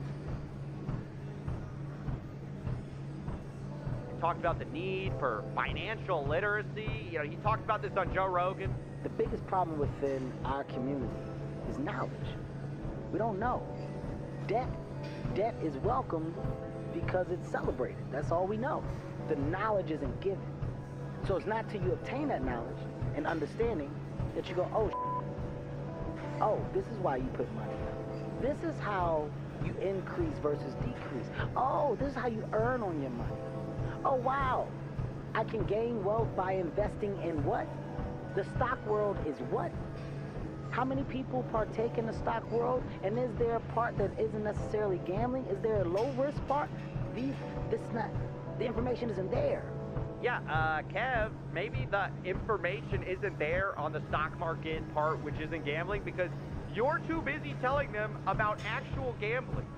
Understand that Kevin Hart is not just a guy who sometimes talks about it on podcasts either. He has a whole partnership, an actual partnership with Chase Bank, where they ran a campaign to improve financial literacy. But then Kevin goes on the side and he's pushing DraftKings, which preys on people's financial illiteracy. And while we're talking about small comedians with big bank accounts, let's talk about Joe Rogan too. And listen, I'm not trying to be high and mighty with all this stuff. I know it sounds a bit like that, but believe me, I am eye level with these guys, okay? I'm very short too. You can't tell behind the $10 million studio desk, but no offense is intended here. We got to discuss, though, how the biggest comedians in the world, biggest, smallest comedians, are pushing DraftKings. Didn't Joe get a $250 million deal from Spotify? I didn't realize before this video, like, how many gambling ads he has been running recently. In the month of September alone, there were 11 DraftKings ads in 14 videos. And with Joe especially, it's weird because he's the guy who rants against Big Pharma's manipulative advertising. If you can advertise, you can...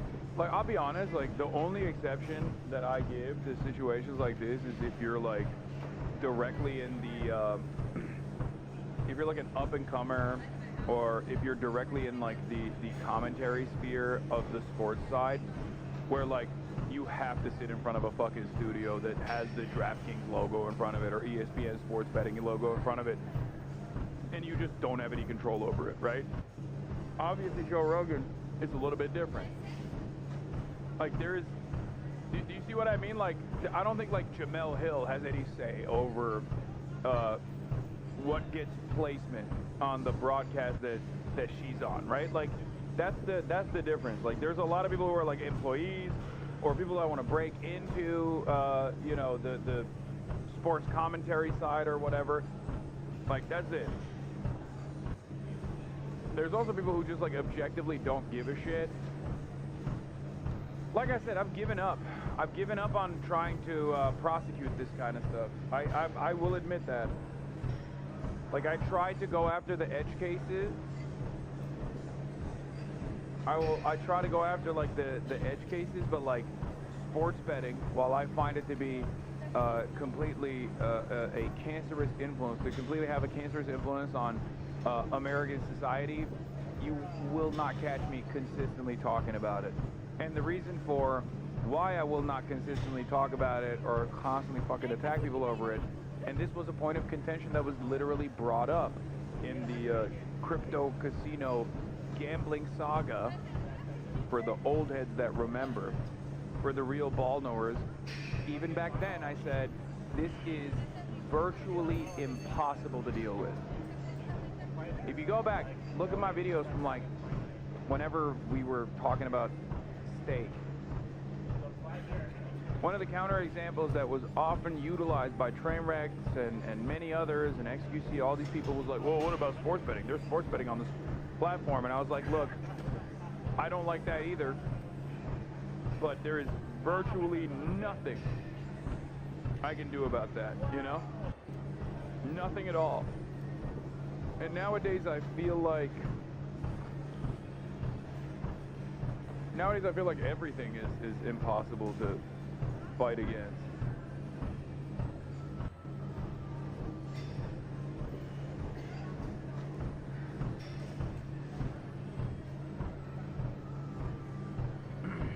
And manipulate people and change their opinion based on theatrics. So many times. Everyone gets a free bet. We all want to win. Right? Let's win together. You know what to do. You have music and people dancing and holding hands and spinning around in a wheat field. Like, that is so manipulative. And we are subject to manipulation. And when it's something that is so important, like making critical health decisions, there's so many of these commercials. Like, I mean, it's so funny because this is one of those weird things where Joe Rogan is not wrong, both in the principle of advertising and propaganda, and specifically as it pertains to brand drugs, right? Not generics, but like recognizable brand name drugs. Except the reason why he's shitting on the drug advertisement is because he's like anti-medicine. You know what I mean? Like,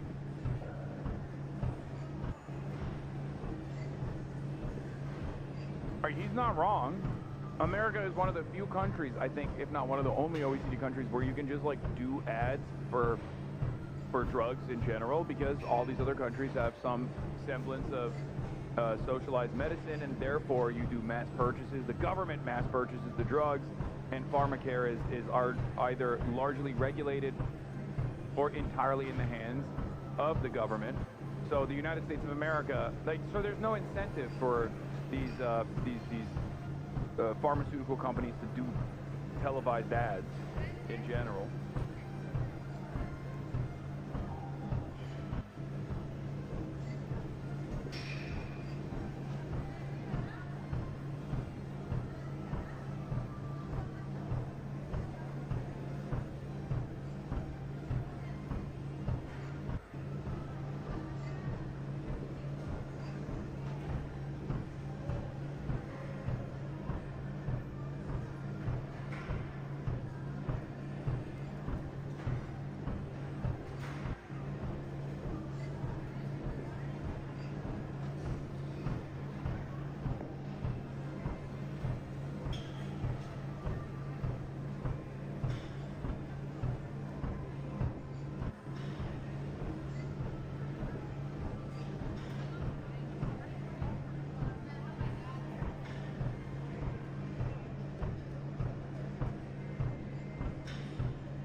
data or facts that I can give you that's going to stop that.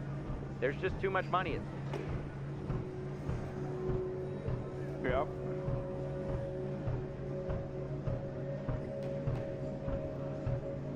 Regarding online sports books that are winning cash on sports, we currently work with PrizePicks. Between us, I enjoy betting very mildly on sports. It makes the games more fun. I'm also aware of the risks you can pose, though. Probably not very knowledgeable because I haven't had those same exact issues. We make sure to follow guidelines from our sponsors, though it's worth being more intentional about emphasizing those risks to listeners. I feel like the podcasting space, there's a decent amount of regulation in our ad reads, and I try to remember to advise our listeners that gambling may not be right for them, but I do often forget to do that, to be honest. Nelk, Kyle, Salim, and Steiny only affiliate themselves with legal platforms like PrizePicks and play by the rules. Hey, come back to the bar and let me fix you a drink. The weather isn't changing anytime soon. You know, all it would take is basic advertising rules or legislative change to put a stop to half of this stuff. That's the thing. Money makes the world move, Coffee. And the people who write the rules like them just the way they are. My goat. Fucking Goatzilla, dude. He's so awesome. This is going to become more and more of a problem. And I think, I don't know, I just don't think there's any solution to it. It is a money printer, okay? And when you have something that is a money printer, it would be like if when we first figured out the extraction of oil from the ground, you know? Petroleum. Like when we first figured out that that was going to be devastating for mankind, and then we were like, hey, maybe we should think about this. Maybe we should think about this. This is really fucked up. But then, obviously, you know, it didn't matter because we were like, what the fuck are you talking about? There's a tremendous amount of money to make here.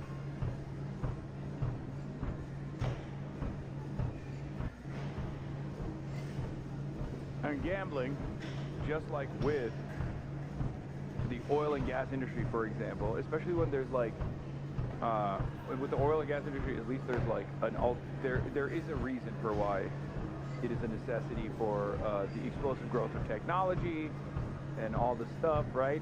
Whereas with gambling, it's just like a pure vice, and it's just for fun, and it's just for entertainment. It's very addictive. I think gambling in and of itself is going to turn into the exact same thing that we're seeing with the oil and gas giants, right? Like people will just go, well, no, this was initially an opportunity to create tremendous wealth, but also at the same time, it's just a part of normal existence, and there's nothing you can do about it, no matter how devastating the impact of it might be. And that's the same future I see with gambling.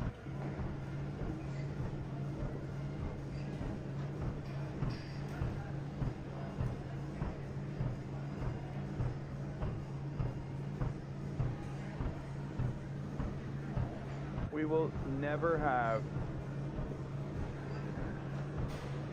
I just don't foresee a future where these companies, especially with the current loose regulations or the lack of regulations that make even more money, are ever going to turn around and recognize that they are creating tremendous pain and allow the current governments to take action against them, any sort of regulatory action against them. I think if cigarettes were invented today, we would have never made it illegal to make doctors promote it on television and also tell people that it was good.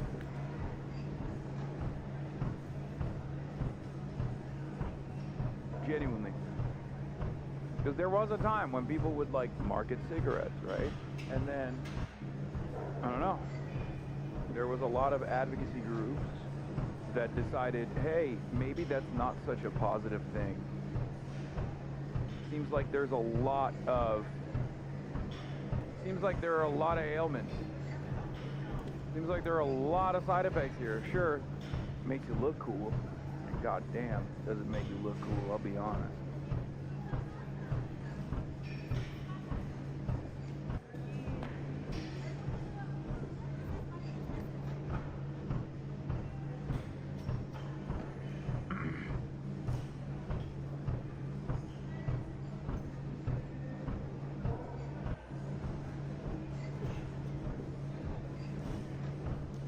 Oh, here, look at this. You know, if you were to follow a busy doctor as he makes his daily round of calls, you'd find yourself having a mighty busy time keeping up with him. Time out for many men of medicine usually means just long enough to enjoy a cigarette. And because they know what a pleasure it is to smoke a mild, good-tasting cigarette, they're particular about the brand they choose. In a repeated national survey, doctors in all branches of medicine, doctors in all parts of the country were asked, "What cigarette do you smoke, doctor?" Once again, the brand named most was Camel. Yes, according to this repeated nationwide survey, more doctors smoke Camels than any other cigarette. Why not change to Camels for the next 30 days and see what a difference it makes in your smoking enjoyment? See how Camels agree with your throat. See how mild and good tasting a cigarette can be.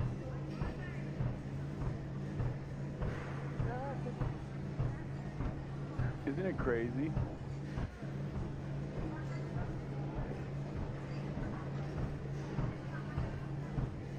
Yeah, I love thank you for smoking. That's how I feel, by the way. Look at Coffeezilla's face. That's me every day. Do you really think it's worth all of this, though? Like, just for a little more money? Hey, you said it yourself, didn't you? It's not just a little money. So, like alcohol? What are you talking about? Is there fucking advertisements of doctors on television being like, alcohol is good for you? 9 out of 10 doctors of all different backgrounds in medicine suggest Bud Light. Like, the fuck do you mean?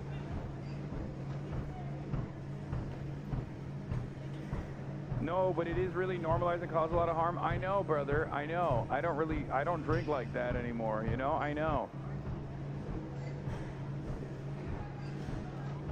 I didn't say we should prohibit smoking. I wasn't in favor of smoke prohibition either, cigarette prohibition either. And nor am I for alcohol.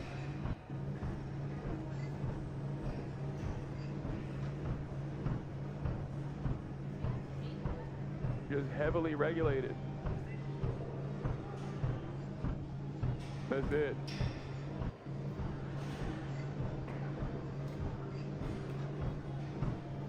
Money. It's a lot more money. People would sell their soul for $100 million. Well, imagine what they do for billions. You don't drink, you don't smoke, are you a fucking loser? Yes. Literally. Yes. You know, maybe it is time for that drink.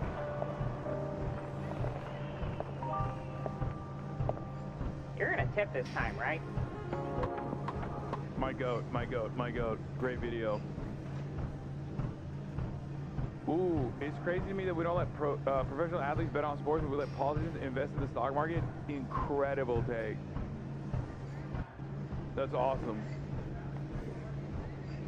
Technically, that's also illegal, for the record.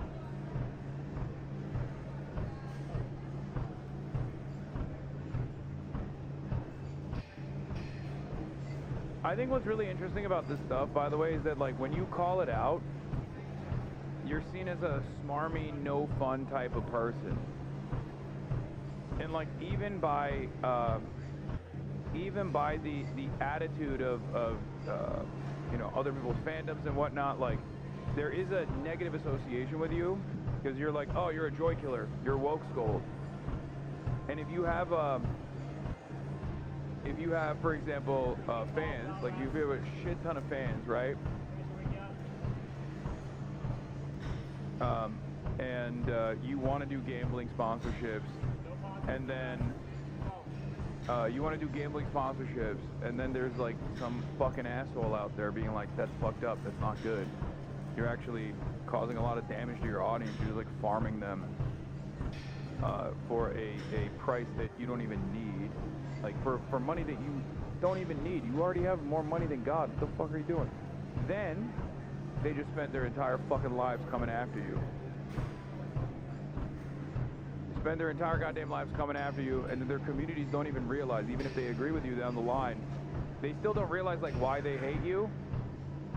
They can't put two and two together. They don't know that they hate you because their favorite content creator at the time was negatively framing everything against the one guy who was like, don't do that. That's bad.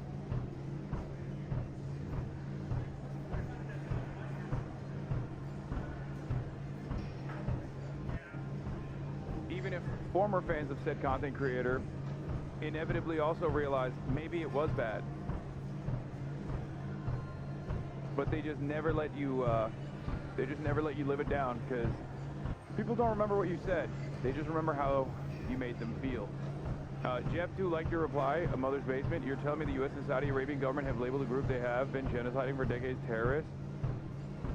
It's also the enemy of terrorists like the Houthis.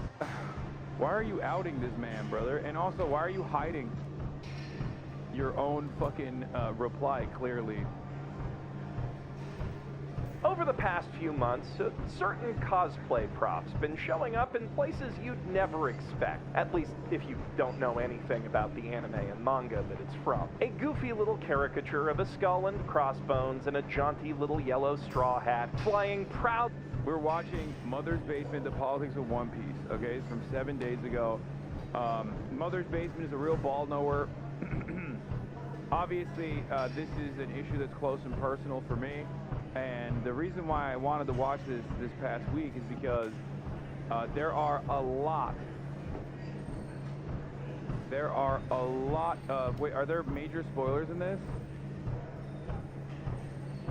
Are there spoilers past the point? Because I'm on the first half of Egghead. I haven't continued to watch. Anyway, listen. One of the reasons is because, like, people resurfaced the trash take that I had where I called Luffy a terrorist, a freedom fighter.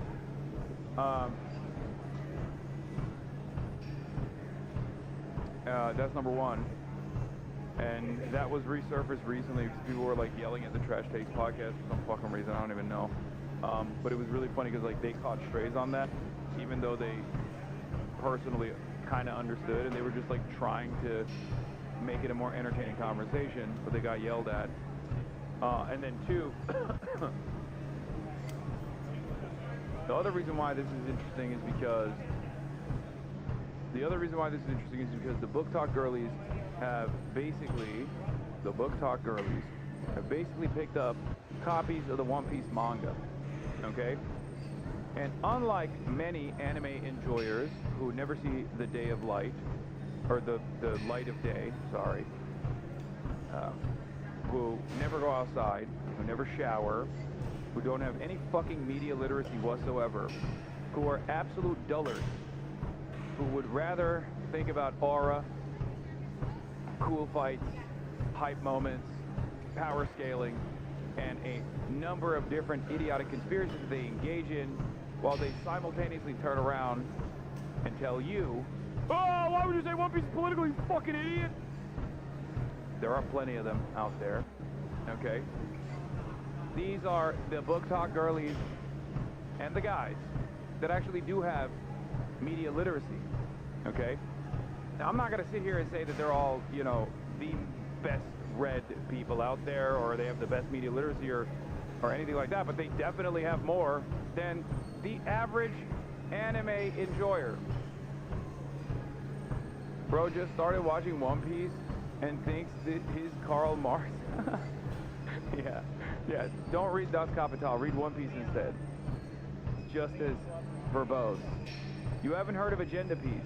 So I will admit, until I saw the TikToks of people making memes about Agenda Piece against the book talkers picking up copies of One Piece, I was unfamiliar with some of the Agenda Piece line items, except for those that I had heard in my chat.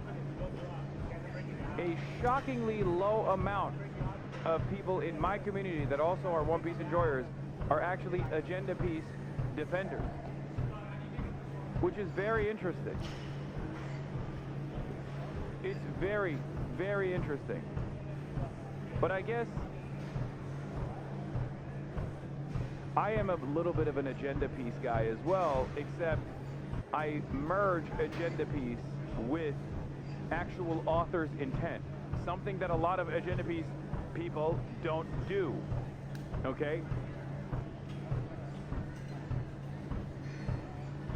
author's intent is pretty fucking important in the media literacy side of things, which is part of the reason why I brought Oda's background or at least like personal political associations, or rather what he feels comfortable showing about himself. For those of us that are normal adults, what the heck is agenda piece? Oh, agenda piece is people that have different agendas about One Piece and One Piece characters, and don't actually care about the work at all from the normal way that you would enjoy the content. And I think it's mostly memes in general. Agenda piece Peak is very funny. Mihawk paints his sword black. Shanks is a rat.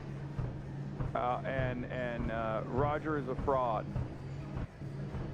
I don't even know why they say Garp is, why do they say Garp's real name is what is it, like enslave the masses or something?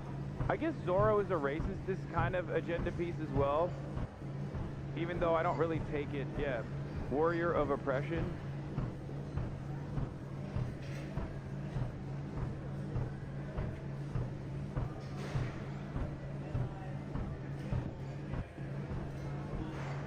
Another is Buggy is hiding his power level. He is Shanks equal. Yeah,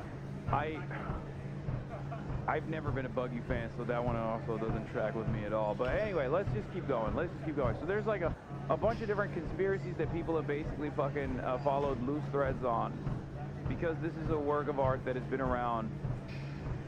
This is a work of art that has been around for, you know, people's entire lifespans. So of course there's like entire conspiracies around it. There are very long and convoluted conspiracies around it. Just another way to like enjoy the art, I think. But this is not an agenda piece video. This is a One Piece video. And it's actually part of the reason why I really like One Piece. Let's take a look. Over desperate protests and the flaming wreckage of a nation's capital. There are a few Shonen Jump anime one could say have conquered the world over the years, but none quite so literally as this. From New York to Jakarta, Paris to Palestine, Rome to Kathmandu, One Piece is being adopted the world over as the official manga of protest and revolution. Which must be more than a little confusing to folks who mainly know Luffy as that one guy who was always standing next to Boruto's dad and Bleachigo from, you know, that one anime that's way too long to ever watch it. Meanwhile, those who have watched it are just thinking, Sniper King, shoot down that flag. Those pirates just declared war against the world government! Yeah, sounds about right. So in the interest of clearing up that confusion. Yeah, it kind of blows my mind that you can be right-wing and actually like One Piece. I can't get over it, dude. At its base, it's literally a bunch of terrorists beating the fuck out of sea cops, dude.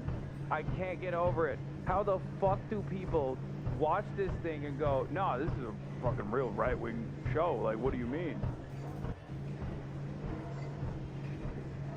Like, it just doesn't make any sense. I know I'm just relitigating the same take that I delivered on Trash Taste, but there was a fuck ton of people at the time, including a bunch of, like, One Piece Twitter accounts that was shitting on me for that take.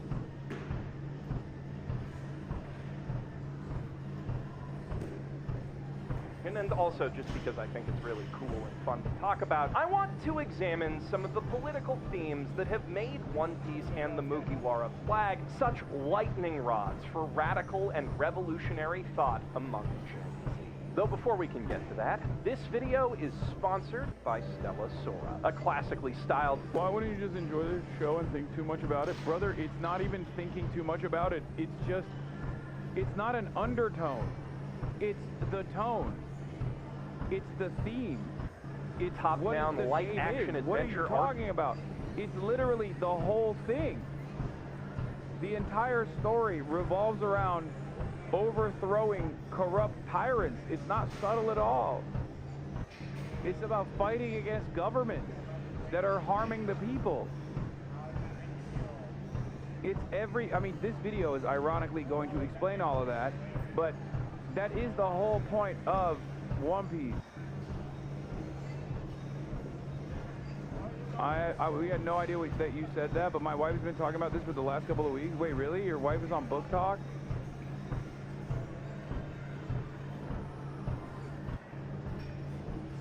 Yeah. Watching One Piece and just not... Watching One Piece and just like assuming that there's no politics in it is I don't know. I just like how it's not overthinking it. It's just being devoid of thought. Why don't you just turn your fucking brain off, Himbo? It's not even that. It's like it's as prevalent as the colors are on the screen. Hasan larping as a communist is funny. Oh my lord, brother. I am a titan of industry. Know your fucking place, sir. I am the capitalist. I am Mr. Capital. Know your place. Okay? Know your place. Alright, hold on here. When you download the game at the link in the ad, Stella Sora is available now on iOS, Android, and PC. Now, with that out of the way, before getting started, we should also probably address all the folks who will adamantly insist, "Lol, you discuss your dog, liberal. You abuse your dog, disgusting liberal. Know your place." Know your place. Okay? Know your place. If you come in here and defend capitalism, and you are devoid of capital, I will make fun of you. Okay? I will make fun of you. Where is your capital? You're broke. Where is the fucking banknotes? Where is the deed to the factory? You have no capital. Why are you defending the system that's fucked you over? Oh. Show me the deed to the factory, and then we'll talk.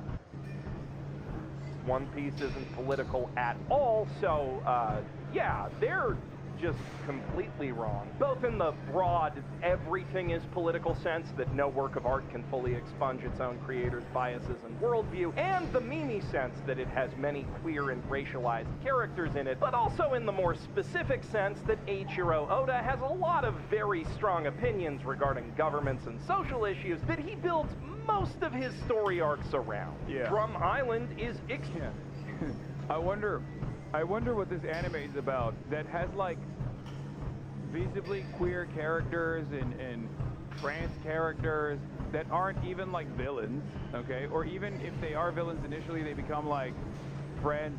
All this stuff where one of the mysterious characters is like a revolutionary. One of the mysterious good characters is directly a revolutionary. Explicitly about the evils of privatized and monopolized medicine. The entire East Blue saga is bookended with stories about different scales of police corruption. Skypiea is about colonialism and its ties to the romanticized age. It's so funny. I verbatim, one by one, went through all of this when describing why One Piece was political on the Trash Days podcast. Exploration. Fishman Island deals with civil rights and the evils of racial supremacy. Alabasta and Dressrosa both... Straight up, greatest opportunity, and yet the weakest. I think Oda's weakest political POV was Fishman Island.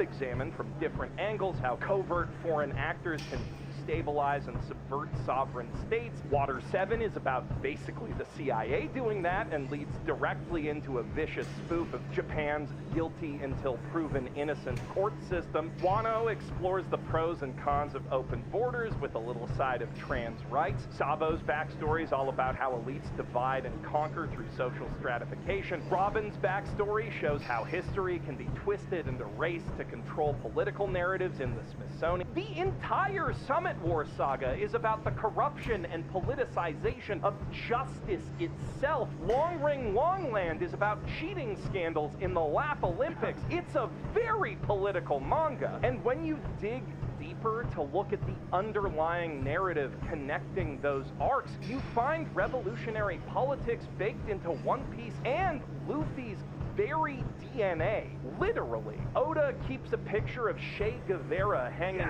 prominently in his studio, and he's based more than one character on his likeness and history, including Monkey D. Luffy's own father, Dragon, the leader of the Revolutionary Army. Now, Luffy himself is not a revolutionary, not consciously anyway. His only political priority is the redistribution of meat. But he is a freedom fighter in the most literal sense of the term, that he will fight anyone who tramples on his or his friend's freedom. Which naturally leads to him overthrowing a despot or two, since anyone who shares meat with him is his... Like, the only counterexample that you can present here is basically that there have been many instances where he's, like, basically put a magnanimous monarch back into positions of power, right? And that's the only effective counterexample, like only effective counter narrative to the idea that this is like a socialist work or like a revolutionary work in general. And the thing that I would say in that regard is basically that like, I think Oda is, like, I've thought about this quite a bit. Oda is very governance agnostic. Like, he just thinks that as long as the authority figure is good for the greater, as long as the authority figure, regardless of whether they're a monarch, a hereditary monarch, or, you know, anything, right? Democratically voted into power. As long as they are working for the greater good, then it's fine. It's friend for life. And for that, like many freedom fighters the world over, the dominant global hegemony has branded him a criminal and a terrorist. That hegemony. Isn't that a liberal viewpoint? The system is fine until the people are wrong? No, that's not a liberal viewpoint. Liberals are... The entire point of liberalism is anti-monarchy, anti-feudalism. No. If that was the case, liberals would love China, for example. They'd be like, well, the system seemingly works for the Chinese people, even though they have a one-party form of governance. Liberals would not shit on it if that was the case. That's the one redeemable quality of liberalism, is that it's anti-monarchy. The world government isn't a direct allegory for any specific empire, but there are some clear historical parallels. Aesthetically, it borrows a lot from Age of Sail Britain, but the material conditions are a little more modern. A vast network of international extortion that drains the resources of subordinate states in exchange for vague promises of protection, while treating the citizens of unallied states as effectively subhuman, killing them for resources or just for the hell of it. Fucking NATO, like, straight up, our billionaires being the dragons, or whatever the fuck they were called. I can't believe I'm forgetting basic shit about this work at this point. Ow. Celestial dragons, yeah. Nation literally built on top of a racialized underclass whose slavery was made illegal several years ago on paper, but is still carried out in practice through loopholes in the prison system, ruled by an elite class of lazy, malignant Nepo babies who are treated like gods basically just for existing, and if you so much as think about hurting one of them, they will bring the full weight of the state down on your head faster than you can blink. Though, of course, that last point applies to pretty much every empire, and that is the real point of the world government. The shape of and justifications for authoritarian regimes change from country to country and era to era, but the villainy masquerading as justice is an eternal constant. Justice, alongside freedom, is one of the two thematic pillars of One Piece, and much of the story concerns itself with figuring out what precisely those two words really mean. Every pirate is living a life of freedom, or at least thinks they are, while every Marine at least claims to embody justice. But just as each pirate has a very different view of freedom and who should get to enjoy it, every Marine uses their own definition of justice to justify their actions, villainous or otherwise. Fujitora, the samurai admiral, practices humane justice, with an emphasis on protecting innocents over attacking criminals. A noble ideal, to be sure, but one that's immediately compromised by the company that he... That's my favorite fucking part of One Piece. That there are good cops and bad cops, but ultimately, the system requires you to do evil. Okay? That's one of the best, most adult themes in this otherwise very childish-looking work, is that while there are people who are kind-hearted or have honest intentions, ultimately they're still doing the bidding, because policing as an institution is designed around defending the status quo and defending the ruling class. His efforts to protect people mostly just end up mitigating the collateral damage caused by his less humane allies, which is perhaps why he got promoted despite how many criminals he lets get away. It would certainly be a good PR move on the part of Marines who kind of need him to serve as a counterbalance to the determined justice of Ryokugyu, the cop admiral who seeks to achieve justice by violently subjugating everyone he personally deems to be undeserving of it, which is pretty much anyone who refuses to submit to the authority of his gods, the celestial dragons. Such people he doesn't even see as human anymore. Standing between those two extremes... you have no human rights. Is Admiral Kizaru, a fundamentally fickle man whose ideal of justice is unclear. He's a laid-back sort of guy, some might say too laid-back, inquisitive and open, if absent-minded, which makes him a fast friend to Dr. Vegapunk. But he's not particularly decisive, and rather than sorting out the complexities of justice for himself, he'd much prefer to be under orders, which he follows with ruthless efficiency, free of the responsibility of actually passing judgment himself. Though after the events at Egghead, he may no longer... I didn't see anything. Remember, I only saw half of Egghead. I stopped watching after. I stopped watching specifically because I wanted to bank episodes. So I have not. Is it fine to unpause here? Is it fine to unpause at this point? These at O'Hara, to the point you can scarcely call it justice at all. It's clear that he quit the Marines in his heart long before turning in his official resignation, and without that ideal, it's really no wonder that he ends up siding with the black... Wait, no, I saw this. I know this. Okay, I got scared. I know this. I know he sides with black.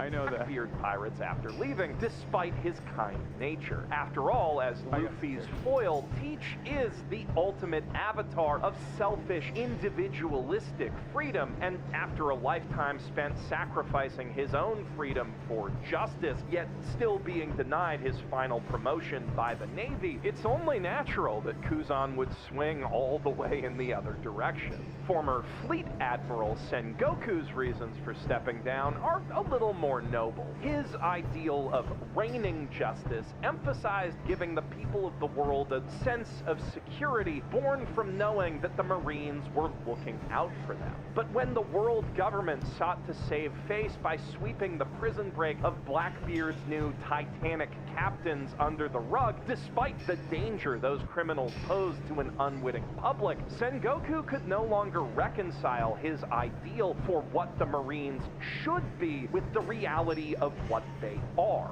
Though, unfortunately, his leaving paved the way for someone even worse. In keeping with his magma-based power set, the new Fleet Admiral Sakazuki's approach to justice is full scorched earth. He believes that the world will only become truly just when all of the evil in it, including potential evil, has been rooted out and purged. This is, if I may editorialize a little here, a child's view of morality. The reactionary idea that the world will become good if you can just get rid of all the bad people, as if all the suffering and death that you'd have to cause to make that— I hate this scumbag.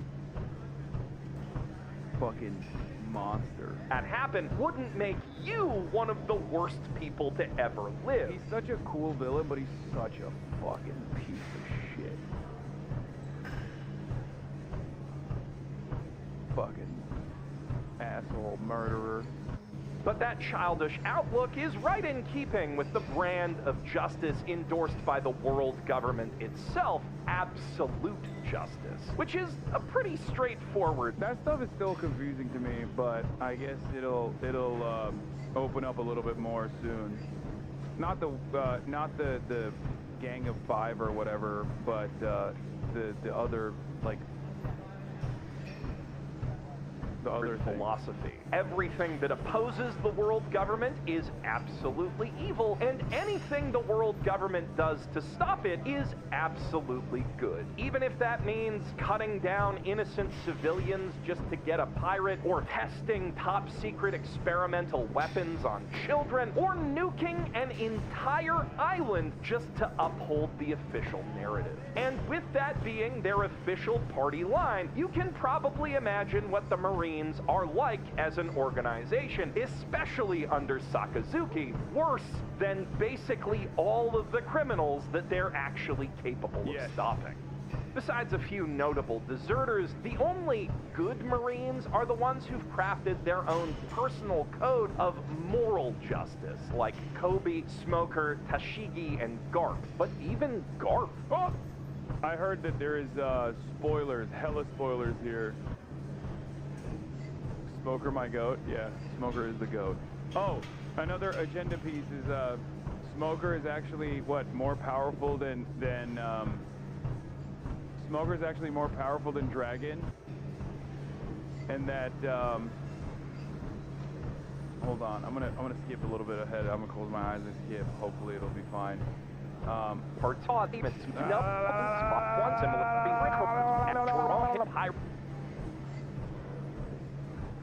Do you think I skipped enough? Do you think I skipped far enough?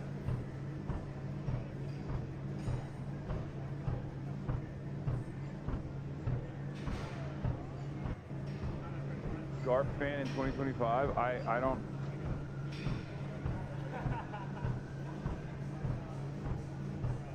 You have to eat the spoilers. We do it all the time. This is such a good video. Hasanabi is big brain. Hasan says Mugiwara instead of Straw Hat. Hasan says Gorosei instead of 5 Elders. Hasan says Akagami no Shanks instead of Red Hair Shanks. Boa Hungkok.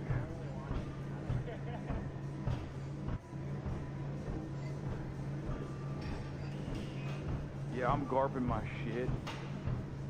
Maybe skip this, man? Okay, calm down, dude. We're not skipping it. Alright, it's a really good video. Eat the spoilers or don't want?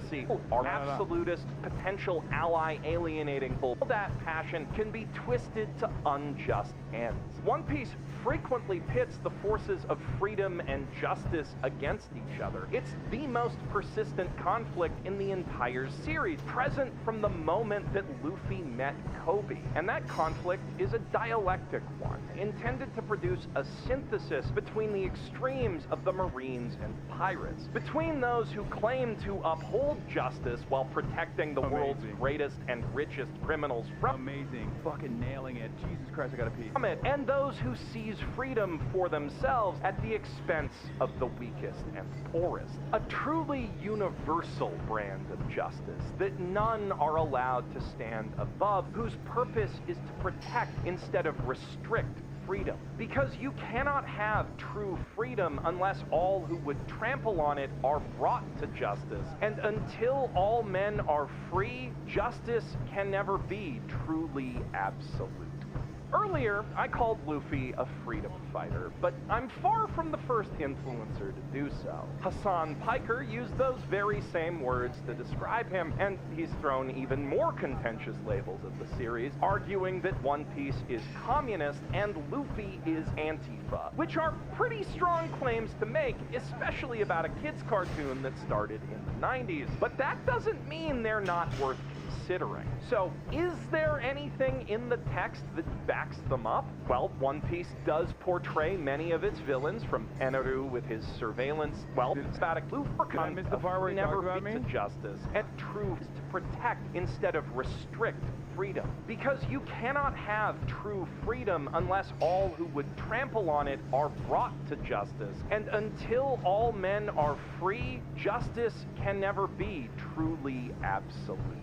Earlier, I called Luffy a freedom fighter, but I'm far from the first influencer to do so. Hassan Piker used those very same words to describe him, and he's thrown even more contentious labels at the series, arguing that One Piece is communist and Luffy is Antifa, which are pretty strong claims to make, especially about a kid's cartoon that started in the 90s. But that doesn't mean they're not worth considering. So, is there anything in the text that backs them up? Well, One Piece does portray many of its villains, from Eneru with his surveillance state to the world government with its everything, through explicit, direct parallels to real fascist regimes. And Luffy does punch a whole lot of ethno-fascists and theo-fascists and crypto-fascists and croco-fascists right in their stupid fascist faces. But, as I've already said, that's not necessarily out of a committed ideological opposition to fascism itself, so much as the fact that fascists keep getting in the way of him and his friends' dreams and or meat.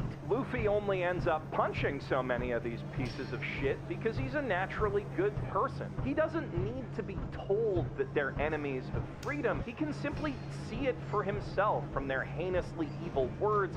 I also think Luffy is the way that he is because he's almost like gum-like, if that makes sense, where everything bounces off of him, where he is just, he's not trying, like he's just good. He's not trying, he doesn't have like any sort of ideological commitment, and I think that's by design. He's basically Rubber Man. He is just gum. That's what it is. Like, there is a reason why all of the other characters, even down to Zoro and all the other characters, both on the villain side, both on the good guy side, they all have like very clear agendas. They have very clear goals. They have like some kind of like logical through line, as opposed to, I would say he's a cartoon, but yes, good one. As opposed to Luffy, who's just kind of there. Okay?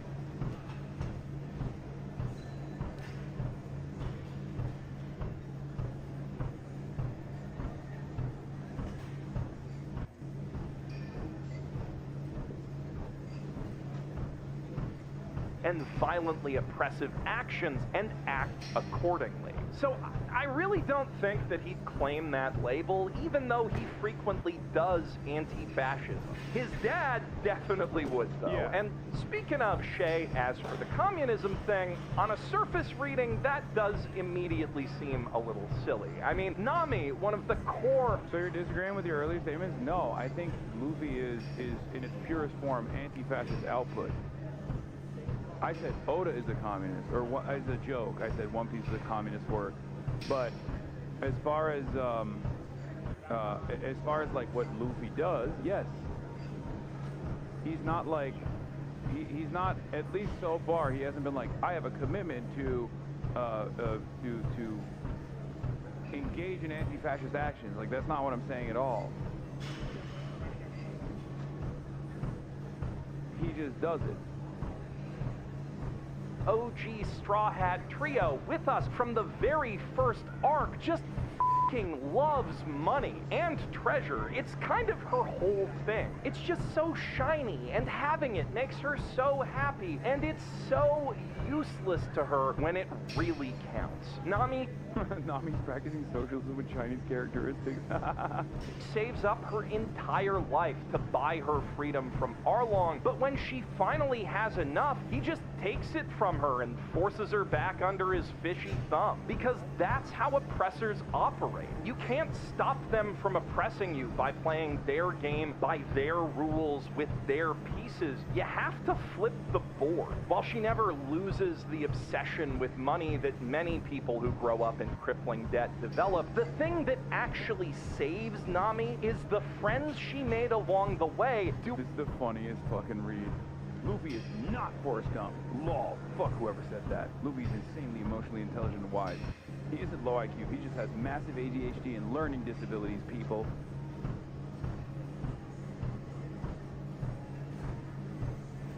God, amazing. Thank you. Thank you for that. Doing a whole bunch of violence on her behalf until the oppression stops. Something they do for a lot of their friends all around the world, and it always works. This is a recurring theme that we see cleverly inverted when the crew finally reaches Arlong's hometown of Fishman Island, whose new place in the world government hasn't actually done anything to dismantle the slave trade or make the surface world safer for fishmen and mermaids.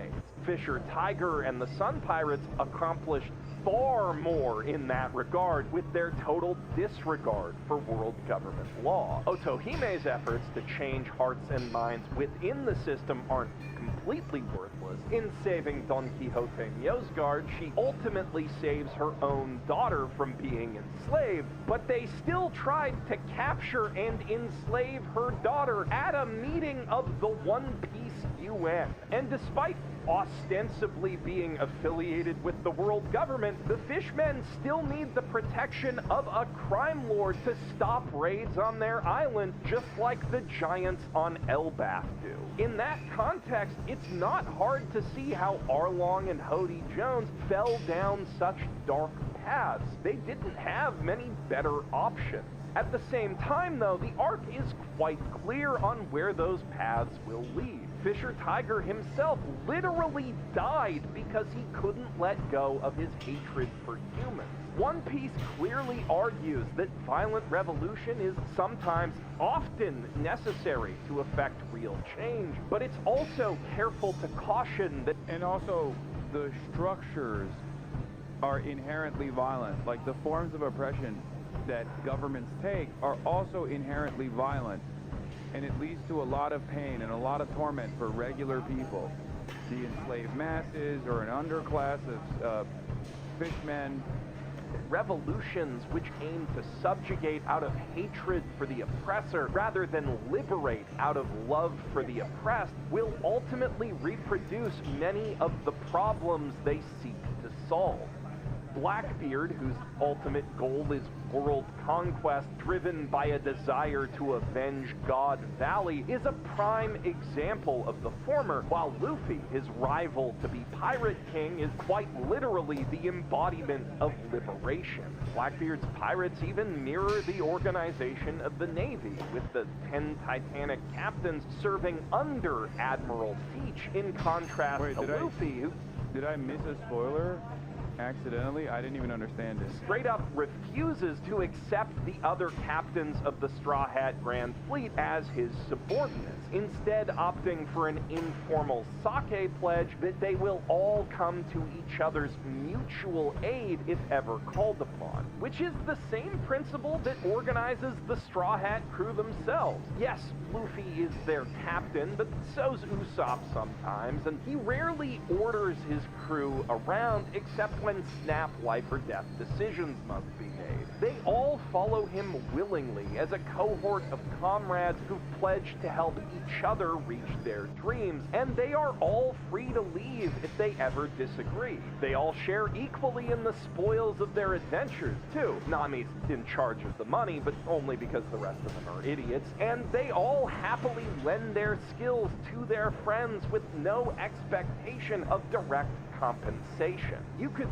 certainly call that commune-esque. Some might even say anarchish. And since Luffy's explicit goal is to become the freest man alive, being king of the pirates is about being more free than anyone. You could take that as One Piece arguing that those specific principles of social organization and resource distribution are designed to maximize the freedom of the people living by them. But you could also make the case that that's a selective reading of the text, since Luffy has fought on the side of straight-up monarchists about nearly as often as he's joined up with revolutions. And more than once, he's stopped a full-on populist uprising in its tracks on behalf of an embattled king. Both of those times were to stop fascists who'd either manufactured or co-opted the movement, but Luffy still made friends with both of those kings. Yeah, Luffy says no to color revolutions, dude.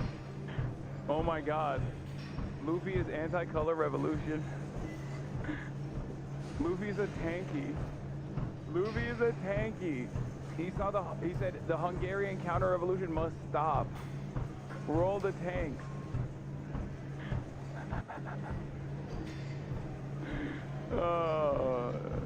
See, not agenda piece, not agenda piece. I'm not reading through the lines, I'm reading the lines, okay? So One Piece isn't really advocating for any one specific form of society, so much as the idea that groups of people should be able to determine what their society looks like for themselves without being coerced or manipulated into undermining their own culture, traditions, and basic human needs. What really matters is whether a society has good leaders. Can you counter his argument because he's saying that it's silly to call One Piece being a communist? What do you mean? He literally... First of all, the end point of communism is not at odds with, like... The end point of communism is not at odds with what he's describing.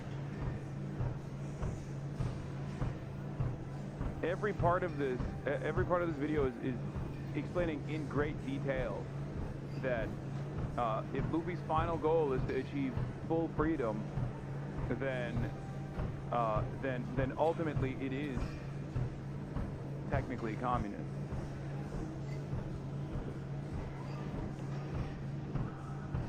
Luffy is a tank. He's pretty funny because we got evidence. Yeah, I mean literally, he is. Okay, he's also looking at the material conditions of each state. Okay, he's not a trot. We know that because he looks at each individual state and analyzes the material conditions of each individual state and decides that for each individual state there's a different way.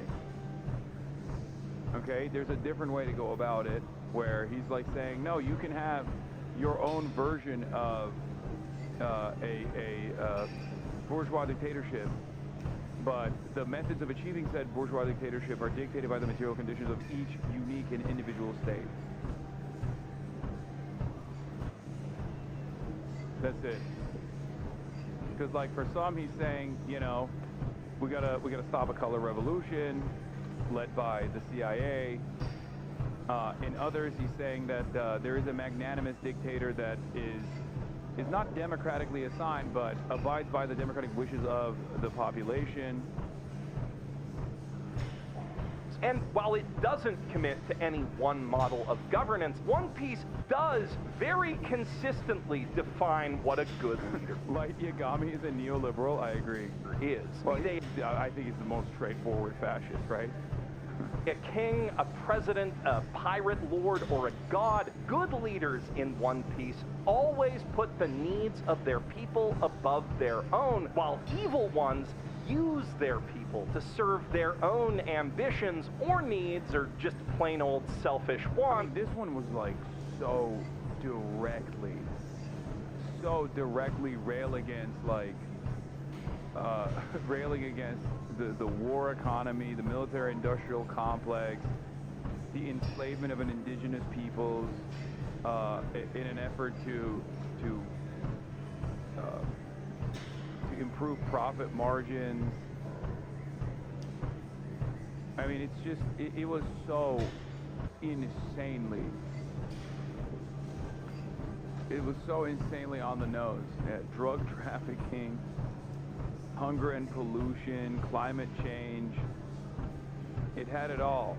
In roughly descending order of how evil they are. Oda has a soft spot for dreamers, after all. Even ones with dreams so big they think they have to crush the dreams of others to make them real. There's a certain grudging respect given to villains like Crocodile, Blackbeard, Arlong, even Buggy, who do bad things to make better things possible for themselves and people they care about. Whereas the most despicable villains in One Piece, from Captain Kuro to Don Quixote do Flamingo, are invariably the ones who cast their dreams aside to indulge in their most base desires at everyone else's expense. Emperors Kaido and Big Mom are the ultimate expression of the former, having achieved their dreams, or at least come close enough, and convinced themselves that because they achieved that, they know what's best for everyone under them, while the Celestial Dragons and world government represent the worst kind of selfish rule. What makes Luffy so special, then, is that his dream, despite being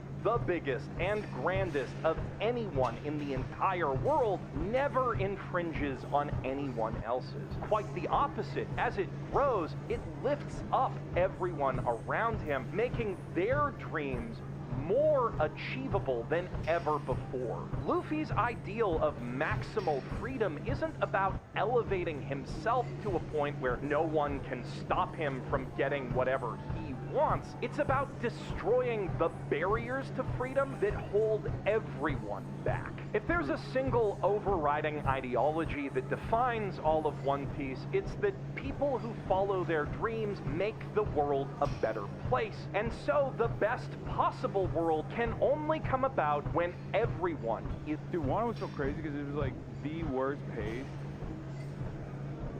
And then, like, I guess it was like largely because of Toei, but it was so incredibly poorly paced. And then all of a sudden, you just nut. Like, the apex is fucking insane. The payoff is out of control. All of a sudden, the art style changes dramatically, and they lean into it. At first, there's like, they changed like art direction for some episodes, or at least like some parts of the episodes have the new art direction, and some have the old art direction. And it's fucking insane. Out of nowhere, you're like, oh my god, what this entire work could be. It's part of the reason why I'm actually very excited about the Netflix new One Piece. And not the live action necessarily, but the new one.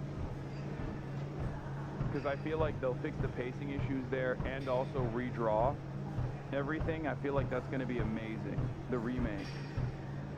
It's free to dream. And that, I think, is what makes the Mugiwara flag such a potent universal symbol. Regardless of ideological specifics, every revolutionary is a dreamer at heart, carrying... Did you watch the One Piece fan letter? Yes, it was awesome. I loved it. I especially love that shit when it's like showing... That's part of the reason why I love Andor. It just like... Well, there's a bunch of different reasons why I love Andor, but one of the reasons why I like Andor is because, like, I think the world building in Star Wars is the strongest thing, and I love exploring what the average person's experiences look like in this universe that isn't, you know, a godlike super pirate that's beating the fuck out of everybody. On the will of all the dreamers before them who were crushed beneath the boot of oppression. Though within the world of One Piece, there is another, even more potent symbol of generational struggle that the world government fears above all others. So much that they've spent the past 8 centuries trying to wipe it and everyone who remembers it from the face of the earth. A symbol that's been present in the manga since nearly the beginning, though its true meaning was only recently revealed with Luffy's new Gear 5 form. Joy Boy, the first pirate, legend of a lost era, a forbidden foe. Wait, is there spoilers here?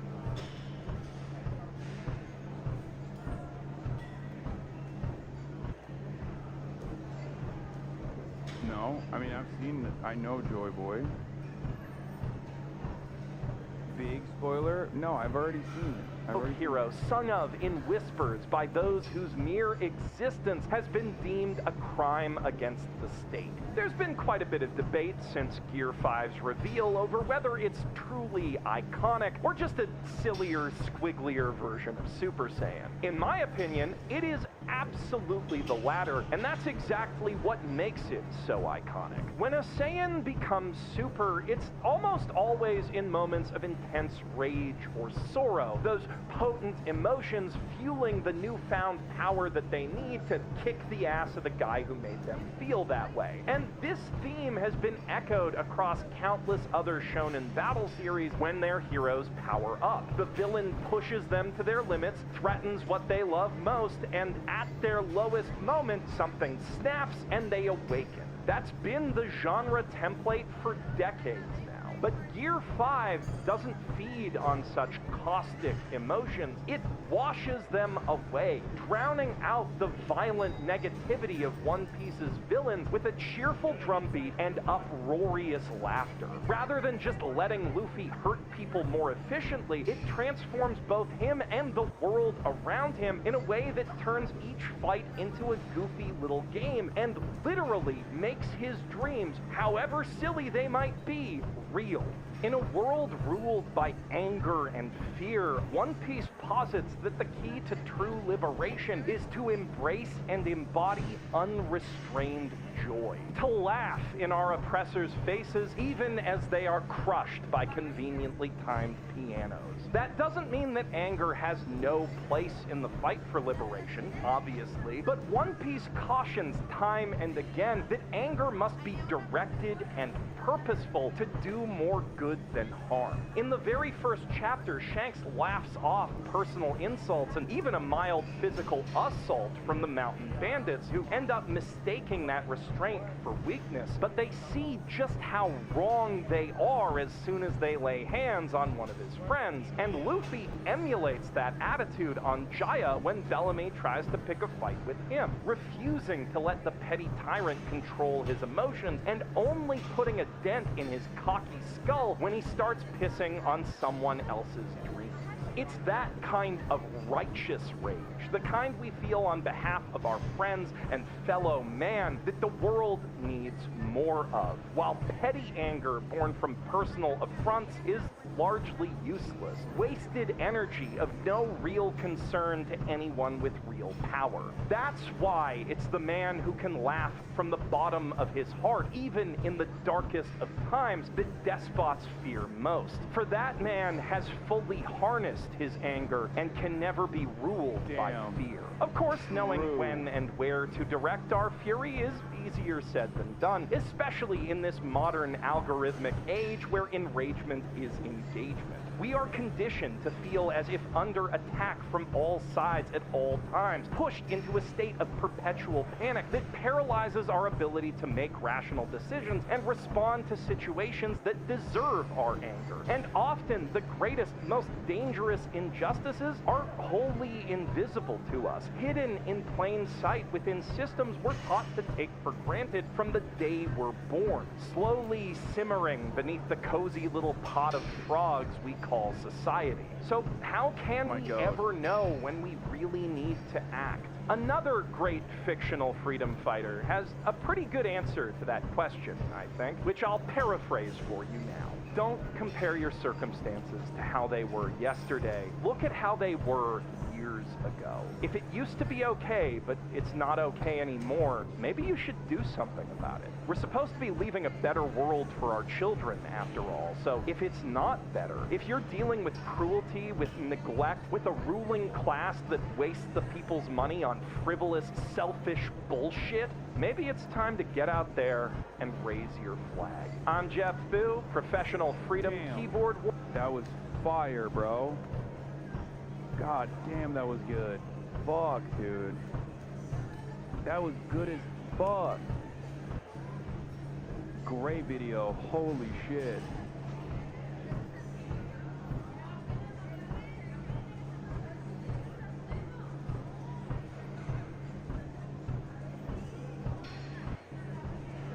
One thing I find important about the principle that anybody who feeds Luffy is his friend is... Alright, that earned my subscription for sure. One thing I find important about the principle that anybody who feeds Luffy's friend is that he doesn't act this way out of a desire to have the food. The rice that Tama gives him isn't enough to satisfy him, but Tama's choice to give Luffy all the rice she had is what caused Luffy to consider her someone worth fighting for.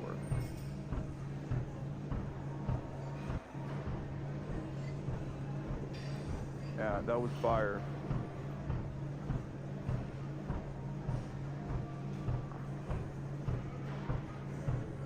I feel like I've watched other Mother's Basement videos before on this broadcast. After all these years, I've realized Luffy was the original kindness as punk rock character all along. I think the best part about this, though, while this is correct, I think the best part about it is that Luffy is so aloof that it makes the uninitiated not even think he's like standing for something or being annoying about it or moralizing his position in any capacity. Whereas even Superman is like obviously demonstrating basic competence and basic brain capacity, so much so that like the watchers can still look at that and go, oh yeah, this guy knows what he's doing, he knows what he's up to. That's part of the reason why I was saying that that Luffy is the way that he is, and it's perfect to, you know, teach people that this is good behavior. If your goal in your work of art is to show someone as like absolute good, you don't always have to match them up against evil enemies and then have them relitigate their position over and over and over again. Oda just kind of shows you that he is a kind individual and is aloof and is just doing the right thing. So I think it makes it so that a lot of people are more charitable to him, even those who I guess would be right-wing, even those who I guess would consider themselves to have like the diametrical opposite politics in the real world of the politics that One Piece demonstrates.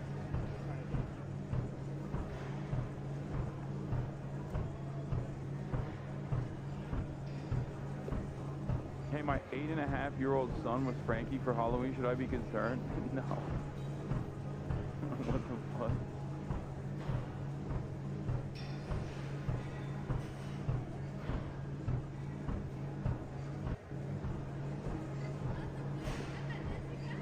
Why do you keep sending this 20 guys versus 1 animatronic? I'm not gonna watch this. Typical Antifa radical communist Islamadan calling for more violence. How dare he?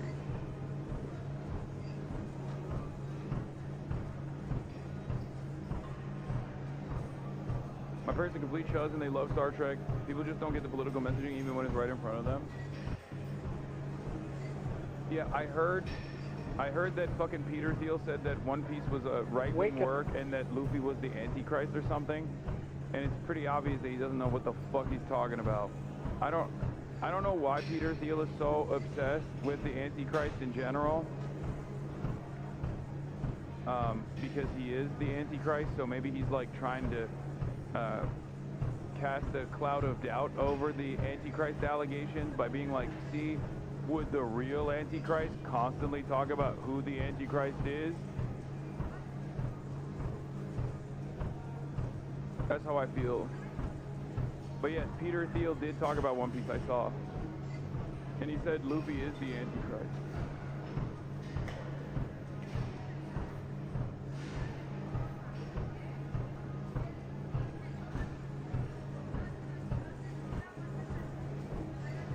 He also said Greta Thunberg was the Antichrist, so maybe he just thinks the Antichrist is the... What is this? Lefty piece. I never understood why this arc... How do y'all feel about Fishman Island? A lot of people slam this arc, but I think Oda did a good job portraying racism and how people can be destroyed by oppression. The reason why I didn't like Fishman Island was because it was it had the best potential. And I think the way he like wrapped it up was a little bit like too liberal, if that makes sense.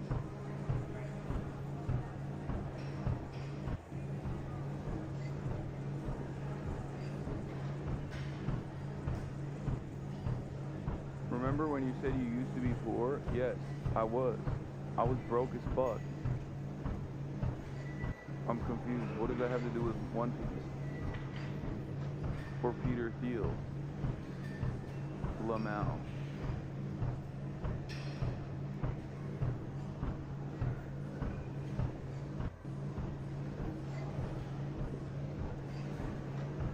Why did you say fuck that Taiwanese lady again? I have no idea who you're talking about. I have no idea what the fuck you're talking about. Is the LSF red bait just ignore? Oh, is it? Dude, do these people just not get bored of doing this stuff over and over again? Is that what it is? Like, what do you get out of this? I will never understand it. Way too easy to rage bait first time in here? Well, I'm not even raging. I don't even know what you're talking about. I don't even know what you're talking about, chatter. I need to be aware of what you were trying to accomplish for me to even rage against your bait. I would say it's the opposite of a rage bait complete.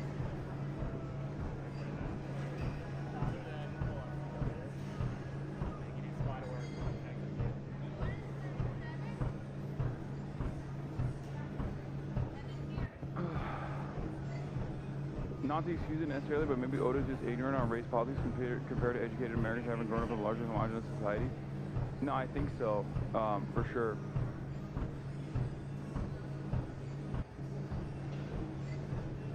What is happening? The whole sub is videos of you? Oh, LSF? Yeah.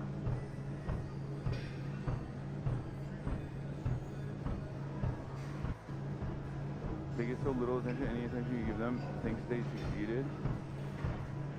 Yeah, I don't really understand it. Like, eventually, I think people will stop.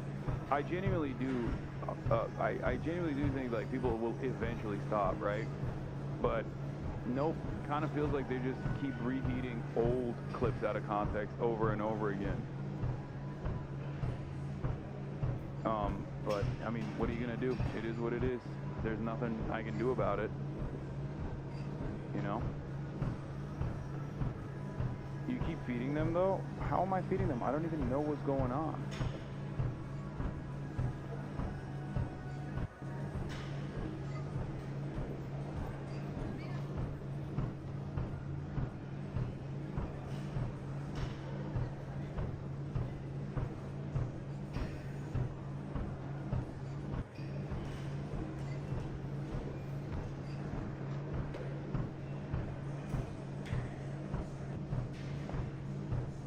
Anyway, all right, we got the streamer awards.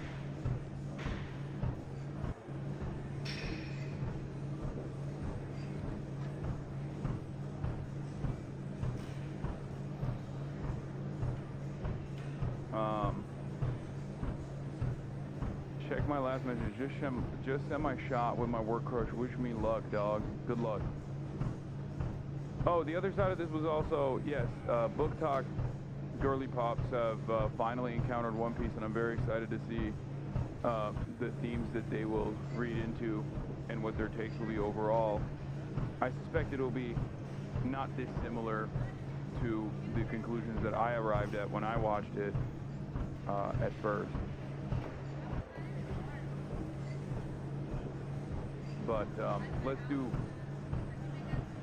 the streamer awards. Nominate your favorites. Let me log in real quick.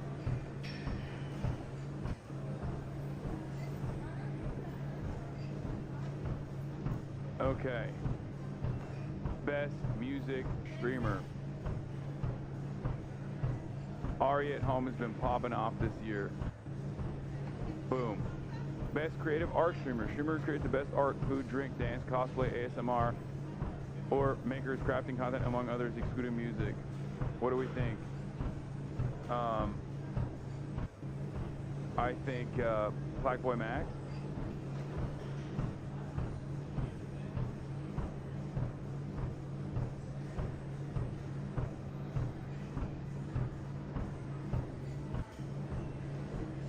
Or honestly, Cutie Cinderella. But no, I'm gonna say Black Boy Max. Because I said best music streamer for, I said best music streamer, I said Ari at home. Wait, does it exclude music? Oh, it literally excludes music. What the fuck am I doing? Okay, Cutie Cinderella. Cutie can't be nominated? Okay, well, too late. Best roleplay streamer, Will Neff.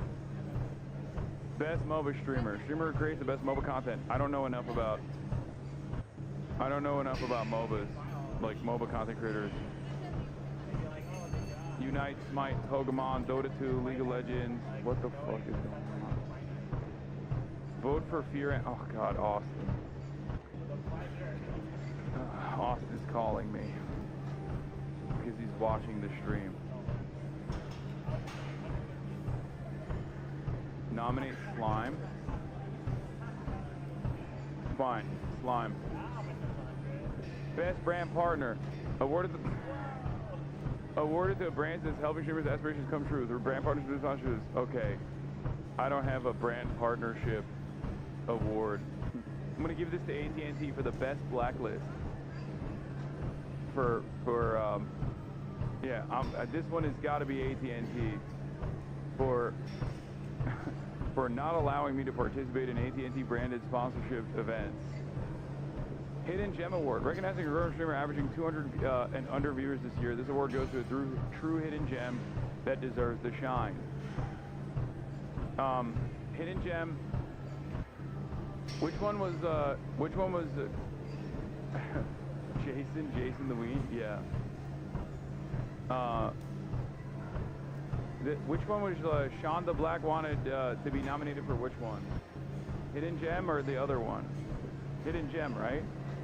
Because he's under 200, right?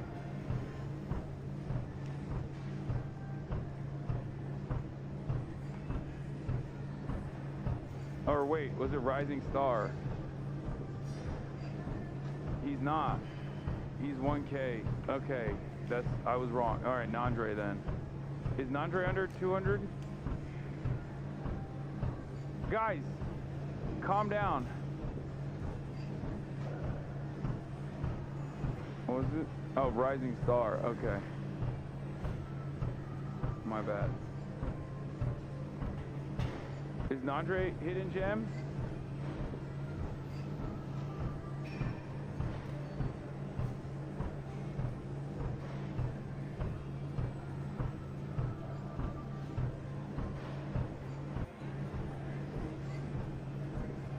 Okay, Nandre for Hidden Gem. Best Battle Royale streamer. Streamer that creates best Battle Royale content with games like Fortnite, Apex Legends, PUBG, Call of Duty, Warzone, Fall Guys, and others.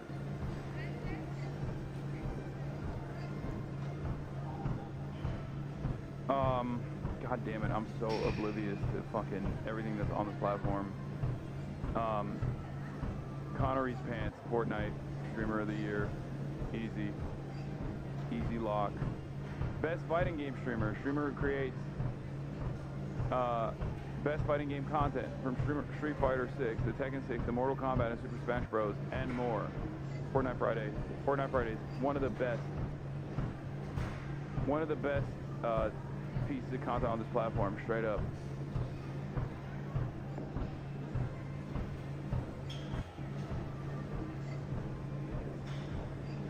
FD Signifier? He doesn't even stream on the platform. Does he?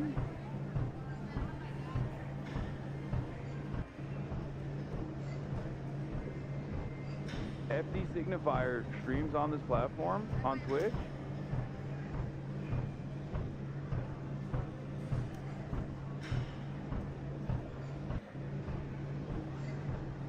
Bro, you really don't watch Twitch, do you? No, I don't.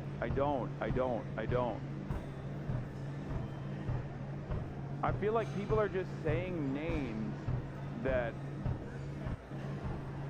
Like, FD Signifier is probably not eligible for this. You need to have streamed 200 hours.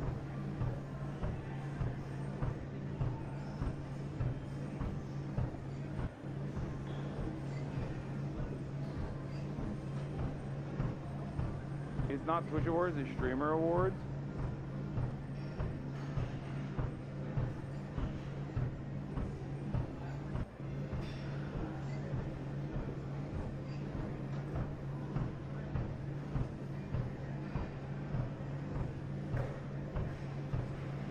Okay, this stream reflects the streamer's opinions and lack of knowledge over the space, the sphere, and that's precisely the reason why everyone's saying fucking Lily Pichu. That is like Lily Pichu is like, she does art, she does a bunch of stuff. I just like, I feel like you guys are just saying that because you're just like naming names that you know. Okay, Lily Pichu. I'm not tapped in. Best MMORPG streamer. Who is the best MMORPG streamer?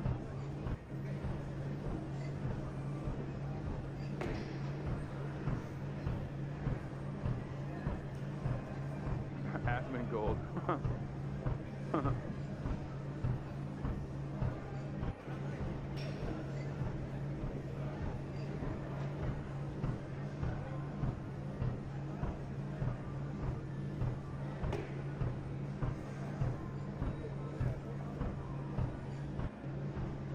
Where's the Anti-Semite of the Year award? I won that already. I don't know who to say about this.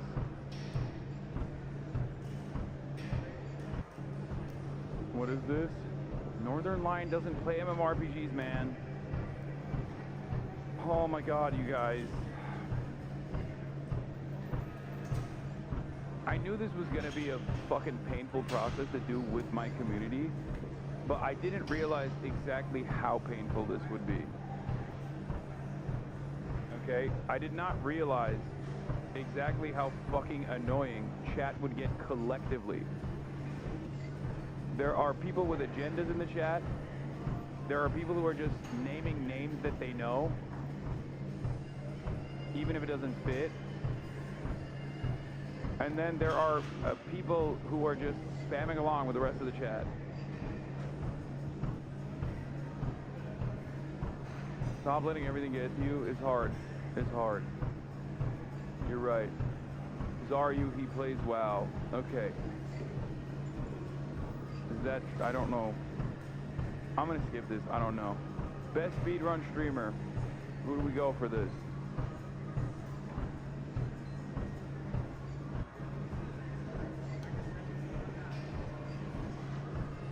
Oh my god, there's people saying fucking iShowSpeed. Squeak. Best sports streamer.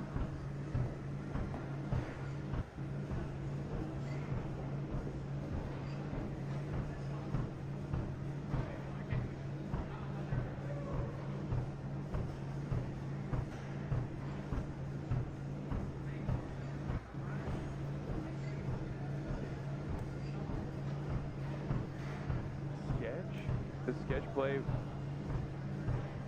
Okay, best Minecraft streamer. Or wait, you know what? Flight. That's right. Best Minecraft streamer. That's a better one. Tubbo. Best Marvel Rival streamer. Streamer who creates the best Marvel Rivals content. Your Rage Gaming. Hasanabi Piker. That's what I should. Hasanabi. No, I'm kidding. Who is the actual fucking Marvel Rivals streamer that is... Let me think. Oh my god, there's still people fucking doing the fried ass Super TF. Okay. I trust you. Best FPS streamer. Streamer who plays the most entertaining first-person shooter content while playing games like Valorant. Shroud.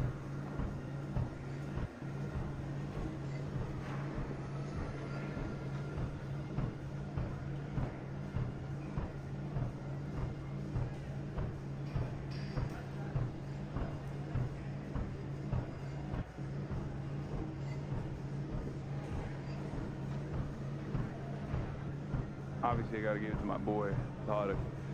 Best strategy game streamer. Streamer who creates the best content with strategy games like Teamfight Tactics, StarCraft Chess, Hearthstone, or Balatro, among others. Who this?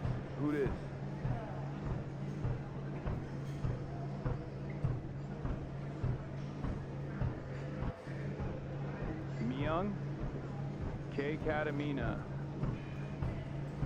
Best reality streamer. Streamer who flawlessly creates the best blend of IRL and desktop content, balancing both seamlessly. Jason the Ween?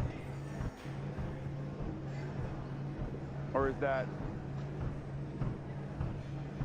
Or should I put my name on this and then put IRL for Jason the Ween? I think this is a good one. I will not win this, but best IRL streamer, Jason the Ween.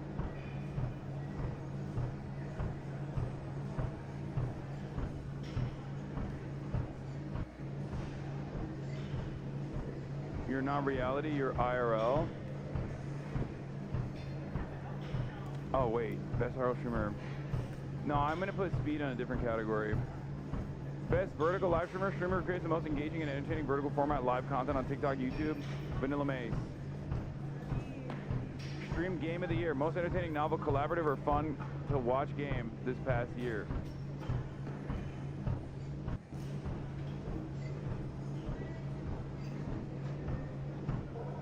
Peak. For me, it was Peak. Best content organization. Okay, technically, I guess Fear and counts for this, and Austin will eat my ass if I don't nominate Fear and. Even though I would definitely... Wait, there are unironic OTK spammers in the fucking chat. Are y'all joking? What the fuck?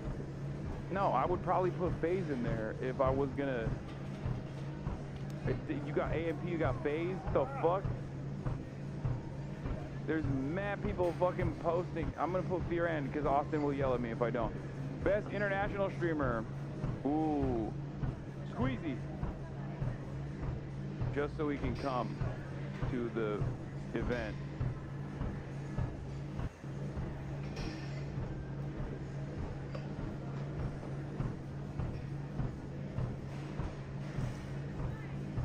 Hopefully. Best stream duo. Speed reverse CIA propaganda. Yes, bro. Speed is my top content creator, okay? He is... I just wait till I get there. God damn, bro. What the fuck? You won't even let me fucking wait. Best stream duo. Hasan and Kai, best stream duo. That's funny. No. Yugi and Arki? I think they're pretty good. Best streamed collab. This award creates the most exciting one-time or limited collaboration and live streaming during 2025, recognizing how streamers joining force and bringing creators to the outside space help grow the community and streaming ecosystem. Probably Adapt and Maya.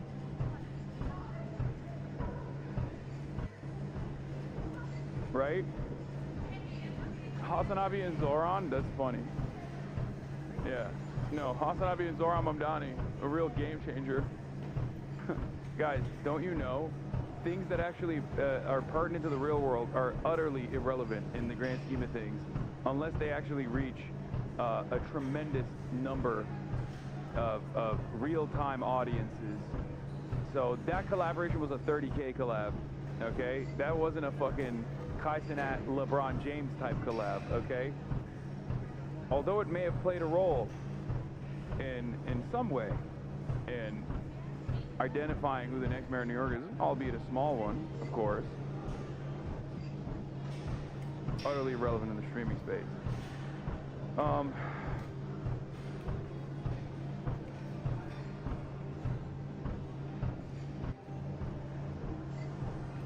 Best streamed collab.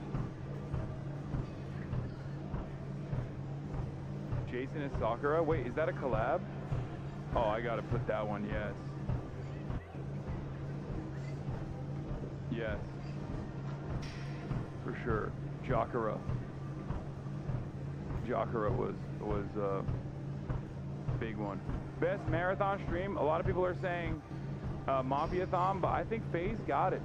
I liked it. I liked FaZe. FaZe Subathon.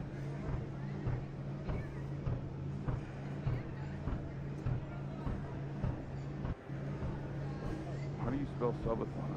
Okay. Best streamed event. Most entertaining, unique, or memorable live event streamed in 2025.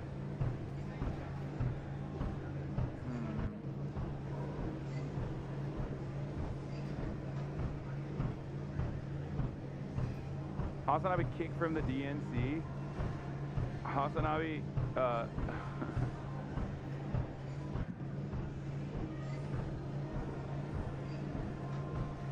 think GP3 was pretty solid, but best stream series, the best recurring show series segment or repeat events in 2025, whether collaborative or solo. This award honors the excellence in episodic live streaming.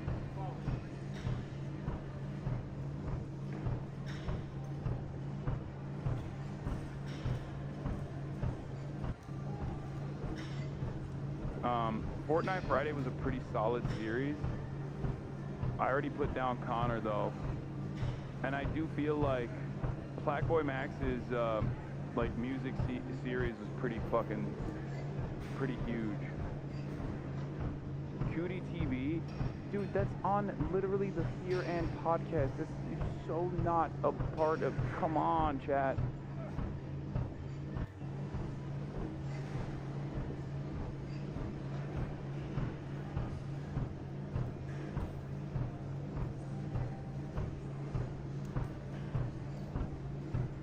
In the booth, Black Boy Max. Best VTuber, our mouse. Best variety streamer. Streamer who delivers the best variety of gaming content, seamlessly switching between genres while keeping the audience engaged. Who would we say for best variety?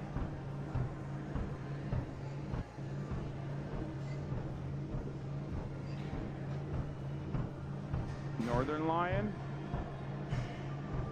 Northern Lion. I think Northern Lion. Best just chatting. You already know what I'm gonna fucking put there. Come on, chat! You already know. Nominate me so I can lose again. Rising Star Award.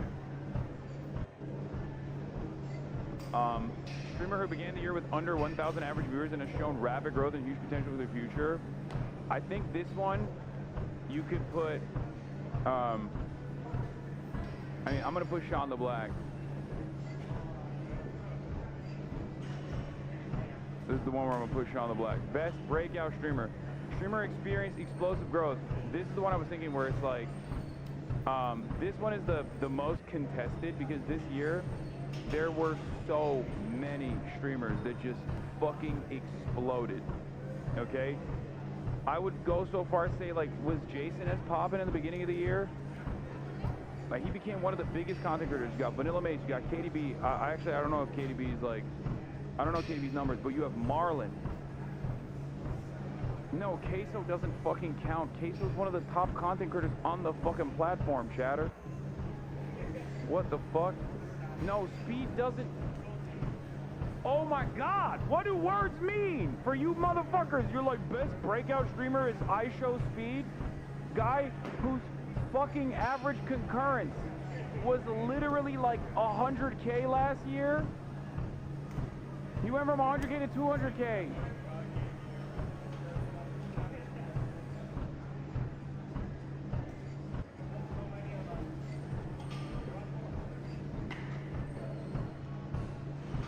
I think breakout is Marlon. I think Marlon actually fucking blew up. Like, in terms of growth, he exploded.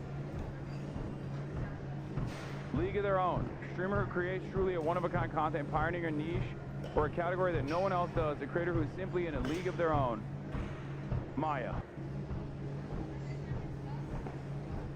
Sapphire Award, recognizing the best female or marginalized gender streamer of the 2025. This award goes to a streamer who shines against all odds in a male-dominated industry and has excelled in entertaining at the highest level this past year.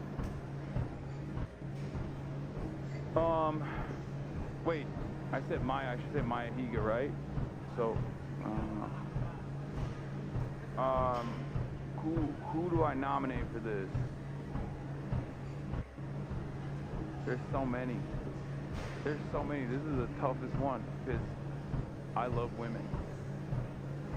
Arrest me, officers. I'm a feminist.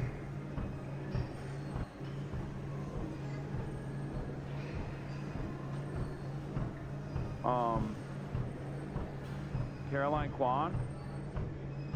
Let's do Caroline Kwan. Gamer of the Year. Streamer who showcased exceptional gaming skill and entertainment across multiple titles. No matter the game, you can't look away. Keizo. And Streamer of the Year is I Show V.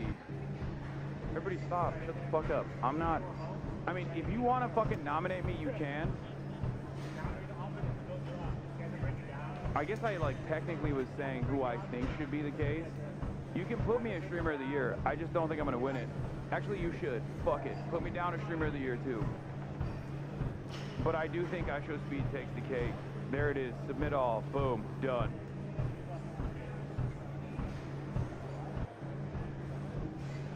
Wait, what did I... Oh, fuck. What did I... What did Will want to be put down as? Oh, RP Streamer. I put him down. You didn't vote on Speed for anything? Fake fan? Dude, do you think Speed is not going to get fucking Streamer of the Year as a nomination? He will. Me, on the other hand, I'm a little guy. Also, as far as like the vice president mentioning me, or the former governor of New York mentioning me and trying to make me a fucking formative part of the discourse, all that stuff is so irrelevant in this world. And the only thing that from the perspective of like this side of the world, that's probably either utterly irrelevant or something that they're annoyed by in general. I do have that feeling all the time. Maybe it's not, maybe it's fucked up for me to feel that way, but you know, all of those things that are somewhat consequential in the real world are either utterly inconsequential in the streaming space or seen as a nuisance. For a lot of people in our industry, they unironically, they're, from their perspective, I'm like, me and Asmongold are two sides of the same coin. Like, they literally only see me as like a fucking constant nuisance that always finds himself in drama. To the uninitiated influencer who thinks politics is just the same no matter who's saying it or doing it, with no investment or interest in the actual things that people are advocating for. They just kind of see it as like drama and toxicity, and they try to stay far away from it. And they see it as like creating problems. Imagine you were literally the go-to place for people to globally watch the election. That's insane. I mean, it's true, but... Well, that's on you for staying away from doing collabs and having fun with your friends, man. 7 days a week, you just set you back. I don't think you understand what I'm explaining to you. I know from your perspective, because you're slammed into the news side of the world, I'm literally explaining to you. Every single person that is on camera with me gets endlessly fucking harassed. Are you new here? Like, my friends in the real world that I spend time with get the same unimaginable amounts of scrutiny. Literally, endless amounts of scrutiny.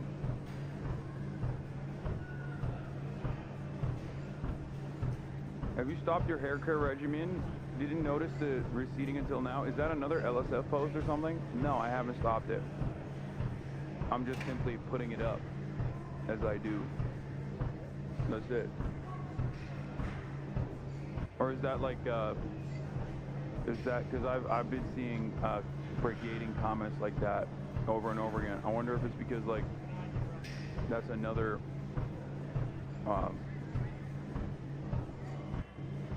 that's another bait take or something like that. Can you join Sora, or are you against it? I'm against it. I'm against AI.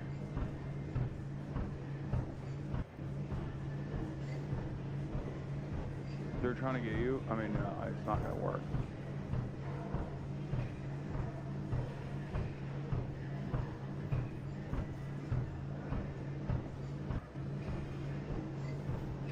Reddit is calling you ugly because your Superman fit is popping off on TikTok? Oh, is that what happened?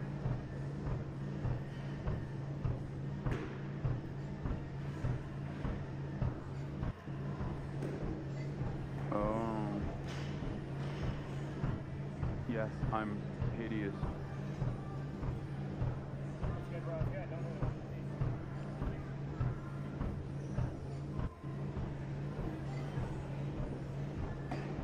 I am hideous.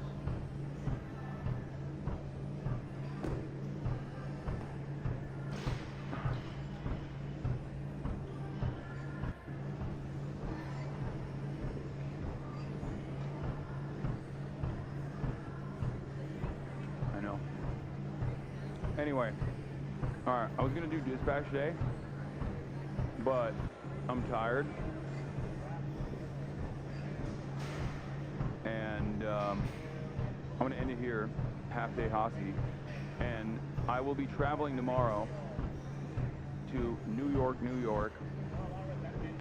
City, concrete jungle where dreams are made of. There's nothing you can't do. Now you're in New York.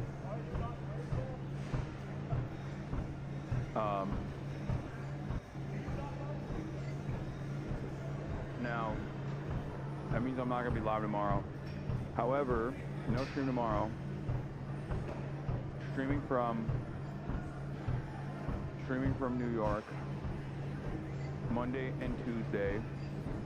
A very fun collab planned in DC on Wednesday. Obviously, New York stream on Tuesday will also feature the election. As you guys know. Fun collab in DC on Wednesday. And then I will also do, I'll also probably be in DC on Thursday. And then I'm back for a very short stint here in Los Angeles. And then I'm flying out to China. Okay? So, a lot going on, and from China, I will be doing my very best to go live and stream the news. We have a donate to Omar FATEH for Mayor of Minneapolis, Act Blue link, by the way.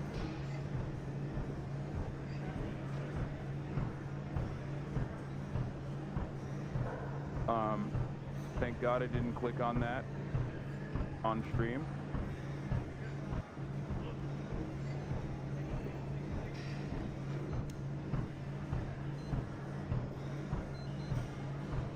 But I already maxed out to his campaign. And go donate to his campaign. They have a chance to win. And he is the Midwest Mamdani. How long are you going to be in China? I am going to be in China for,